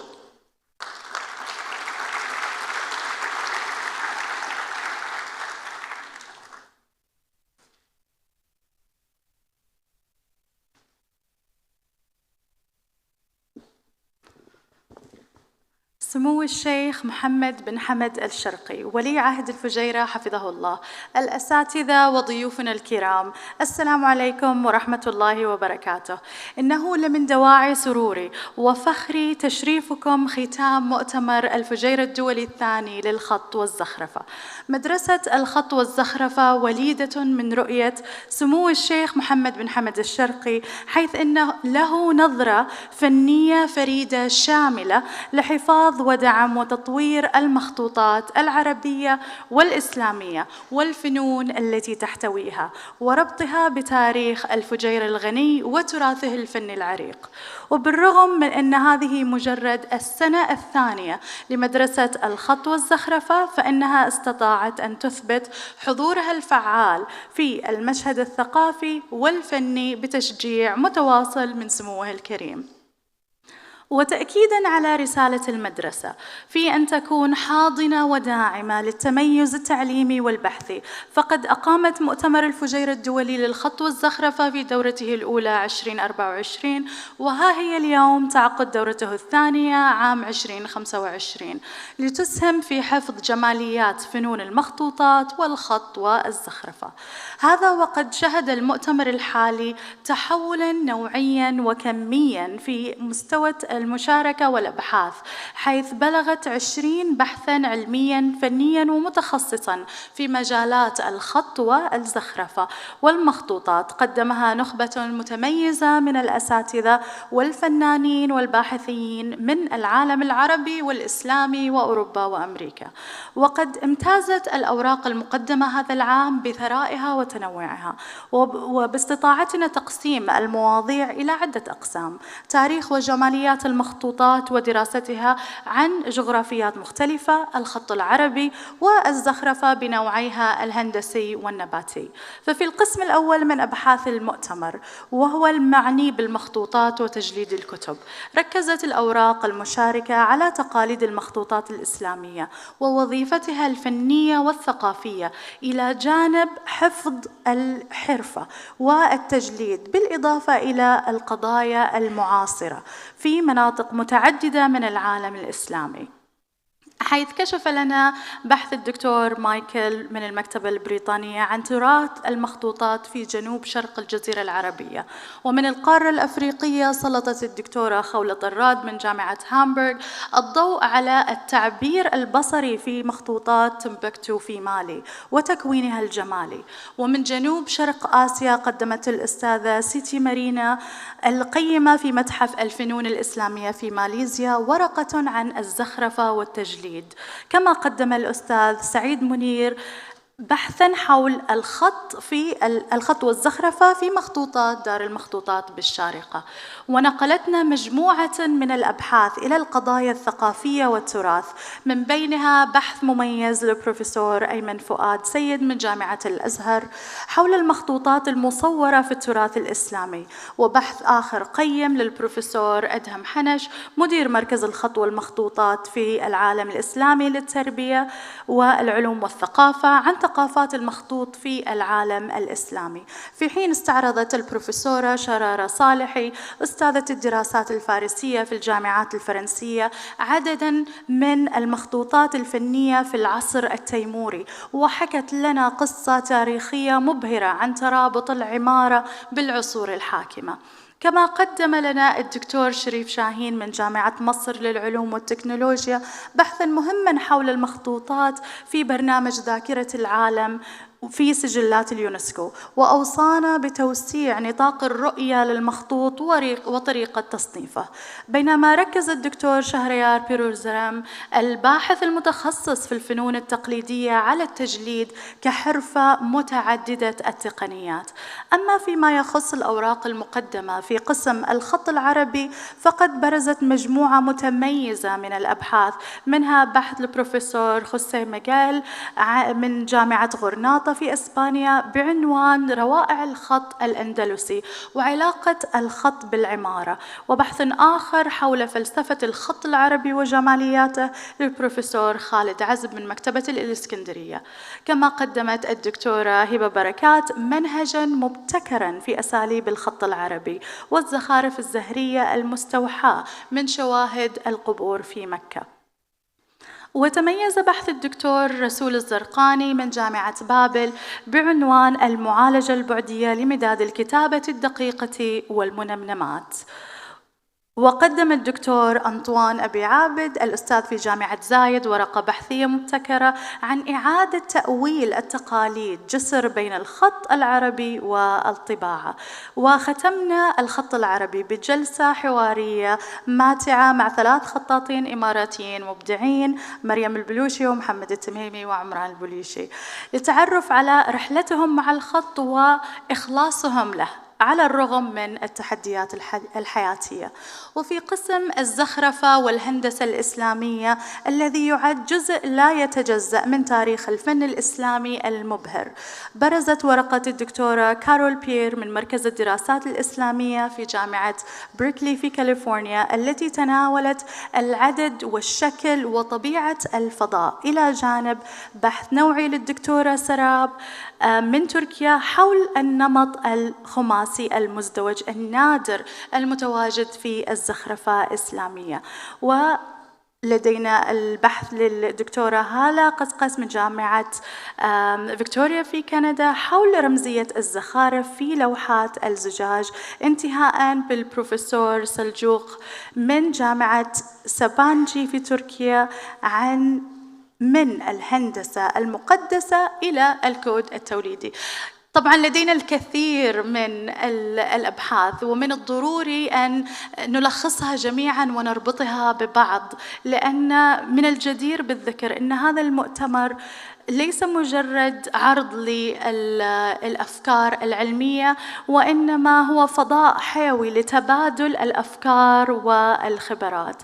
وفي هذا المؤتمر وفي معرضنا امتداد لدينا العديد من المشاركات الدولية من مؤسسات أكاديمية أضافت جمالاً على هذه الفنون. وفي ختام هذا المؤتمر تؤكد مدرسة الخط والزخرفة في الفجيرة التزامها بمواصلة دورها في صون التراث العربي والإسلامي وترسيخ مكانة الفنون التقليدية بوصفها جسراً بين الأصالة والتجديد. شكراً جزيلاً.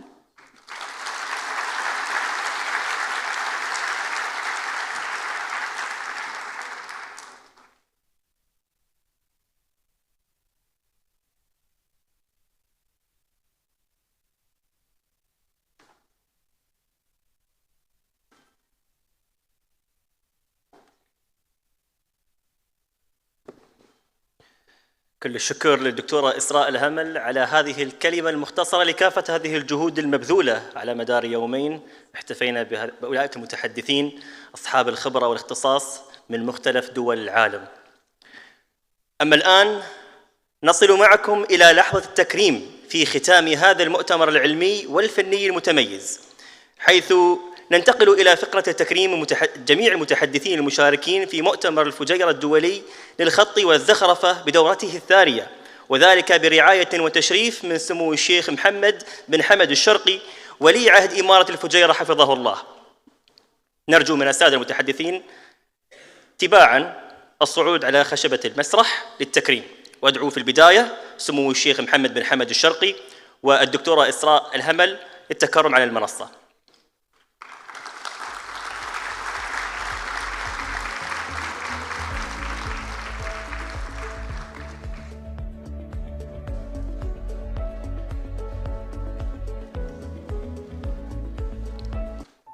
الدكتور كارول بير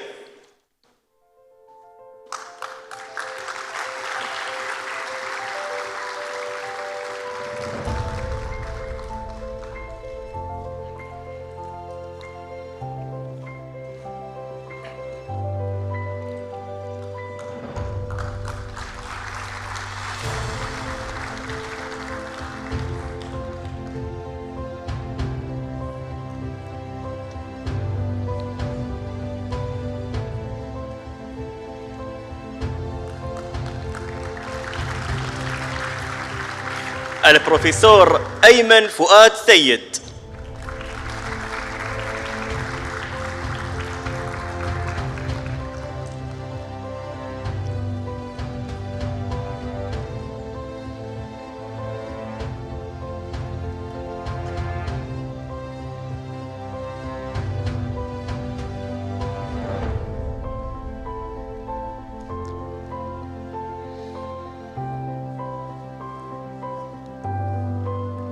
البروفيسورة شرارة صالحي.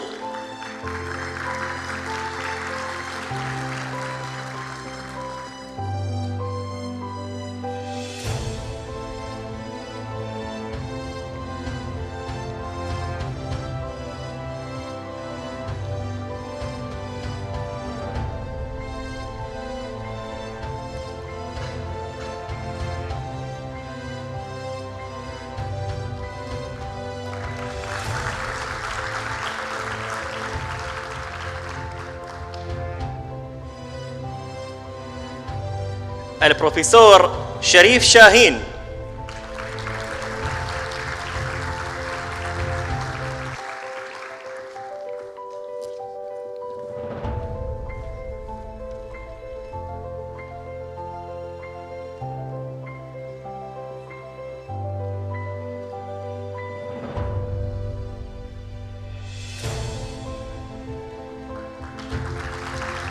الدكتورة سراب إكيزلار سولماز.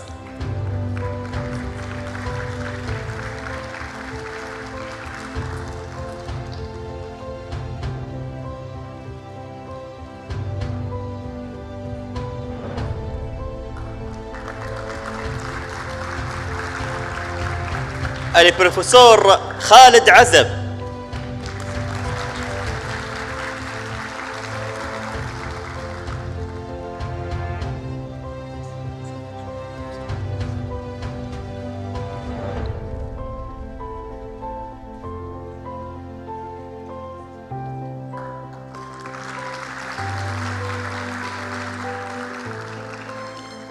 الدكتورة خولة طراد.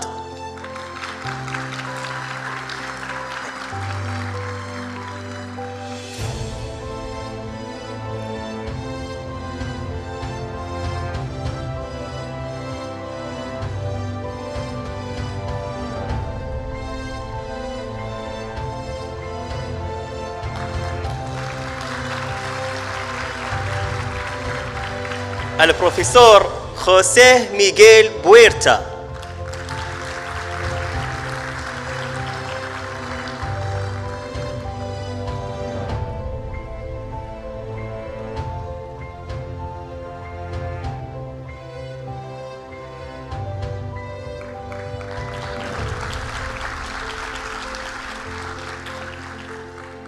السيدة سيتي مارينا بنت محمد مديني.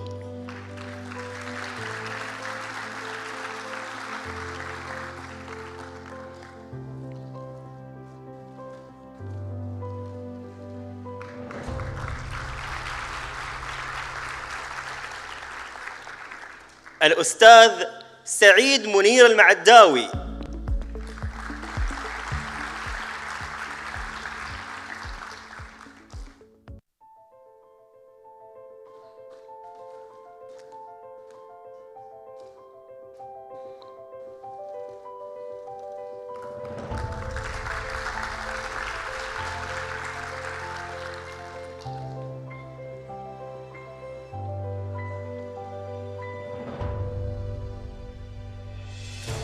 الدكتور أنطوان أبي عاد.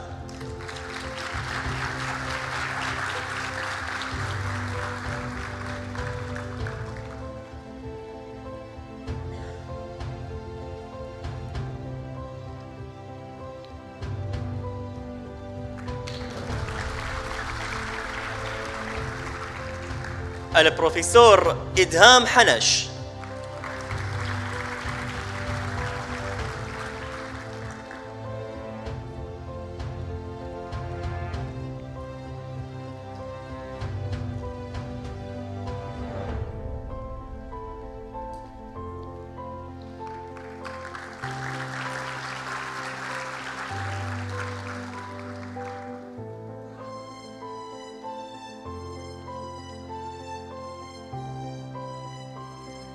الدكتورة هبة بركات.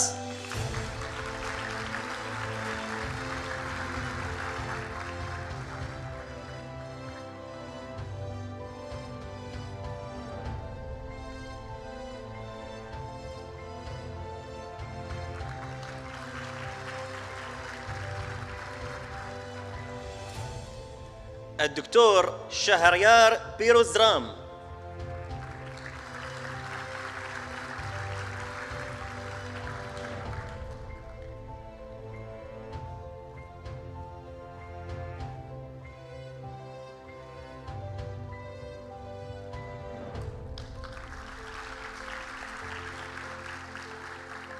البروفيسور سلجوق آرتوت.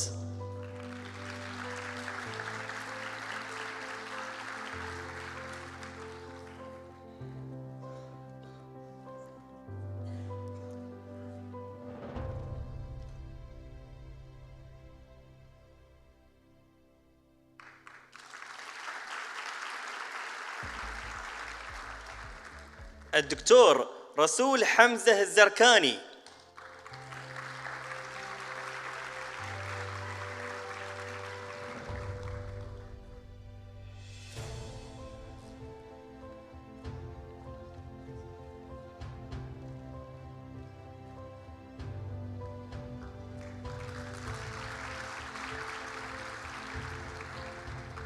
الدكتورة هالة قصقص.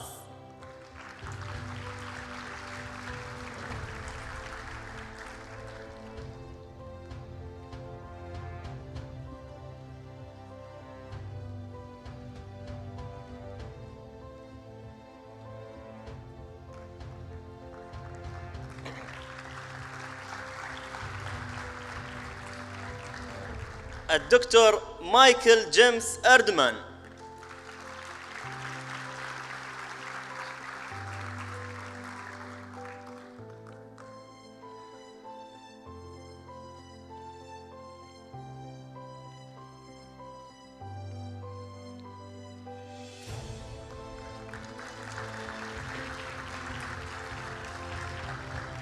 الأستاذ محمد التميمي.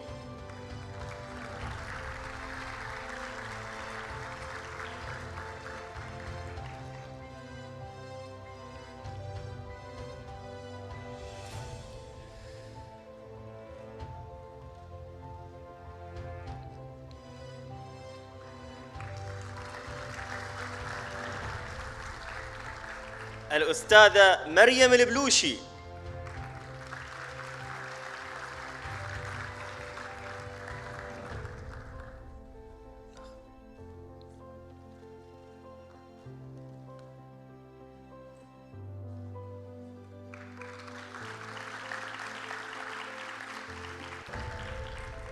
وختام المسك لقائمة الحضور والمشاركين في هذا المؤتمر الأستاذ عمران البلوشي.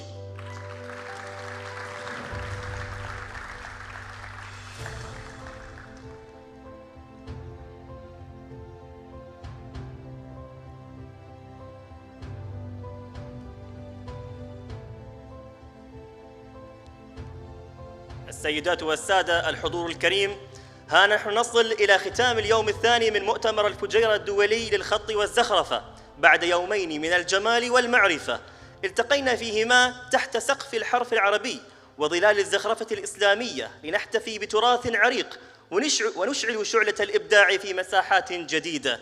نتقدم بجزيل الشكر والعرفان إلى سمو الشيخ محمد بن حمد الشرقي ولي عهد إمارة الفجيرة على رعايته الكريمة ودعمه المستمر لهذا الحدث الثقافي الدولي الذي أصبح منصة تجمع القامات العلمية والفنية من أنحاء العالم.